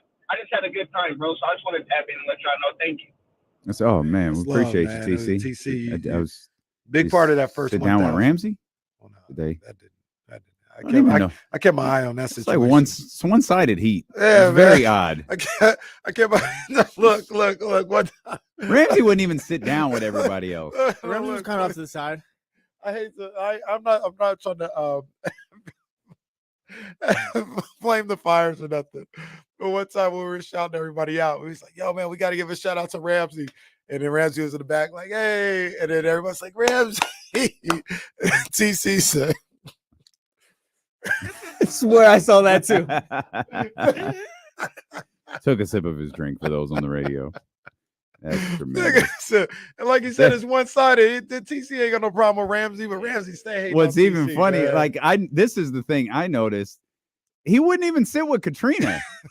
He was just like standing at, like, Katrina was sitting down, relaxing, and then I felt like Katrina felt obligated to go stand next to Ramsey. like Katrina, Ramsey, like, sit down. There was enough chairs. Like, I was looking, I was like, did I not bring enough chairs out? And then I looked over, I was like, no, they're right there. Well, look, I don't know. More rumors going on from the 1,000 show. Is this true? John Paul says they fist bumped. And then Ramsey went to put on sanitizer, but there was still a fist fight. Is this true? Can we confirm this, John Pauls, or are you just talking crazy? Well, to be clear, I saw Ramsey put hand sanitizer on 7 times. Yeah, I mean that's Ramsey's that bag. Part of this story is not. Yeah, that's not notable. fabricated. Like that's just what he does. Oh, Katrina I don't know. Katrina said it happened. Oh, well, come on, man. Come on, air horns, man. It happened, air man. horns. Oh, come on. Oh. Those are my boys, man. Those are my boys. Shout out Kiki's too. Had us all well fed. I had someone knocked out during the show. I saw. Don't want to name names, but I think I caught that too. But I think I caught that too. Oh no, he don't get absolved. He don't get a free. He wasn't naming no names. He don't get a free pass. You don't have to name names. I saw it. It was lazy. It was lazy. Lazy was sitting in the front row. And we're doing whatever, and I look over. I was like, "Is Leezy?" Had his arm on the armrest and everything. I was like, "Oh, all right, Leland." But Leezy was working, and he maybe got in a little food coma, and that's a shoot. You know how demoralizing it is to celebrate your 1,000th episode and your photog falls asleep on the couch. No, that's a tough look. That'll kick your ego right into growing. That's tough. I didn't see that. Yeah, man. All right, Lazy. He said, game 916. He said, "I'm tired, boss." Oh, that's the funniest thing all day, Dr. man. Davis said Leezy had too much of them buffalo chicken fries. Front row, too. Front row. Yeah, right in the front. Like, fam, go in the back. No, that's the funniest thing all day, man. I didn't know that. That is hilarious. Thank you to Warren who caught the growing reference. I appreciate that. Oh, man. There was a growing going on? No, I said there's nothing like watching your photog fall asleep. That's a good kick in the growing to your ego. Well, so you didn't even hear it. That's a bar. That's how bad this is. You didn't even hear it. That's a bar, man. Boys spitting bars. No. D-Lo bars. Let's go. Right. Oh, yeah, that reminds me to the Drake bars when we were showing that video, and the part of you singing D-Lo was hilarious. I think that kind of caught everyone off guard, too. No, that was a classic. I don't think anyone was expecting that. That was completely unexpected. I knew that Zay had made the Evolution of Drake bars video, but I didn't watch it. It was just like, I'm going to get this ready. And, yeah, I was not expecting that to be there at all. Classic moment. I forgot about that. That was a good one. I absolutely did too, and we should all forget about it again. Nah, they got a solid pop. Which, by the way, could not be heard on the live stream whatsoever. That's what I heard. I didn't hear. We'll fix that. It was a great little experiment. I don't know if we'll mic Sky River because of all of the chaos that happens at Sky River. but we'll certainly mic the Odyssey offices. I'll let our engineer team know that would add a little bit more to the live broadcast. But it was a great time yesterday. And big thanks to maptrition.com for getting me back on track here today. Use the promo code DLO1320 over at Maptrition. And I can't lie, I had to get into the studio a little bit earlier than usual today because yesterday was a different day. I had to have things set for KC when he walked in, had to meet with a couple of different people, got here a little bit early, left the house in a little bit of a rush, forgot to take my Cravings Crushers. And I swear to God, it is killing me right now because I want to eat everything over there at Kimberly's new snack shack that she's got. There's She'll be gone soon. Oh my God. And I'm like, don't be that guy who starts just grabbing stuff for the sake of it's free. I caught it. I know. It's too late. It's too late. It's too late. Just forget it. Wait a minute. Head over to maptrition.com. Use the promo code DLO1320. Don't forget to take your Cravings Crushers. Don't forget to take your fat burners, and don't forget to take your strength enhancers. They have other stuff too. They have stuff that helps you sleep. They have protein shakes. They have the all-day BCAAs that I had in the fridge yesterday too. That I'll have to remake because I let them sit there too long. But head over to maptrition.com. Use the promo code DLO1320. Oh man, this is a funny segment, man. It's hilarious. The show's so stupid, dude. I swear this show is ridiculous. But it's going to get better a little bit over an hour from now. Bianca Belair. You'll hear our conversation with Bianca Belair. We got the opportunity to talk to her yesterday before our 1000th episode. And I can tell you with 100% certainty you're going to enjoy this. As soon as we disconnected and said goodbye to the WWE people and Bianca, we knew, yeah, we got one. Yeah, we got one. It was good stuff. So I can't wait for you to hear that. Our conversation with Bianca Belair coming up in the 3 o'clock hour. You or Matt, I think it was you, asked a question yesterday about, we were talking about the Raiders. Mm-hmm. And I think the Raiders open up with the Chargers, and will they, start 1-0, 0-1? And the Chargers are, when you look at teams this upcoming NFL season who weren't particularly good last year, who have struggled or whatever, when you look at teams that are poised for the biggest improvement, partly because of some of the injuries that they dealt with, in big part because I think a lot of people, including me, are believers in Jim Harbaugh, the NFL coach, not the cheater at Michigan, but the NFL coach. So uncalled for. Don't listen to him, Jim. I think the Chargers are at the top of that list. I think so too. I mean, I think you also talk about the talent that they have, and you look at the quarterback position, and a lot of people believe. I think we've had this conversation before. And you're like, I'm not really sure why they just kind of go to this as a default, but I'm probably one of them. Justin Herbert's the quarterback. Yep. Good QB. So you got him. They've got talent on the defense. They weren't able to stay healthy the last couple of years. That had something to do with it. We'll see if that changes with Jim Harbaugh. But I think they're absolutely poised to. I think they're poised to be a playoff team. Which I point that out. We could talk about like the other teams that are poised for improvement, but man, when we talk about, that's a blow to the Raiders. Yeah. because because we can have a discussion. I think you can have a fair discussion about whether the Raiders got better or worse or stayed the same. Mm-hmm. And I think there is a completely fair discussion because either way, the needle's probably not moving a lot in either of the directions. Mm-hmm. But with the Chargers being better, that makes the road tougher for Las Vegas in a conference that already has Kansas City in it. Mm-hmm. And then Denver. I don't like Sean Payton. I don't know if I ever will. But it seems like Bo Nix has had a really, really good preseason and a really good camp, the whole, overall. And maybe there's a little something. Maybe there's a little something to the Denver Broncos. And he was officially named the That's right. Week 1 starter. That's right. This morning. I think it was yesterday. I think it was yesterday. Yeah. So, I mean, we'll see what he can bring to the table. I had I don't want to exaggerate. It wasn't super lengthy, but it was probably like 7 minutes or whatever. With our guy Paul down from 98 Rock. Mhm. And did you know he was like a big Raiders fan?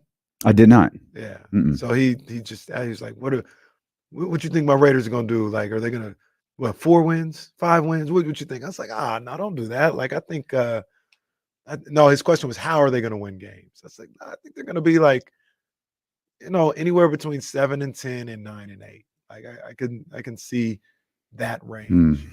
And he was just like, I don't see it. Like they got a good defense, but the offense is just putrid. And I was like, I don't know, man. I think I still, and I didn't like what I saw the other night from Gardner Minshew, but I still think he's good enough to keep you around contention, where even with the Chargers and everything else going on like that, in the tough division that is the AFC West, I think the defense is good enough. I think right now, at least, you've got a playmaker in Devontae Adams. We'll see how long he's there. But I think you got enough to hang around and give yourself a chance to be a wild card team. I hear what you're saying with the Chargers and everything. Like I said, that division, but I think the Raiders, I think they got enough to hang around. Is contention 7-10 though in that division? Well, and what I mean by that is like 7-10 and contending means, and I'm thinking of They're losing card. games late, like they're fighting. Okay. I'm thinking of wild card. Like Gotcha. I don't think the division is up for debate for the Raiders. But if you're 7-8 and potentially if you win your last 2 games, you get in, or you have some tiebreakers or something like that, I could see that type of situation. And like I said, I could see them finishing 8-9 or 9-8. I think anywhere between 7-10 and 9-8 is where I could see that team finishing. How that division? Do you think? I'm sorry. And if that's the case, say it's 8-9. Do you look at this season as a step in the right direction for the Raiders? If they finish 8-9, miss the playoffs by a game or something like that. No, isn't that what they were last year? It's exactly what they were. Yeah. I can't. They have to make playoffs, so they're kind of just stuck. Yeah, that's asking a lot. Well, that's I understand. Like, what do you? So the good thing is, if you're 8-9 and in contention, you probably aren't trading Devontae Adams. My fear is things kind of go south early. That's the biggest fear, right? Because the trade deadline is quick. It's like October. It's like the end of October or something, or maybe it's around there. But it's relatively quick. It's relatively early into the season, or at least it feels relatively early in the season as comparison to the NBA. I'm sorry. We'll talk about that in a second. Keep your thought. Okay. Okay. We'll come back. No. Oh, well, I didn't even know. I can ask you now before the break. And I want to hear your Raiders thought.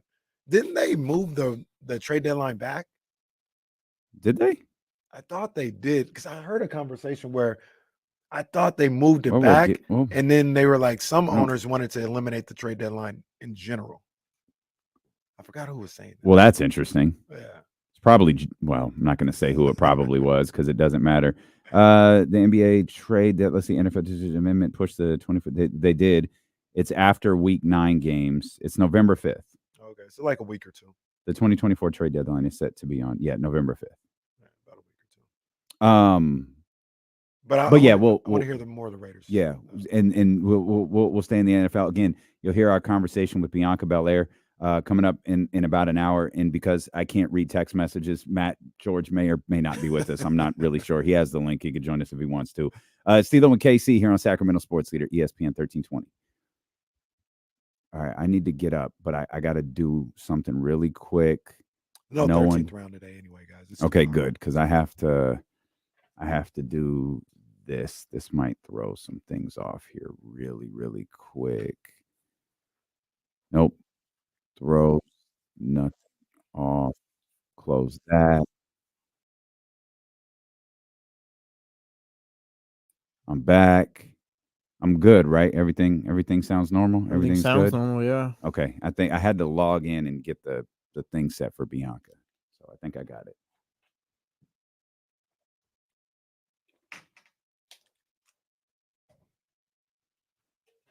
Did you see the tweet? They're going to try and make Terrence Crawford versus Triple G. I didn't see that. They tried to sneak that one at 2:00 in the morning, but I was up. Was that the Saudi Prince? Yep. That got old quick, huh? He's kind of iffy. He's kind of iffy. He's weird, bro. He's a little iffy. His Excellency. He thinks he's like helping the game. Yeah, pay for the fights and get out the way, bro. Nico, what up, big dog? What Curry thing you talking about? What you see?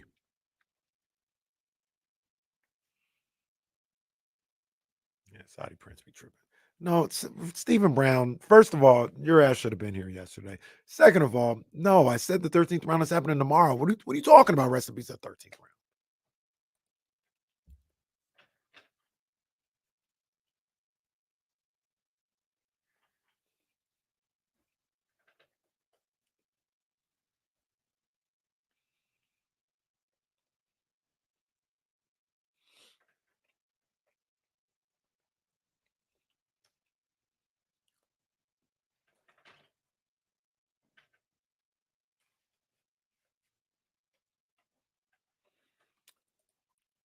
Aldrin, we talked about this last week. That's it.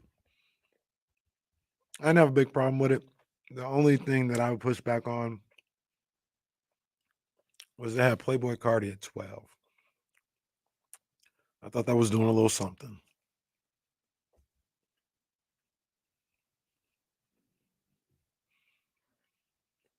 I know he sells out shows, but he's not 12.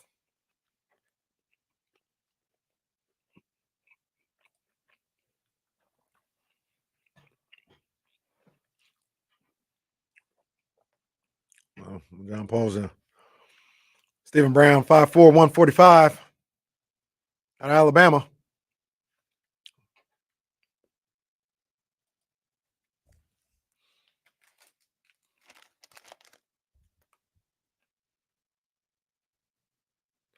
Oh, well, Kyle. Now, see, this is where my bias may come in. I wouldn't put him ahead of Big Boy. I might put him ahead of Ludacris. No disrespect to Ludacris, but I think Thug. I think his legacy's a little. He's got a bigger legacy than Ludacris in Atlanta. Maybe, I don't know. Yeah.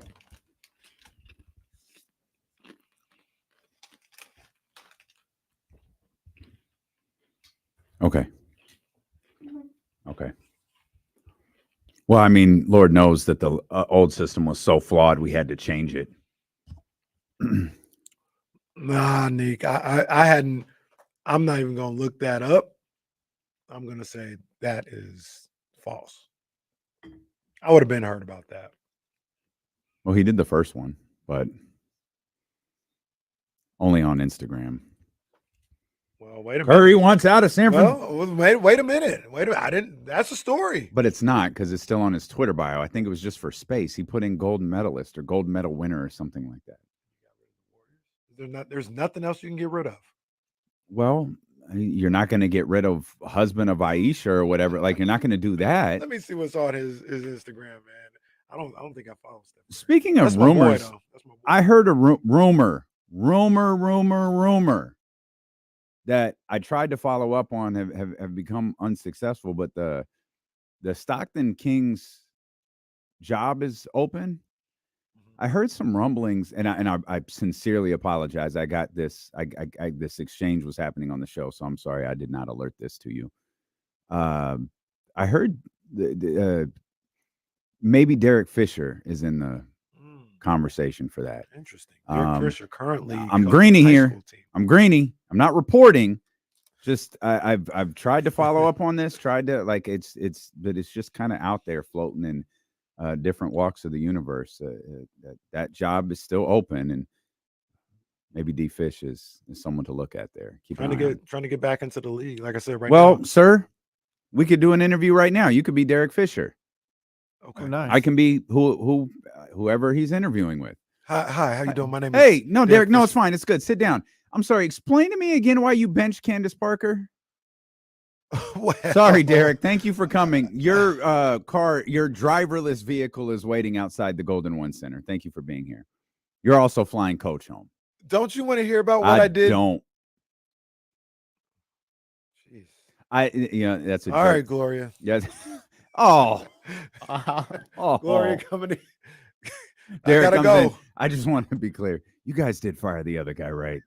He's not here. Okay. So that's they're a jerk. good. They're good. I've heard. Yeah, they're good. Well, that was the whole. That's how I knew Derek. Yeah, Fisher no, was it doesn't coaching mean high you got to school. rub it in people's face. Like, just be clear. Like, all right, He's coaching his it's only sons. it's only so good you can be. He's coaching his son. He was coaching. He still is. I've had several opportunities, and that whole exchange was a jerk thing to do because I've had several exchanges with Derek Fisher, who's a very nice dude. I worked this camp one time. I'll never understand his run with the Sparks. I'll never understand his decision making as the coach of the Sparks. But that doesn't mean he can't learn from it and be better. So I don't know. We'll see. He deserves another opportunity. Be it with Stockton or if that's a thing or somewhere, like he deserves an opportunity. Damn, I hate to do this because that brought up something that I'm gonna just write it down. And maybe it's a little off subject, but I'll just write it down. Okay. Because I want to hear about the Raiders. Your Raiders thoughts. Well, I don't. I want to talk to Jared. 916-909-1320. What's up, Jared? Hey guys, I came in for the event yesterday. It was a great time. I'm always listening during work. I got you on in the background of my truck and everything. So I'm not often in, the chatty house and the Discord and all that. So it was really nice to meet everybody, shake some hands, meet Zay, Delivery Joe, and a lot of other people. My man E-Biz and everybody's, great. You guys host a great environment, everything, and made sure to shake Jesse's hand and at the end, everything, and let him know, how much we appreciate him and both of y'all, everything. I gotta say though, Leezy was not the only one, but I got an excuse, all right? I had started work at 4 a.m. that morning, so by the time 2 o'clock rolled around and my stomach was full of them Kiki's fries, I was starting to nod a little bit. The eyes were getting heavy. So I started hunting around for some coffee, and I got to shout out the champ, Abe. He taught me how to use y'all's fancy coffee maker, and I got a cup of coffee, well, he is, and he kept me going. He is the champ. He was crowned in front of everybody yesterday. That's true. He did get a belt. He got a belt. He held it in the air. He was crowned the champion in front of everyone who was here. What are you talking about? Yeah, he was put over by the crowd as well. Does he have a Roman Reigns like pose with the belt like your boy does? No, because I'm the champ and he's not. Now he may be able to win next year. I'm not saying that's a new season. Anything could happen. But right now, the champ is your boy. Did Abe beat you in a one-on-one matchup of pocket watching after you had won the season championship? Yeah. Have you ever heard of Magic's Summer Classic? I have. Magic Johnson lose that game. He don't lose the NBA championship. Michael Jordan had a last game in Chicago Stadium where he kissed the floor. He was retired. Did he lose any? No. It was a summer league game. Who determined it was summer league? Me. Is this wrestling? You're a player, pal. I'm Adam Silver. Well, I'm going to the NSWL. That's fine. They got more. Who's going with you? Who's going with you? You guys see that story about the women's soccer league and their CBA? Oh no. Oh no. What was it specifically? We were actually tagged in it. But everybody has a no trade clause. Everybody in the league has a no trade clause. My God. Fire. And I want to work that into our contract. Yeah. Like, hey, Stacey, just put a no trade clause in here just so I can say I have one. Okay. The NWSL will become the first major league sports league in the U.S. to eliminate its draft. Every contract will be guaranteed, and every trade now requires a player's approval. Holy crap. That's essentially how it works in Europe, though, with transfers and too. stuff. Yeah, that's not crazy because in Europe, it's like if you want to send this player to, say, Barcelona or whatever, he can't go unless he's like, yeah, I want to go play for Barcelona. But they isn't don't have a draft either? Right? Yeah, no, they don't have a draft. That sounds fire, actually. Now you're reading that isn't out. when you do a trade or whatever it's called over there, doesn't it cost like millions and millions of Buyouts. dollars? Yeah, Or it depends. Yeah, transaction yeah. fee or something like that? Well, yeah, like you pay a fee for the player or whatever, and the player and the Oh my club God. have to work out a contract and all that stuff. Oh my God. So we're still paying for human beings, huh? Man. Jesus Christ. Oh man. We got to find a different way to word that. All right. Yeah. So That's crazy. Yeah. I mean, I guess it's not. I guess that's soccer. Yeah, that's actually normal. I Yeah, guess that's soccer. I saw the Hey, MLS salute. eventually is going to try and work out a women's league too, which is stupid. Who is? Who is? The MLS. I saw it was like rumblings in the future. They shouldn't. but Hasn't that been in the works for a while or no? There's a league that exists now. the one that Kenny's talking about? What's it called again? NWSL. Okay. MLS. MLS does their stuff back. Everybody, the numbers may show something different or whatever. MLS, they should not have had that exclusive Apple deal. Have we mentioned the MLS one time this year? Do we? Oh, Then the aren't they in the Republic. playoffs? Aren't they like in the championship? But when No, do yeah, we- they're doing like Leagues Cup right now, which is like one of their. but when side it tournaments. pertains to the Republic, when do we ever do it? Well, I'm just saying, like, that's not a way to grow your league. At the very least, worst case scenario, I remember I'm watching a football game on Fox. Hey, next Saturday is the MLS championship game. Messi's hurt right now too. He's not even playing for Miami. I mean, it looks awful right now. Nobody is even, like I said, it's not like we talk about them on a regular basis. But like, I watched the football game next Saturday, MLS championship game. If they were on ESPN, first round of the MLS playoffs, don't be right there where it says Little League World Series. They'd have that right there. Not heard a word about the MLS all year. They But shouldn't have had an exclusive Apple deal. Now they got their bag or whatever, but I don't think that was the way to go. Well, what's the point then? To have You're partners. playing for television rights. Well, That's what you're paying. I mean, that's what you're aiming for. You're aiming to get that rights deal. That's how you grow your game. So I don't know. I think there's a better way to do it because are you paying for, if you're the MLS, are you paying, and this may sound ridiculous, but are you planning for this media right deal or the next one? And what I mean by that is you can take all the money you can get on this one by being exclusive to Apple. Maybe you take a little bit less and that sets you up better for the next one. But you can't, like, you're not the NBA. You're not the NFL. Shoot, you're not even the NHL. You don't know that next one is going to be there. If you have an opportunity to get this one, and I know you don't like it, Apple has thrown every bit of promotional material. Like, maybe it's because you don't use it, but I use Apple TV. I see it every single day. When I turn on my TV, I see MLS in some way, shape, or form. I'm not going to. I don't subscribe to it, not because, this is on Apple TV, I don't like it. It's just I don't have the time. I'm not gonna invest my time into You're right. League Pass or whatever it's called. You're right. Season Pass. I don't go to Apple as much as you do. But let me ask you, if you're trying to grow the game, what's a better way to do it? Be exclusive on Apple or be in partnership? But how did with they do it ESPN? before? They were in partnership. And then what did it do? It got them this deal. That's the point. So what you gonna do with the next deal? If nobody talks about you for 3 straight summers. But if talking about you is one thing, you could. But do we have access to the subscriber numbers? Do we have access to, because if that's going to tell the story, because the next deal might come from Apple TV. We're not letting them go. How many people subscribe to that MLS season pass? Again, I have no idea. That's a good point. I have no idea. But when you sign a deal like that, the partner you want to make happy is Apple TV.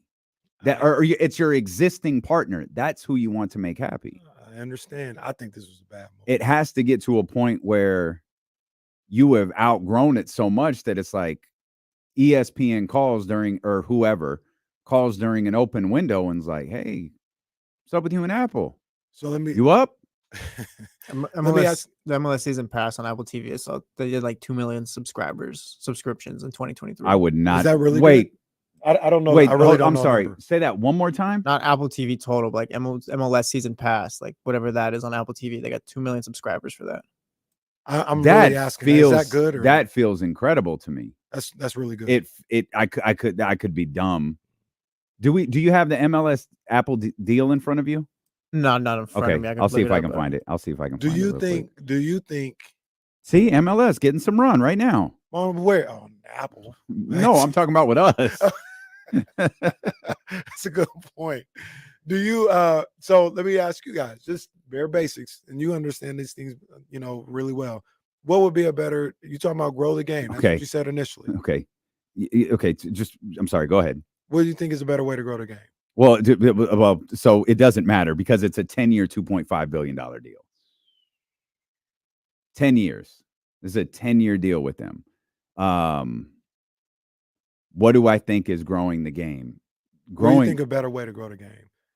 If to be exclusive on Apple or to be in partnership with Fox, all this other stuff. Like and I know it's a little different. Profitable. But do you think the WNBA, if they were in the same situation, should be exclusive on Prime and not be on ESPN and all this other stuff? That really wouldn't make sense, right? I know you'd be making money, but that's not how you would grow that game.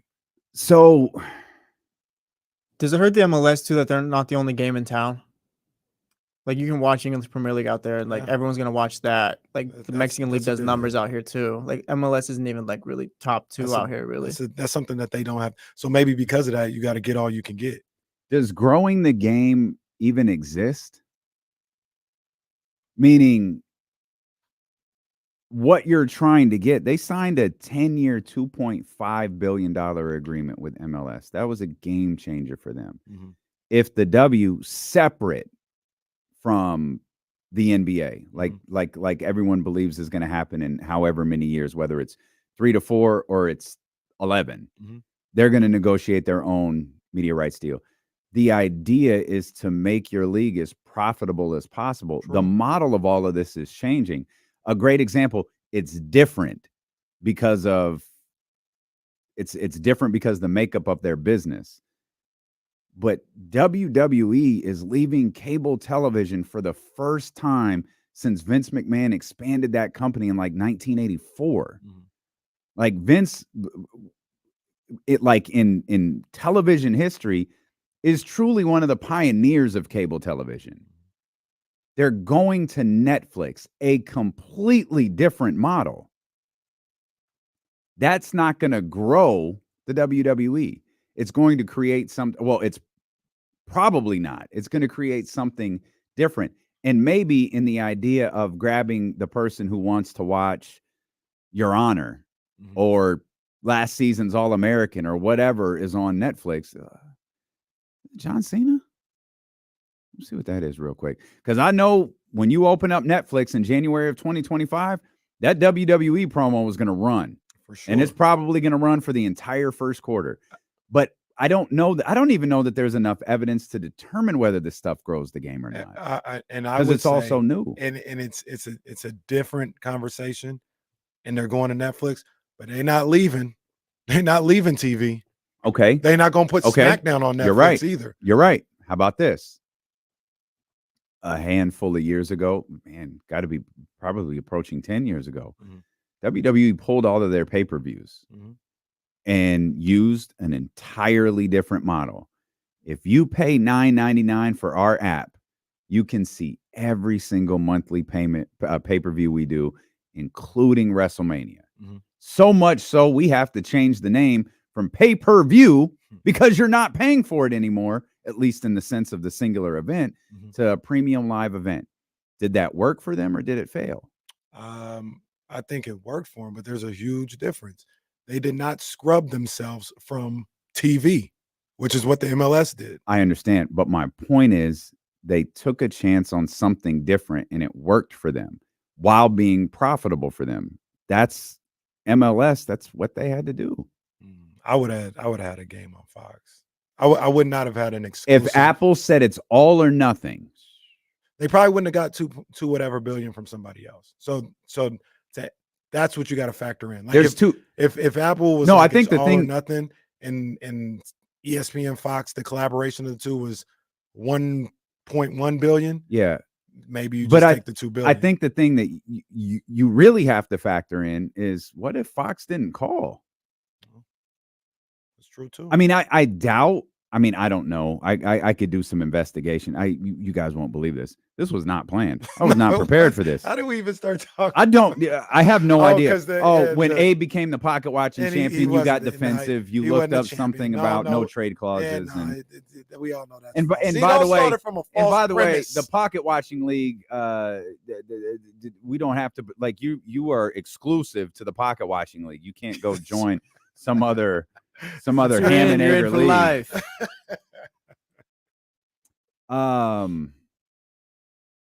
Now I'm curious though. Now, well, I'm just gonna look stuff up now while we talk to Ramsey. Ramsey in the house. 916-909-1320. What's up, Ramsey? Just even further with the MLS, from what I see at a small level, as you know, working for the San Jose Earthquakes, I've seen packages and emails that either I've been sent or that I talked to other season ticket holders that I know around where I work at. A lot of times they include the MLS season pass in with the season ticket holders' rights, basically as a free subscription. So therefore, they're reaching the right audience with this package, so that it's not going to waste or not going to vain. And again, like with the addition of Messi and other stars that they brought over, if you want to see them, you have to subscribe. And as we do know as well, MLS isn't an exclusive sport to Apple Plus.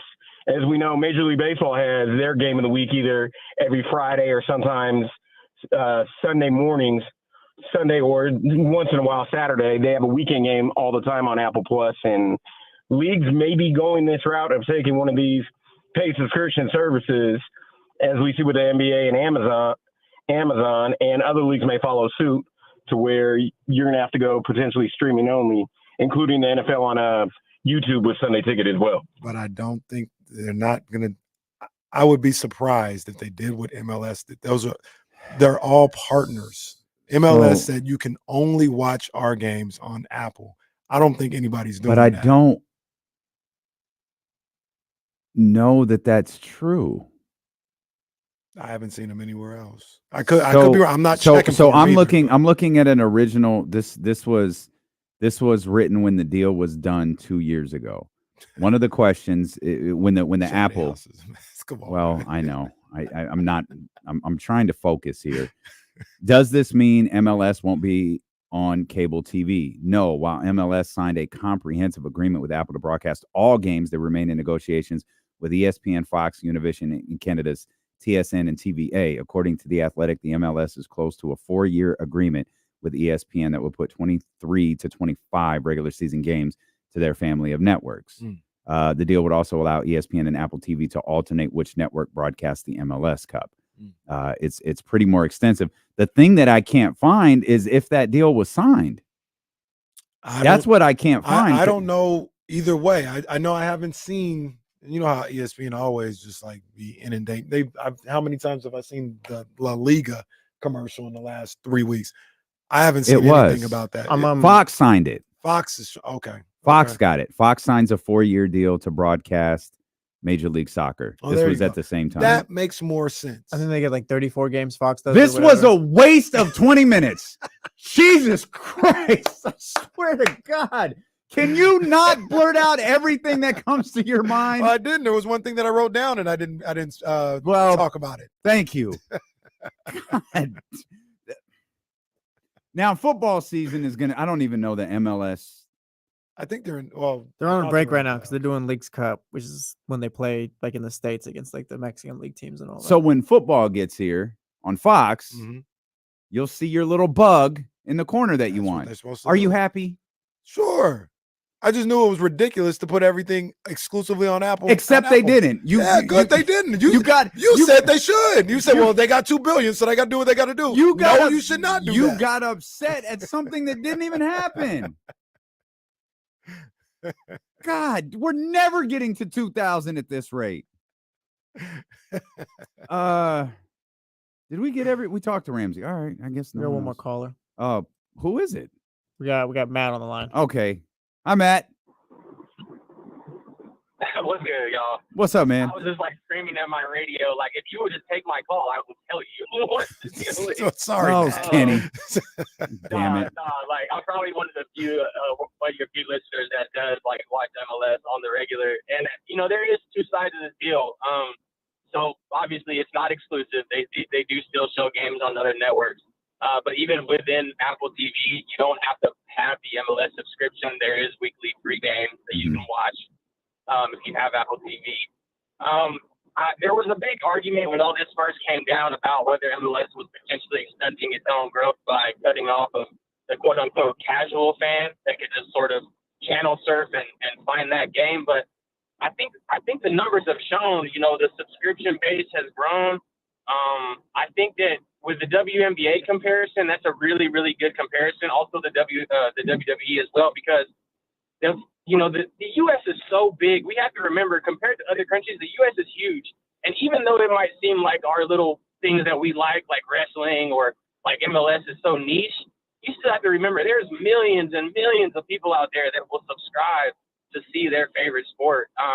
And I wouldn't really be too concerned about the casual catching on if you're making, like Elo said, $2 billion. So that's my take on Matt, it. I think Matt, before you go, hold that thought 1 second, Casey. Matt, before you go, do you have the Apple TV subscription? Oh, Matt's gone. Never mind, Matt. It's fine. Matt. No, it's fine. Well, Matt, if you just hung around to answer my question. Sorry, what did you say? I think you always got to be concerned about the casual. You always got to look for the casual. But at what expense? I mean, my point was, at what expense? You don't blow the entire model of what you're trying to do out of the water. You don't do it out of the water. That's what you're doing.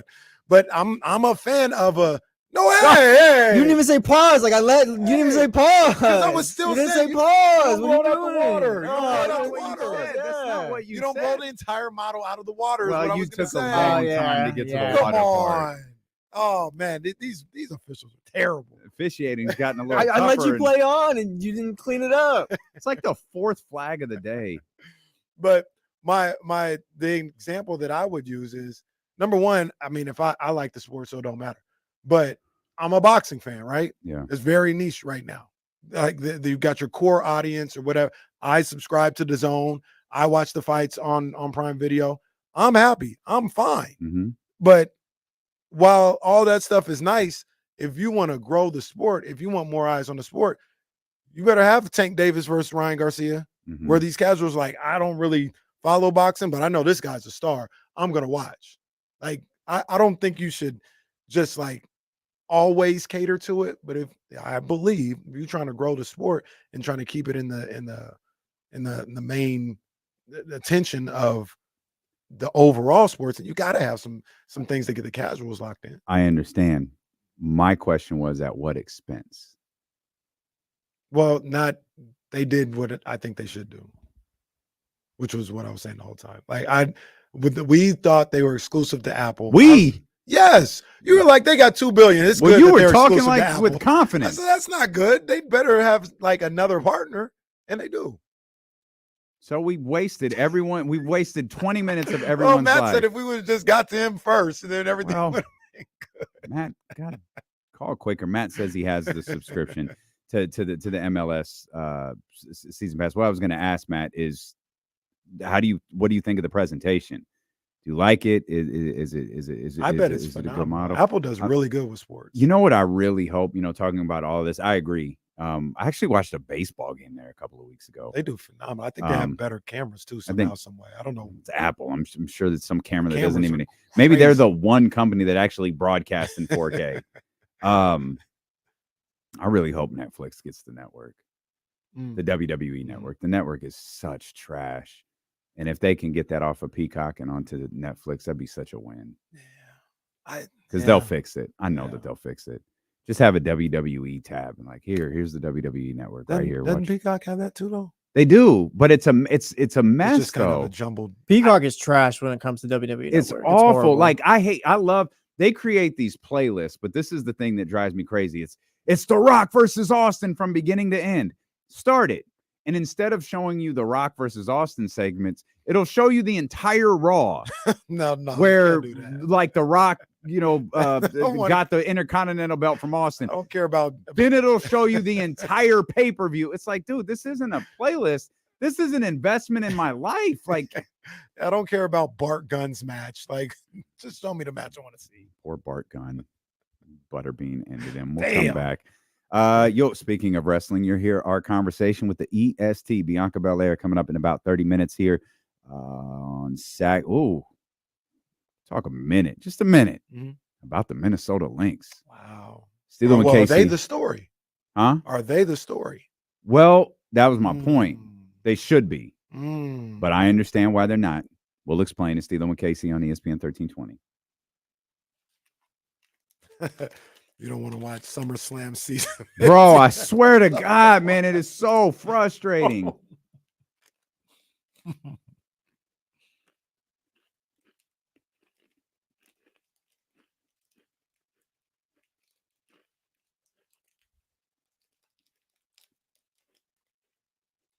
Yeah, the network is trash. They haven't released season 8 of the Superfan episodes for The Office. Mm-hmm. Is it ever coming out at this point? They released the last season. It was when buzz around Peacock. Maybe it was the Super Bowl. I can't really remember what it was. But they are really rolling these episodes out slow. And I hope this continues, but one of the things that I think that in my brief time with YouTube TV that is just, like I said, so far it's second to none. I hope this happens, is watching it on the phone out in society. I mean, it's perfect picture. Which one is? YouTube TV. Oh, yeah. I mean, I don't know how they do it. I try to get on the Xfinity app from time to time, and if I'm not in the right spot, then it's pixelating. And I got on YouTube TV the other day picking up Reese from practice. Boom, in there. Telling you, man, it's the future. I'm praying to God that because this is not published, yeah, that'll work. No commercials there.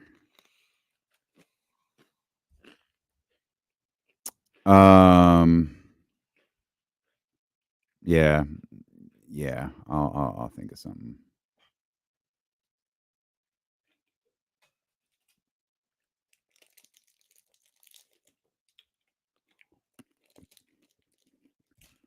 No, Johnny. Obviously, it works on the phone. It's the clarity of it all that is impressive. Now, for old school YouTube TV veterans, maybe you don't understand the struggle of trying to link up to the Xfinity app, or hell, even the ESPN app, just be on some nonsense. The DirecTV app would just laugh at you when you try to load it up on the phone. Mhm. Trash. Shout out to ESPN on NFL Live. They're currently running a promo for our live show at Sky River. 49ers and Jets. That's how I took it. Come out to our live show on September 9th. Aaron Rodgers' first game back. Oh, man. If only it ends as fast as his last one did.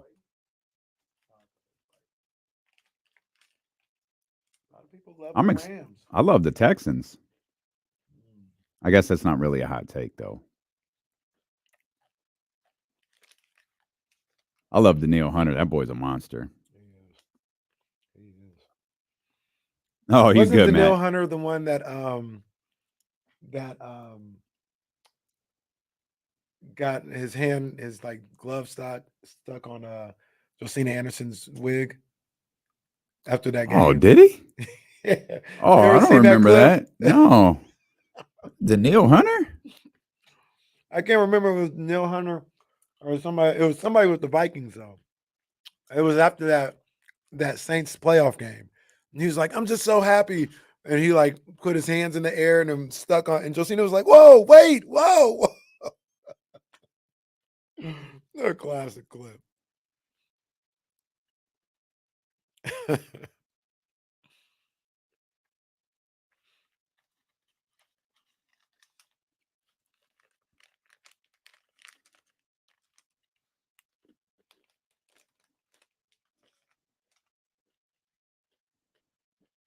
Texans were 10-7 last year, and they got Stephon Diggs.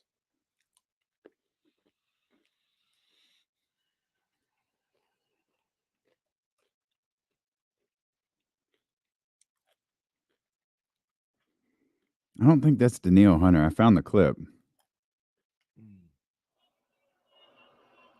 I can't even hear Josina. I don't know who it is.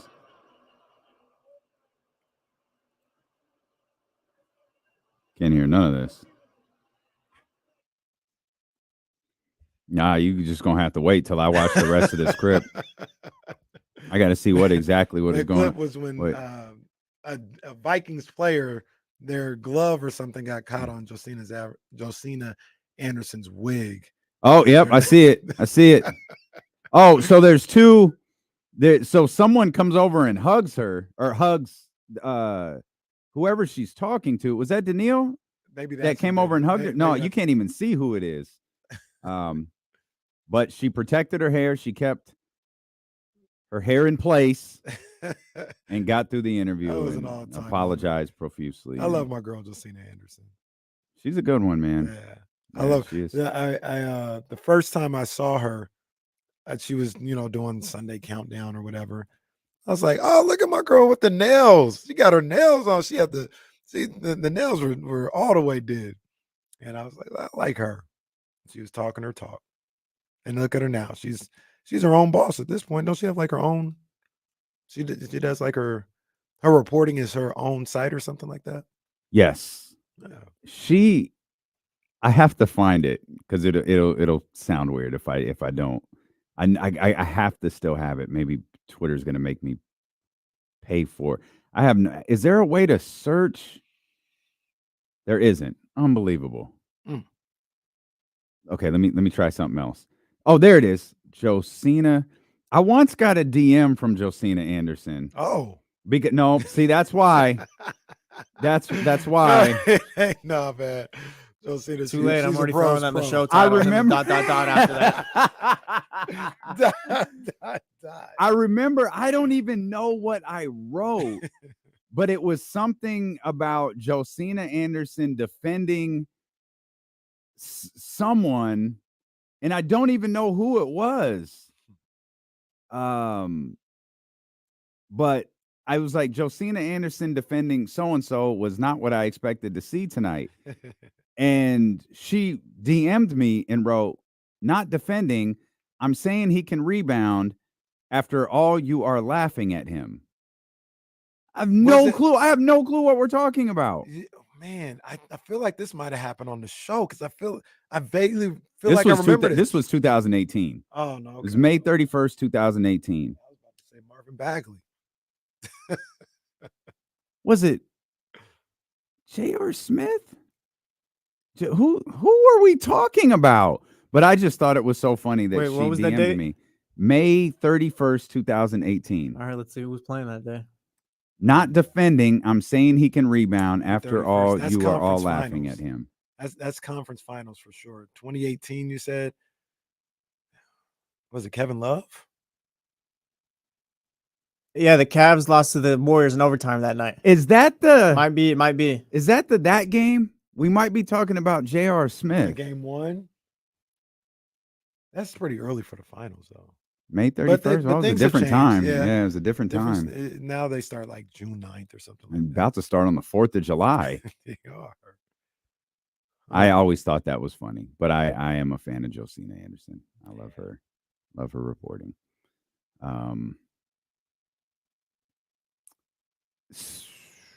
Transitioning here. Bianca Belair is going to join us, or you'll hear our conversation with Bianca Belair coming up in about 30 minutes. We mentioned this before the break. What's the story here? Huge win for the Minnesota Lynx. That should be the story. It's not, because that huge win came at the expense of the Las Vegas Aces, who look as vulnerable as they've looked in the last 4 seasons. Yeah, that's my girls, man. That's my team, but I don't know, man. I don't know what it's looking like right now. As far as championship, they're a playoff team. They're still going to be, even in, no matter how the season finishes or whatever, they're going to be a tough out. They're going to be a tough out. But I don't know if I don't think they're better than the Liberty.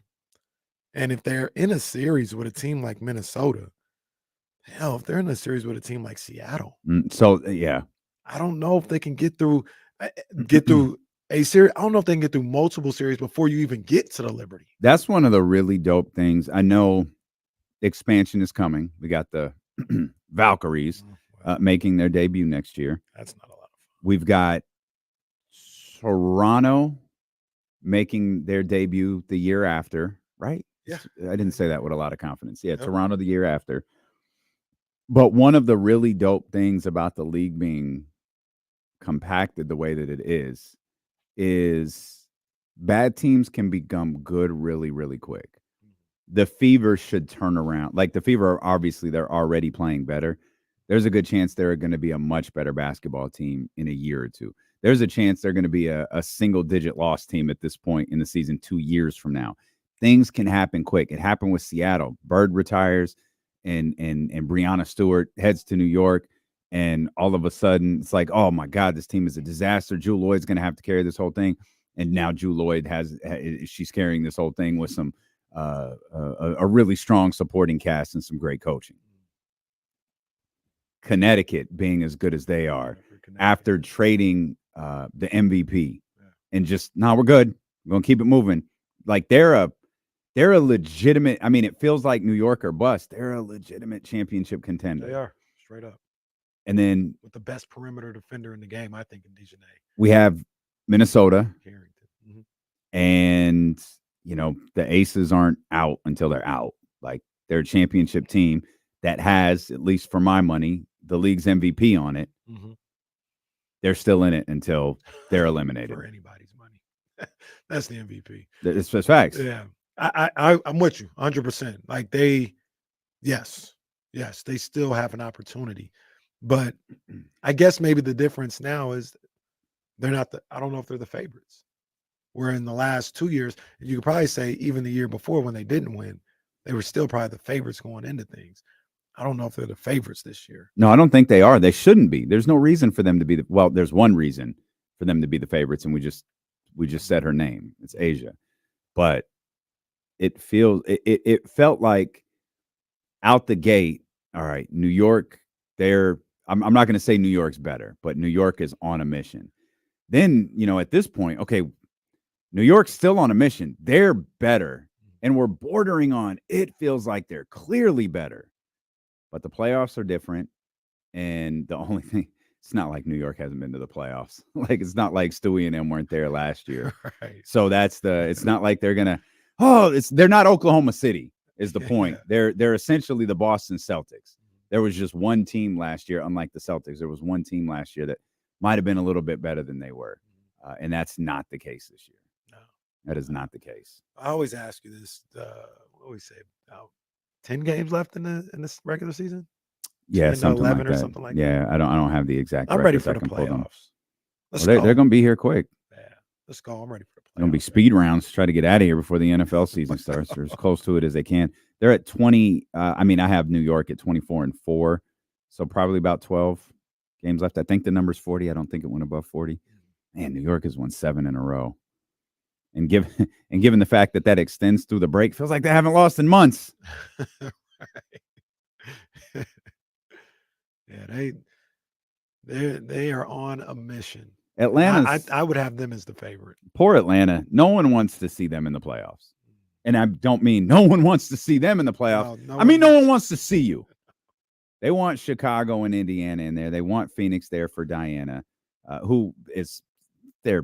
So I did not think Phoenix was going to be 15-14 at all. I did not think that. And then you have the Aces right now at the 5 seed, which is amazing. Absolutely amazing. But you think they finish in the 5 spot? Seattle's 18-10, Las Vegas is 17-10, Phoenix is 15-14. So they're not going to be lower than the 5th spot. So I'm going to say no. But the way all of these teams are playing, and I'm going to take New York out of this because there's no point in referencing them. Connecticut, Minnesota, Seattle, I think they won't finish higher than 4th.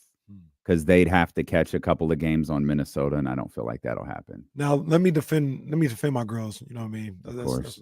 The aces. You know, big aces. Yeah. You know what? Maybe not. Maybe not for this one. Maybe not for this one. With the aces, man. Well, Don't do that to me. Still, there's complications with that drop for this conversation, so let's not do that. So go ahead, defend them. Funny. Those are my girls. Nah, no. They did just have a moment when Chelsea Gray came back where they won 10 of 11. Mm-hmm. But they still got they can string one of those together. No, for sure. But they were bad before that. It's not right now doesn't matter. It truly doesn't. Mm-hmm. But in the totality of the season, it's like, what is that? Mm-hmm. But no matter how they finish the season, again, they're not. Phoenix isn't catching them, and I don't think they're catching Minnesota at 3. None of that matters. Yeah. All that matters is what happens when you get into a series. And I think that's definitely one of the things they would hang their hat on is, hey, all we got to do is focus in a little bit. You see what we did right before the break, 112 or 14 or whatever. Like we can do that in the playoffs. Now, obviously, you're not playing the Sparks in that run. Mm-hmm. You're playing the best of the best, but that they're a team that regular season doesn't really matter because it's about winning a championship, and they've proven in the past with this group that they can win playoff games anywhere, whether it's a tough Seattle, in New York, whatever the case may be. They just want to make sure, regardless of where they finish, they're playing their best basketball come the start of the playoffs. And we'll see if they'll be able to do it. Yeah, I agree. Quick note. I don't want to leave this conversation, but a quick note from our man, Chris Biederman. I think this is about Sacramento. The A's sold out their most premium seats for the next 3 seasons at the AAA Rivercat Stadium in West Sacramento, a source told the Bee. They're selling other premium seats and suites before standard tickets go on sale later this fall. Chris Biederman has an article on that, which I just retweeted for everyone's reading leisure. But great work from our man, Chris Biederman over there at the Bee. I saw that earlier and just kind of scanned the article. And it just sold out like that. Mm-hmm. Like that. And that's the premium. But what about the days that the Kings are playing? oh, look. Hey, look. Here's the other thing, right? Like it's possible rain in the forecast tomorrow, 76 degrees. It's going to be too cold when the A's are out there in Sacramento in August. Where the craziness, the crazy takes then? Because remember, the anomaly, it's an anomaly that's 76 in August and all this other stuff. But it was also an anomaly. Sweatsuit tomorrow. And it was also an anomaly that it was 115. Like that don't happen. Well, it was 115 for a month. Yeah, like come on. And to be fair, that didn't happen last year. It happened like 3 years ago, where it was 100 for like a month straight. I remember that. But it didn't happen last year. No. I don't think it happened the year before either. So it is. It's not like, oh my God, I can't believe this is happening, but it's not a yearly thing either. I agree with Tay in the Matthews Chatty House. Tickets will fly. Tickets will fly. We've said this number of different times. It's nothing new, but yeah, 14,000, 15,000 every night. Well, since you said it, head over to MatthewsMattress.com and find the location nearest you. Matthews Mattress Labor Day sales event is going on right now with huge savings on everything, from Beauty Rest Black, the adjustable headboards. They got special combination deals that you can take part in. And most importantly, right now, because we know you need a new mattress, and I'm telling you, I'm probably not supposed to, this is the biggest sale of the year. This is the one. If you're looking for a mattress, do it now. 60-month special financing with 0 interest with no money down on approved credit with equal monthly payments required. And please tell them you're part of the Chatty House. Tell them D-Lo and Casey sent you. That'll probably get you something, maybe a pillowcase or something. Yeah. Or maybe just a hug, or maybe a high five, or maybe they'll ask you to leave. But tell them, please just tell them. Who sent you? Security. Yeah. No, we'll get your mattress. Just one of them. But head over to MatthewsMattress.com, find the location nearest you. Looking at what Minnesota is doing, Minnesota, Seattle, some of those teams. It's often, and this happened with the Kings. The surprise team is fun to watch. This happened with Oklahoma City last year, and they didn't I thought at some point Oklahoma City would like hit a little bit of a low. They didn't. Like they kept rolling, and sometimes those can be a really Indiana last year. Those can be really fun storylines to follow. We're seeing it in the WNBA. We've seen it with the Sacramento Kings. We saw it in the the NBA last year. Who's going to be that this year? Or will there be? I think there's an easy answer. I don't know how people react. If they'll react the same way, but I think the answer is pretty easy. But who is that team, or will there even be a team like that people gravitate to? Well, Memphis. Memphis, because they're going to be better. And I feel like I've been consistent with this, and not to just blabber this point over and over again.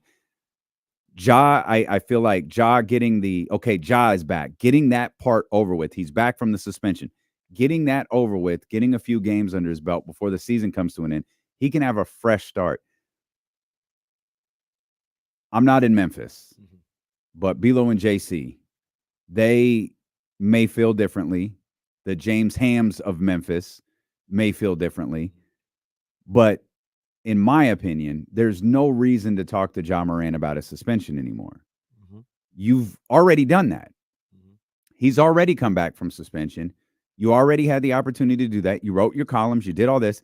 Brody hit a game winner the first time he stepped back on the floor, lit the league on fire for 2 weeks, had Memphis playing the best that we saw him. You should have, again, I'm not there, have gotten all that stuff out of the way. He's got a fresh start here, and I'm going to stop short of saying he's going to be a fun storyline to follow, but if he looks anything close to what he looked like during that stretch of games that he played, I think he will be a fun storyline to follow, and it'll be a great, public service announcement moment for Ja Morant to say, allow me to reintroduce myself. So, okay. I think that's a really good choice. I'm actually in agreement with that. You're probably not going to be in agreement with this. I was just thinking of like a team that, might surprise and might, do some things really well. I think Atlanta might be that team. You're absolutely right. I am not in agreement with you whatsoever. I think Atlanta at their core, they still got a lot of talent. They're unlikable, dude. Well, that's I can't go. And I that's, can't go to work on them. But see, and that's where my pause with Memphis came from. I don't know that Memphis is likable.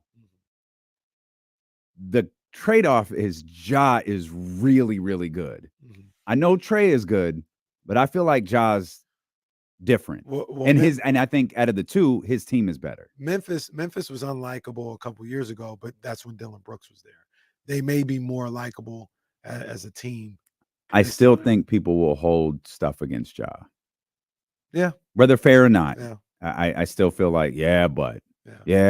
Is Philadelphia a cheating answer for this one?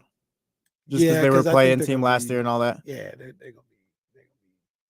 Yeah, like, I understand what you're saying. So I would I'm already classifying them in the upper echelon of the Eastern Conference. Yeah, I got you. But in Jesse's defense, or I guess in Philadelphia's defense, could they be if they're? I can't imagine, but if they have a better record than Boston, and not that Boston is struggling, no, that Philadelphia is really good. Do your eyes get drawn to them if all of a sudden, hey, I think Philly's on track for 60 wins? No, you're both of you guys. I hear you. Maybe Jesse is right, because I think about it like this, like the 2001 76ers. They had been to the playoffs a couple of times before that. I think lost in the first or second round, maybe the first round. I don't know the specifics, but let's just say, for argument's sake, they won 46 games those 2 years prior. Well, in 2001, they start off the season 10-0. They've got the best record in basketball at the All-Star break, and they're the biggest story. So to that point, they were already a playoff team. They were already a good team, but they catapulted to another level, and I could see Philly doing something like that, right? I know they were technically a play-in team last year, but we all think that's just because of the injuries. They're a regular, certified, verified playoff team. But if with this new group that they have, or new players they have, if they shoot up to, like you said, having a record better than Boston at the All-Star break or something like that, Mhm. that could just elevate the way people look at them a little bit more. I could see that. That's a good call, Jesse. Yeah, no, it's a great call, Jesse. I'm not letting you off the hook. Explain this Atlanta Hawks nonsense to me. I think they got talent. I look at Trae Young. I still think he's. You he's love a good Trae ball Young. player. You fan club. I Get like- add him to your jersey list. I like Trae Young, but I felt like for whatever reason that him and the DeJounte Murray thing didn't really work. Reese, I'm working, sir. Does he not know what you're doing? Probably you're not listening to me. But maybe Bogey goes into the starting lineup now. I'm a big fan of Jalen Johnson. I like I like the talent they have on that team. And Okay. I'm always last year That's the issue wasn't them Quinn being Snyder. Yeah, Yeah. they were one of the higher scoring teams in the league. They couldn't play defense.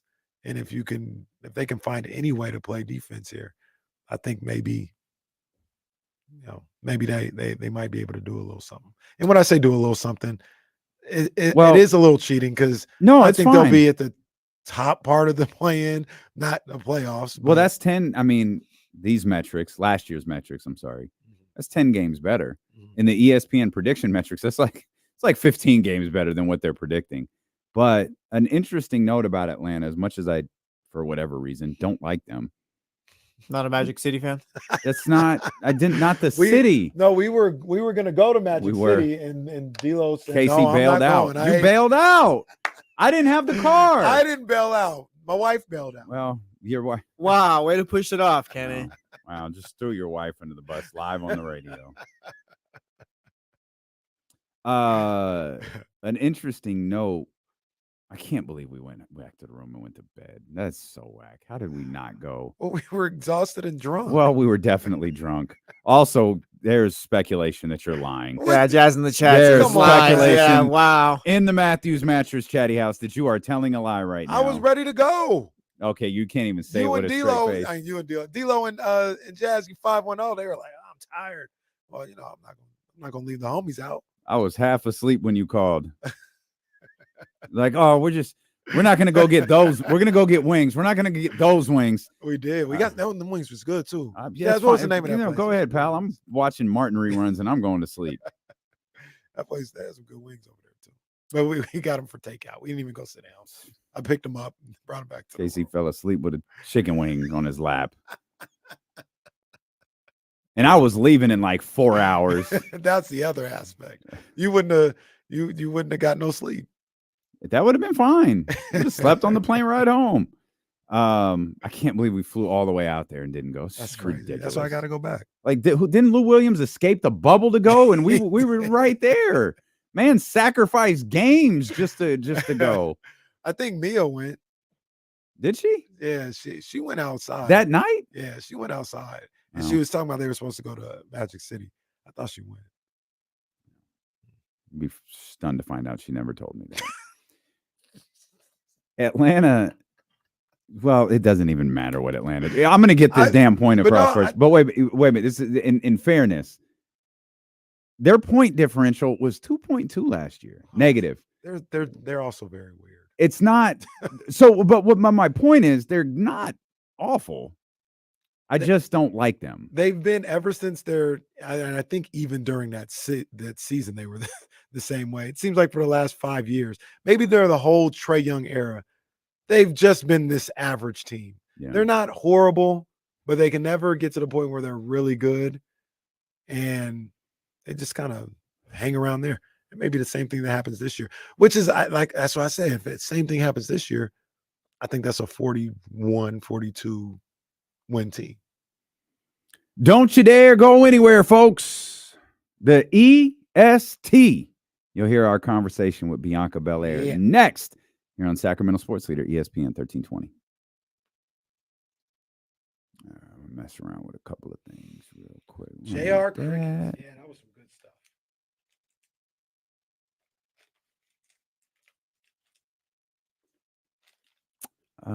It wasn't my favorite. It was really clunky. But if we don't have a suitable substitute, like I think we can use this. Oh, okay. Yeah, I'm fine with that. If you think it sounds fine, I'm fine with that. Nope, don't need me. What about this? Don't need that. This, nope. This, nope. This, I guess this is it. What's this do? Nope. I could go, right? You could. Oh, how about that? And then Yeah, okay, yeah. I can take you out, and I'm just covered by the Oh,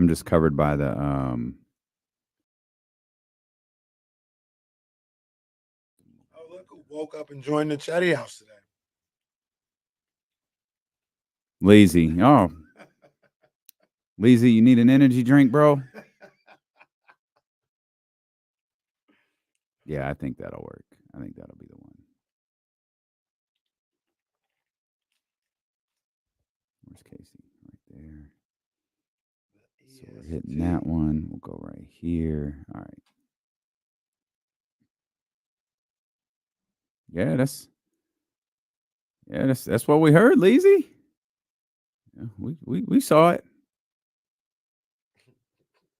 Get Lazy, I'm gonna get you a case. I'll tell you that. I owe you, Lazy. I have a case sent to your house.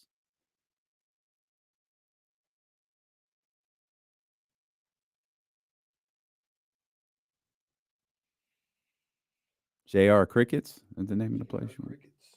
Those some good wings.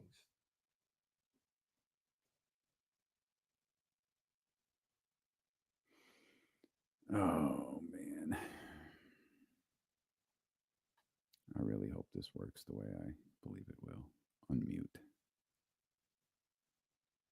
Tomorrow's gonna be weird because today definitely feels like Friday. Yeah, a little bit.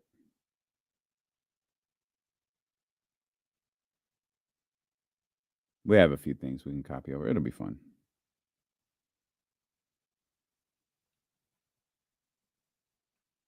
It's about 15 minutes, Bryce. Michigan, what's up, buddy? All good, man. We definitely missed you. We'll catch you next time.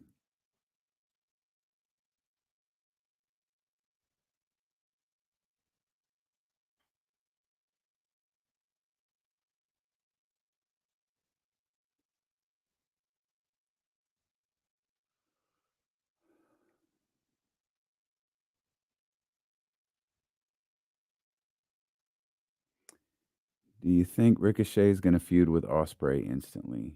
You know what, Bryce? I really wish I cared. I have had such a difficult time. Like, I don't know why. Ricochet Cesaro. Probably because of Jesse's hate. Man, I've had a difficult time. Another guy who can wrestle but can't work the mic. Wow. Catching up with AEW.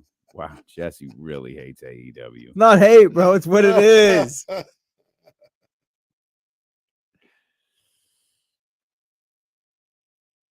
Absolutely. Sky River Casino celebrating their 2-year anniversary all month long. Head over there for all of their amazing specials. We need to head over to SR Prime for some of that fine dining and some of them smoked old fashions. If you ever have the opportunity to go to SR Prime, do not exit that building without having a smoked old fashioned. Fire. The presentation is a 10. The drink is a 10. Mm-hmm. The whole experience at SR Prime is 10 out of 10. That's the spot, man. Premier steakhouse, not only in Elk Grove, but in the whole region. Yeah, like I couldn't agree Sacramento more. City. Like I love going over there. Like you said, the drink is on point. The drinks are on point. Mm-hmm. Obviously, the steaks are on point. But the ambiance, like you talked the mushrooms really hit. How the Brussels sprouts? The Brussels sprouts are fantastic. Jazz made some bomb Brussels sprouts the other day. Oh my gosh, crazy. That's my bag. Like, yeah, crazy bomb. Wow. Like I don't know what you. Jazz probably was like, "Here, take these like to D'Lo," in case he just ate them. I would too, because she fried them. Yeah. Oh, man, come on now. Gracious. Those are tricky. Brussels sprouts are tricky. If you don't cook them the right way, it's not a pleasant experience. She was all over them. She was all over that. That was crazy. But you get the same type of stuff at SR Prime, man. Yeah, like they've got all the good stuff over there. I love going over there. Celebrate 2 years of Sky River Casino over at SR Prime and get in on the action. Sky River Casino is the place to play and the place to eat. With over 2,100 of the newest slot machines and over 80 table games, sky is the limit at Sky River Casino. I said yesterday, and I love the fact that they've been in existence for 2 years, and they have been with D'Lo and KC for both of those years. We had an opportunity to talk to the EST yesterday morning prior to the start of the 1000 show. Bianca Belair was with us, and we are thrilled to bring you that conversation now. Bianca Belair, WWE, with D'Lo and KC. Should I turn? Bianca, what's happening? Good. Nothing much. Am I good here? Or should I turn my screen? Wait. Can you? There you go. That's it right there. It's like if I need to go left, I need to go right. It's opposite. Okay. Hi. Hey, how are you? I'm good. How are you? We great, man. Thank you for joining us. We was just talking, wrestling, and like it feels like, and I'm wondering, like, do you feel this as a performer or if this is just a fan thing? It feels like there is a crazy buzz around wrestling right now, and really specifically WWE wrestling, man. But it feels like I know someone I think it was Rock was using the tagline "Wrestling is cool again" or something like that. But like it feels like wrestling is the thing right now. Yeah, it definitely is. It's a buzz around it, and I love how I feel like there's so many wrestling fans out there, right? But I feel like there's a lot of wrestling fans that you don't know are wrestling fans until they get around each other, and I realize how crazy like wrestling is right now with the hype around it. Whenever I go to these amazing events and I'm meeting celebrities and I'm meeting like all these entertainers and they're like, what do you do? I'm like, I'm a wrestler. And like, oh, and they have so many questions. I'm like, I love wrestling. But I definitely think there's a huge buzz around it. And I love how, I feel like there's a lot more possibilities of crossovers between mainstream, and you're seeing a lot more people coming over, whether it's The Rock coming back, or you have Logan Paul coming over, or you have Bad Bunny, or, it's just so many crossovers happening right now. Yeah, wrestling is booming, like you guys are talking about. But I want to talk about the EST. I want to talk about Bianca Belair, right? I'm fascinated by your track story. So you went to South Carolina. Shout out to Columbia, South Carolina. That's where my people's at. You went to Texas A&M and then back to Knoxville for Tennessee. What did you run? What you do with track? I did the hurdles. I did 100 hurdles and 400 hurdles. Oh, that's tough. Them 100 hurdles is that has to be one of the wildest sports events. Like the concentration and an agility and strength that y'all have. Yeah, it's a lot of people think that you jump the hurdles, you run the hurdles. Like if you actually watch hurdle, you shuffle between the hurdles. So like your ankle never goes over your ankle, and then you're just like it's like an elongated stride over the hurdle. It's very beautiful if you actually watch the race and watch how they run the hurdles and they don't jump the hurdles. You barely break a stride. It's amazing. We were talking about this. Oh, my bad. Go ahead. Yeah, we were talking about this during the Olympics. I tried that once because I think the way y'all, you're laughing because you know how it ended. I actually tried it at Neyland Stadium at the University of Tennessee. Yeah, it ended as badly as you're imagining it went. That's how it went. It was worth the try. Well, I don't know that it was, but all right. Well, the first time I tried, I fell. It was raining and I fell and I slid in the puddle. So maybe you should have just kept trying. You never know. It was perfectly sunny out. Like it was like 80 degrees. I don't have anything to blame it on. And I could have kept going, but it was like, yeah, you know what? I learned my lesson. I'll just try a straight sprint. It'll be fine. Everything's not for everybody. I get it. That's it. I know. Do you still follow like the track world? Where I'm sure you were super locked into the Olympics, man. The track and field. That's always my favorite. I'm a basketball guy, so I love basketball. But 1A is track and field. Man, they showed up and showed out in these Olympics. It was great to see. It was really great. I feel like I don't get to watch it as much because I'm traveling so much. But my two best friends that I have, I met them on the track. One when I was 8, one when I was 13. We're still friends to this day. So they're always sending me the updates. Like, track is coming on at this time. Bianca, I know you can't see. So they're sending me clips of everything. I definitely followed the Olympics. I feel like this is one of the most fun Olympics to watch. And I feel like the track girlies, they showed up and they showed out.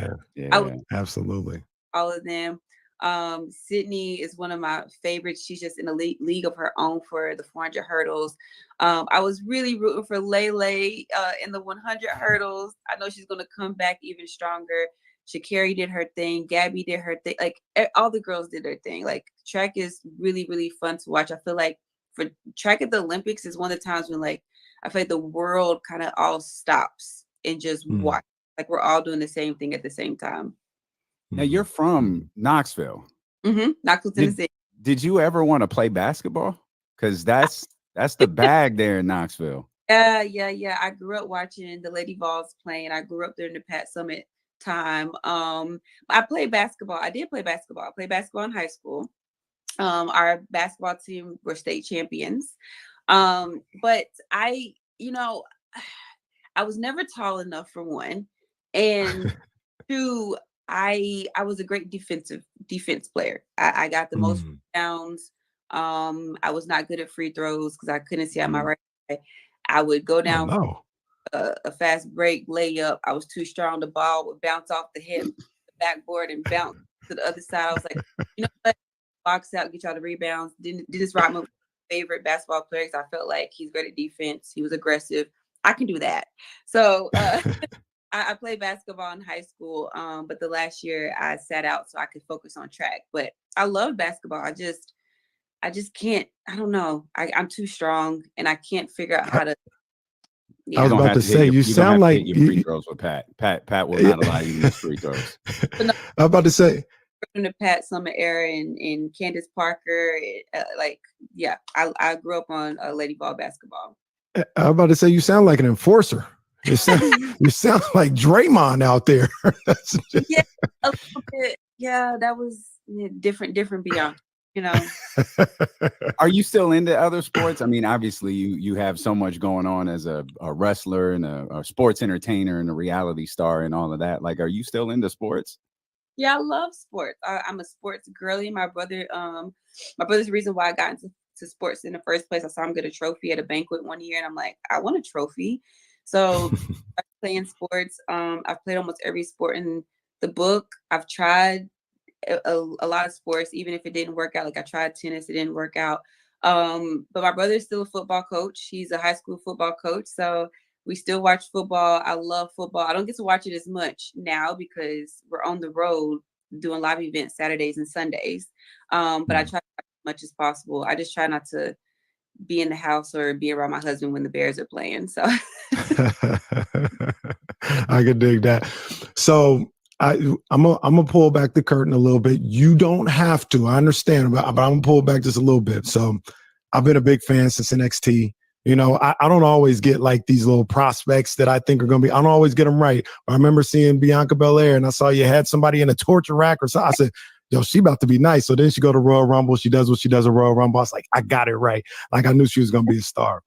And, you ascend to the top of the business and you're one of the biggest stars or whatever the case may be.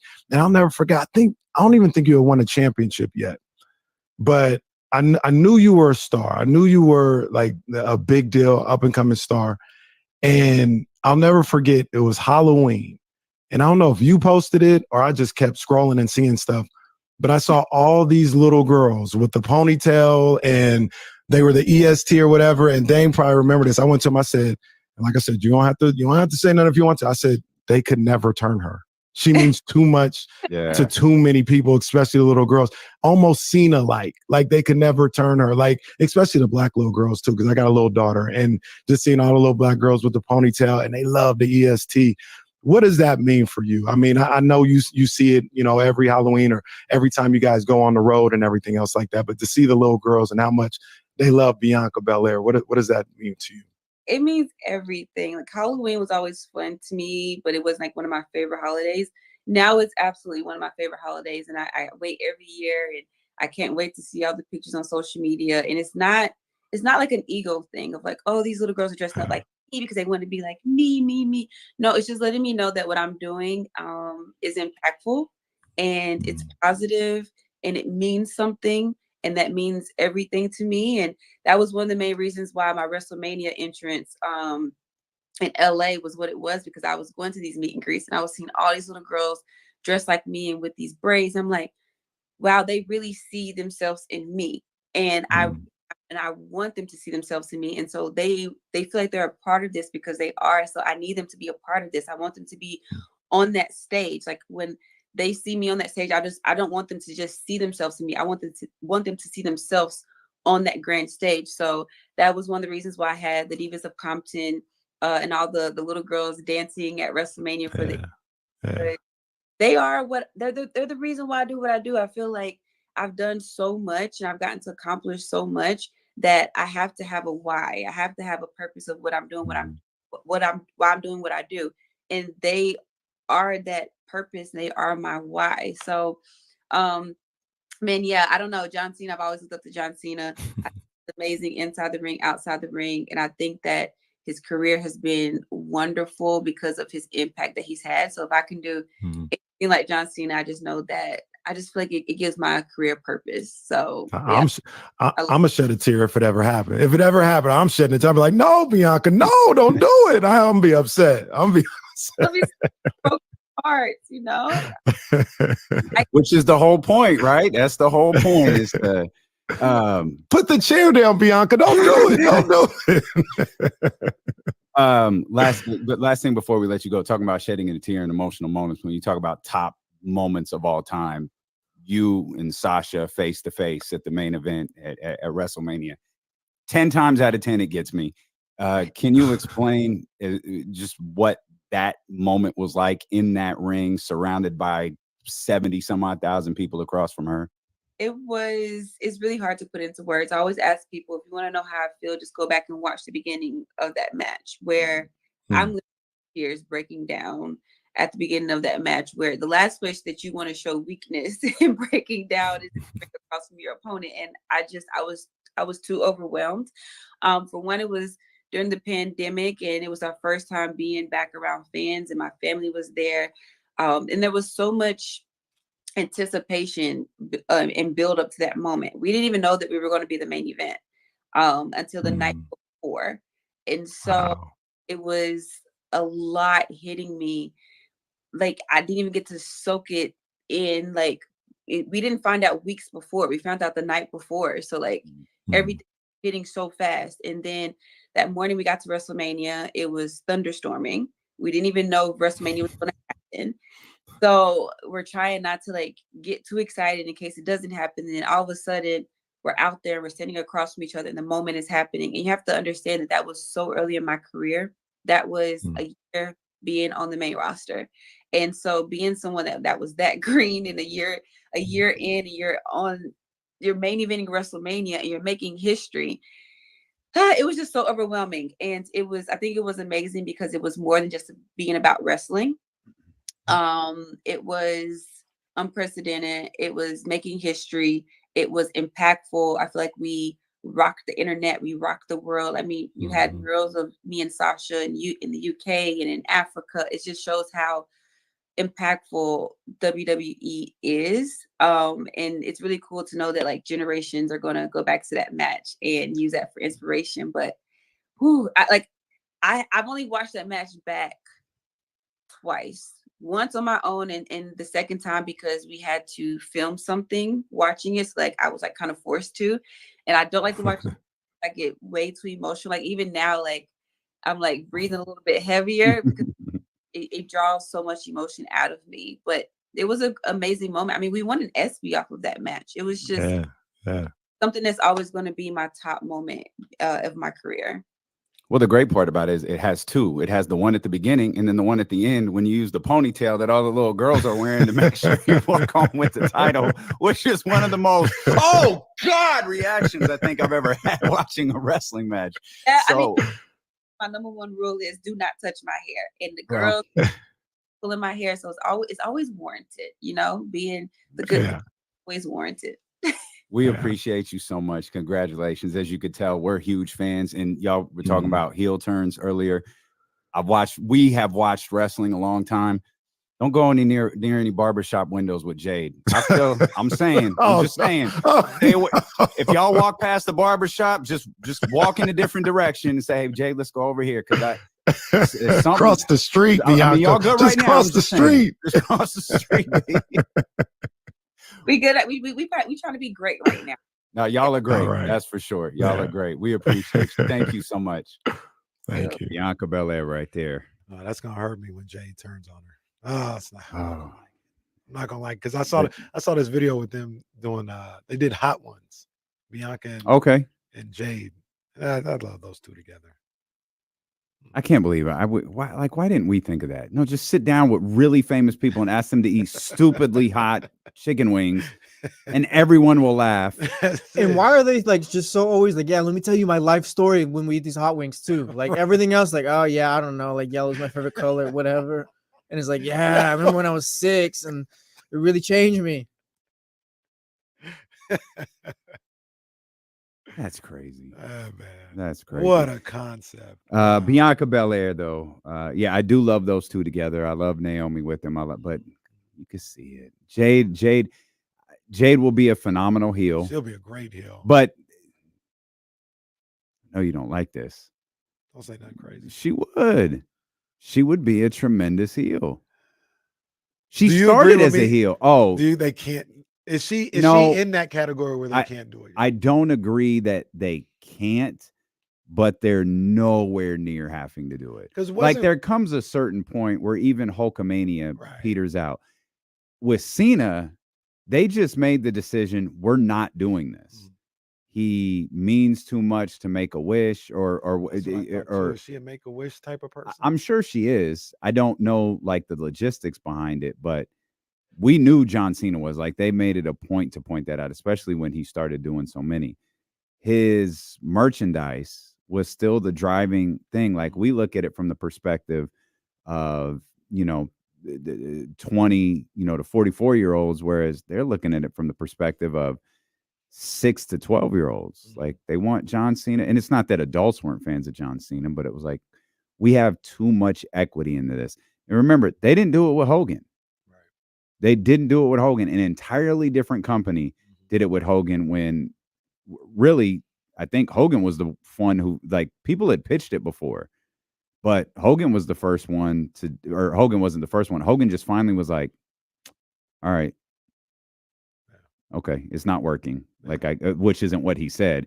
It was more like, hey, let's try something. I don't even remember him as yellow and red Hogan in WCW. Oh, it's corny. Like it was like him against, God bless, the late Kevin Sullivan. It was him in the Dungeon of Doom in like there's an amazing, and when I say amazing, I mean horrendous Halloween Havoc, I think, match. It was like the Tower of Doom. Is that one against the Ultimate Warrior? Was that after? Oh, that was after. That was Hollywood Hogan. Oh, okay. Hollywood Hogan was the Ultimate Warrior rematch. But there was a early red and yellow Hogan and Savage against like 8 guys, and one of the guys was Z Monster. You know who Z Monster is? No. Debo is Zeus. They brought in, now this is Z Monster. I don't know if I think Friday had already, I can't remember if Friday had come out or not by the time they'd done this. I think it had, but it was like 7 guys. No one knew the rules, like even the people in it. So Hogan and Savage are at the top, and they've got to fight their way down this triple tier cage. And they finally get to the bottom, and it's so funny. You go back and watch the end. Hogan walks out. Savage goes to walk out, and I guess someone yells, Randy, you've got to pin him. And he turns around, and he pins him real quick, and then just leaves the ring.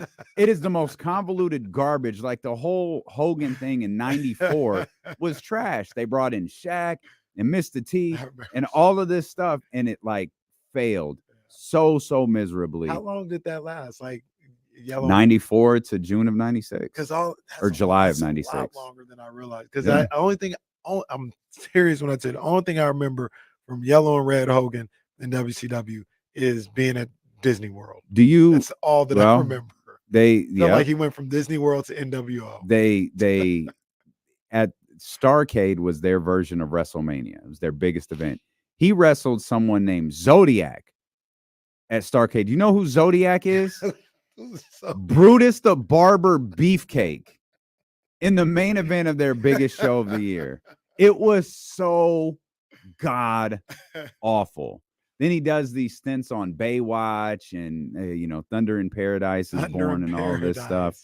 And then Scott Hall and Kevin Nash changed everything. But to your point, I mean, but think about that. He turned in 96.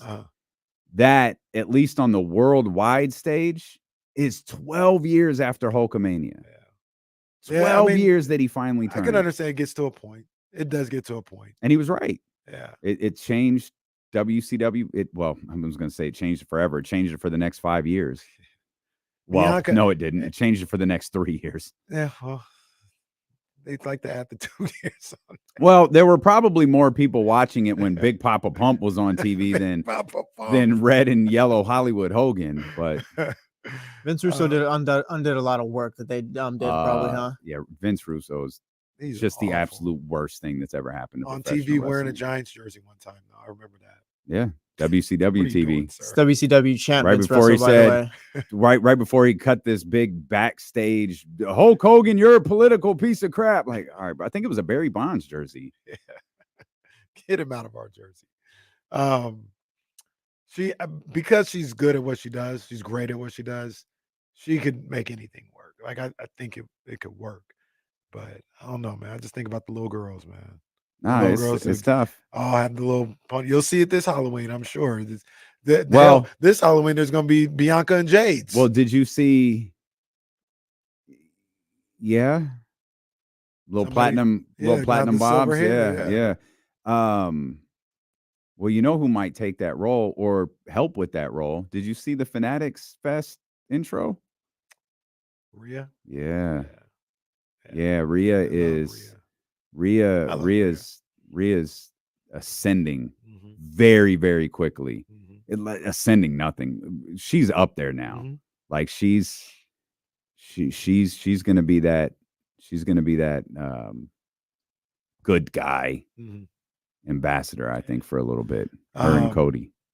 Bianca was great though. I hope you guys enjoyed the interview. She was, I mean, just the nicest. Really nice, very engaging. Yeah, that was cool to talk to her. Yeah, it was a lot of fun. And obviously we love talking wrestling. We were talking wrestling about with it was Chuck, the PR guy, who logged into the stream just before Bianca did. And we were talking to him and just kind of talking wrestling as we waited for Bianca to log in. But shout out to WWE. They're super pros in terms of booking these interviews. They make sure everything is done timely. I don't think I've ever had a bad experience with a WWE performer. So thanks to them, and I'm excited. We'll have a little work to do to get there, but I really do want to be at SmackDown. Is it October or September? Yeah, I want to be at the Golden One Center for SmackDown. This is as good a time as any. We could talk about. I mean, your thoughts on the Cena clip on Club Shay Shay. So I'm not going to play it because I don't know that we got a clean version. But help me out. Cena edged out The Rock with Roman Reigns for his greatest of all time. Yeah, that's the terminology. I believe the greatest of all time. The greatest of all time, Roman Reigns. So it's interesting that that's brilliant because John Cena is working 24/7 and Roman versus Austin isn't happening. So if there is something to Roman and Rock, you have stuff you can draw back on, right? At this point, there's 4 years of clips that you can go back on and put together a video package that leads to The Rock and Roman Reigns. I love John Cena. I have I have a very high level of respect to John Cena. One of my favorite interviews of all time that I just don't have. Someone at the old KSFM building deleted it. I did. Yeah. I interviewed John when he was my favorite, my greatest John Cena memory. Well, he was at the old KSFM studio where if you search it on your phone, you can actually go there at 1750 Howe Avenue. That's great. He came through. I had a really good relationship with their West Coast rep. His name was Will, and he would bring guys through, and he brought Cena through. Cena was the rapping heel at the time. So he Thugonomics? Was that right? maybe just before Was Thugonomics. Thugonomics a It face, was though? Was new. that a No, I face think situation? Thugonomics was a heel. Okay. I think Thugonomics was a heel. But he was wearing the throwback jerseys and he was rapping. So he came in. It was like I don't remember. It was the day before whenever SmackDown used to be live.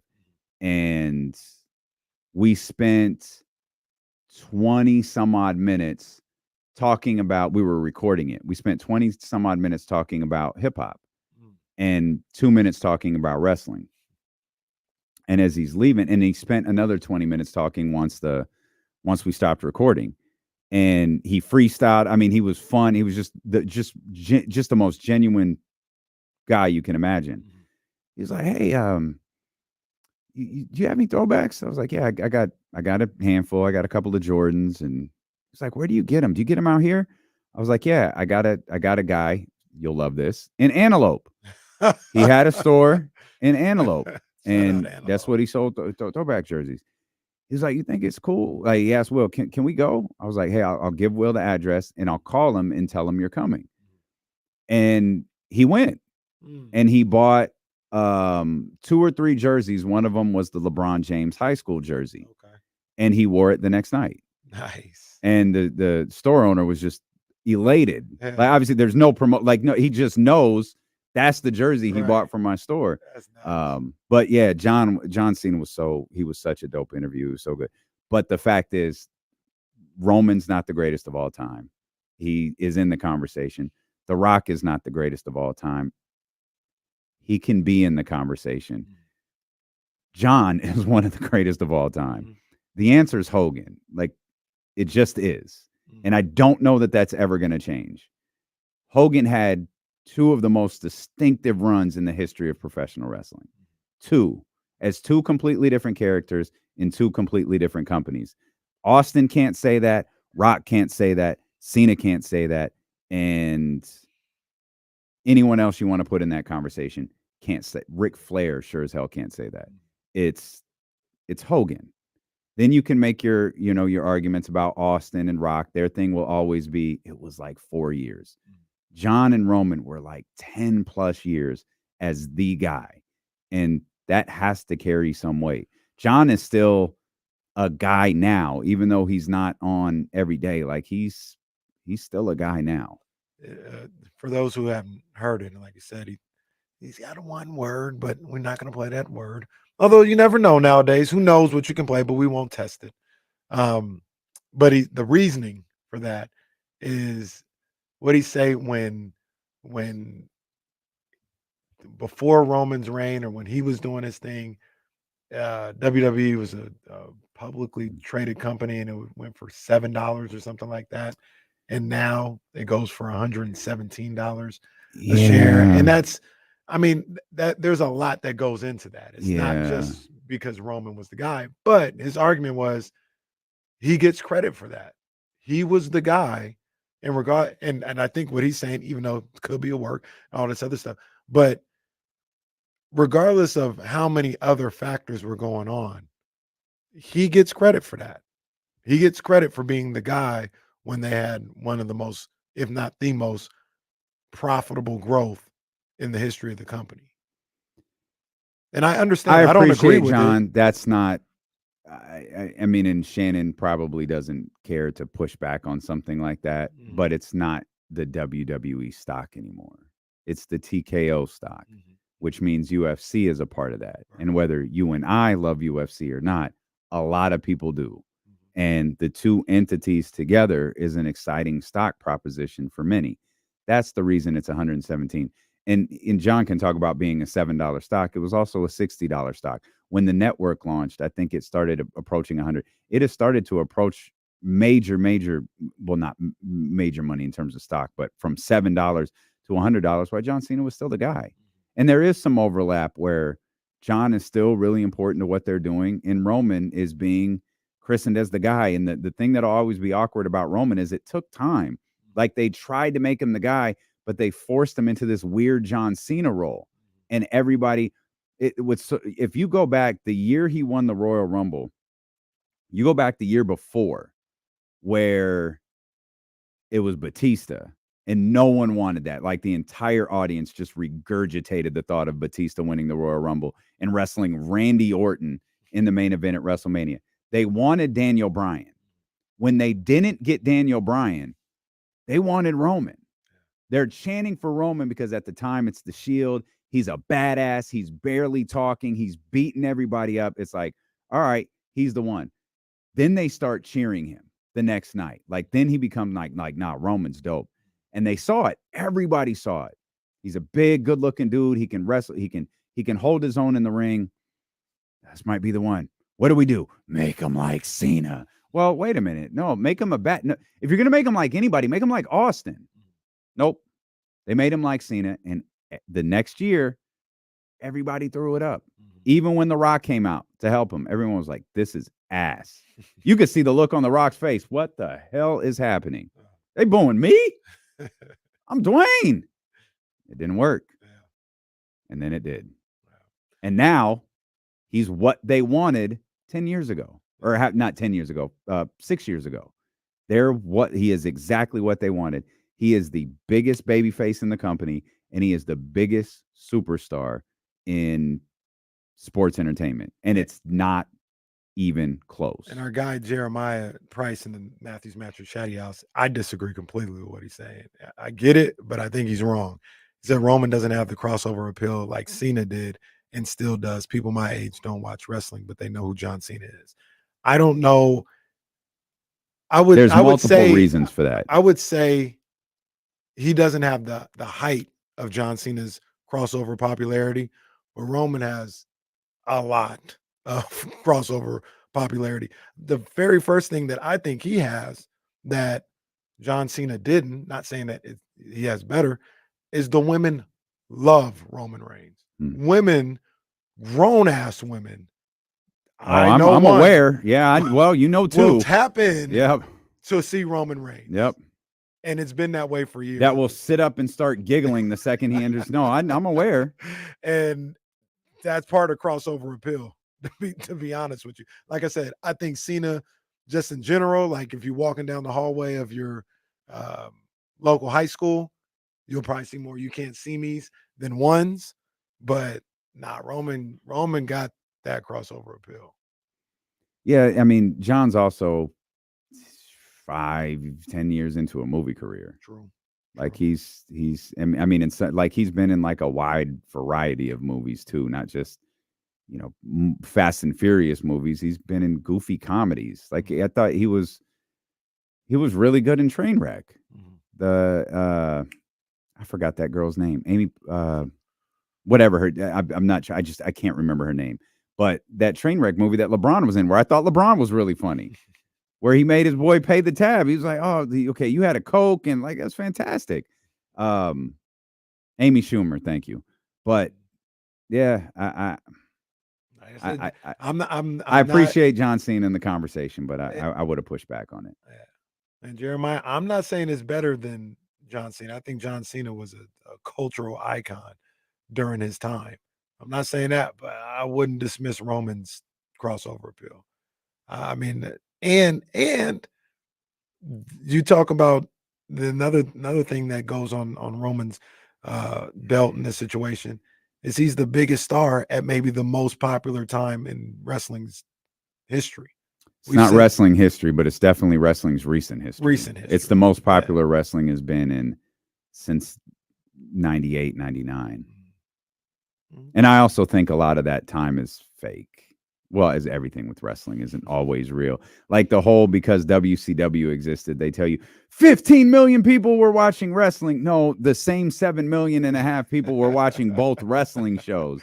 Like, and they try to convince you, no, there were WCW fans. No, jackass, they weren't. Like when Diamond Dallas Page comes out as the Undertaker stalker and takes his mask off, they all know that that's Diamond Dallas Page. The entire arena puts the diamond cutter in the sky. Talking about no one knew who they were. You know what they say? Right. They said 15 million a week. Well, so because my calculations, that's only like 9 million That's still a lot. But it was always like 4.2 to 4.3. Those were the numbers. There's wrestling segments and shows that had 7 to 8 to 9 million. I don't know that it ever. Yeah, I don't know that it cracked 9 at their height of that specific show. Yeah. And 7 million people watched Nitro. No, dude, they were all me. They were watching both of them, every single one of them, especially on the West Coast. Like they were watching both of them. What are you talking about? But that's what wrestling does, and like that's cool. But I mean, everything in wrestling is a little bit embellished. That was embellished. Pretty soon, there's going to be people who are saying there's going to be 100,000 people saying they were at the first Kings Warriors preseason game or playoff game. Oh, what a moment it was! Oh, we were all so scared when Steph took that shot at the end. Like, I've met 100,000 people who said they were there. Like, how big was the Golden One Center? Everything is embellished. Like there was 100,000 people outside before. Well, I think that's actually accurate. I can't confirm. Given how many people I was going to get into the game. Given how many people were in the stands that early, yeah, there might have been 100,00 people outside there. Gang of people that day. And all day. Gang of people out there. I know you've seen the picture of Golden One Center afterwards. We went to sold out Kings games this year, like regular season. There wasn't that many people out there. It never looked like that. I said, oh my gosh. It never looked like that. We forgot they had the party on L Street too, though. Yeah, that had a gang of people out there. How many people were there? 1 million? the entire greater Sacramento area came out. The Million Kings fan march. That's man, my goodness. Good times. Good times. We're gonna get that back. We win that back this spring, baby. Come on now. We back. We'll talk more Kings basketball. We left a couple of things on the table as some of our Western Conference conversations got away from us. So we'll talk more basketball tomorrow. A lot of football tomorrow. James Ham tomorrow. And again, hope you enjoyed that conversation with Bianca Belair. Hope you enjoyed Joe Davidson. And most importantly, hope you enjoyed the show. We're going to head over to 102.5 KSFM. We will be back here tomorrow, beginning at 10 a.m. with the Insiders on Sacramento Sports Leader, ESPN 1320. Vamos, Michigan. We love you, Coach Harbaugh. I just they're on my TV right now. I just caught what's going on here. We'll see y'all tomorrow. We got to run. We got some big things coming up the next 2 days on 102.5, so we hope you'll check us out. Appreciate you as always, and 1,001 is in the books.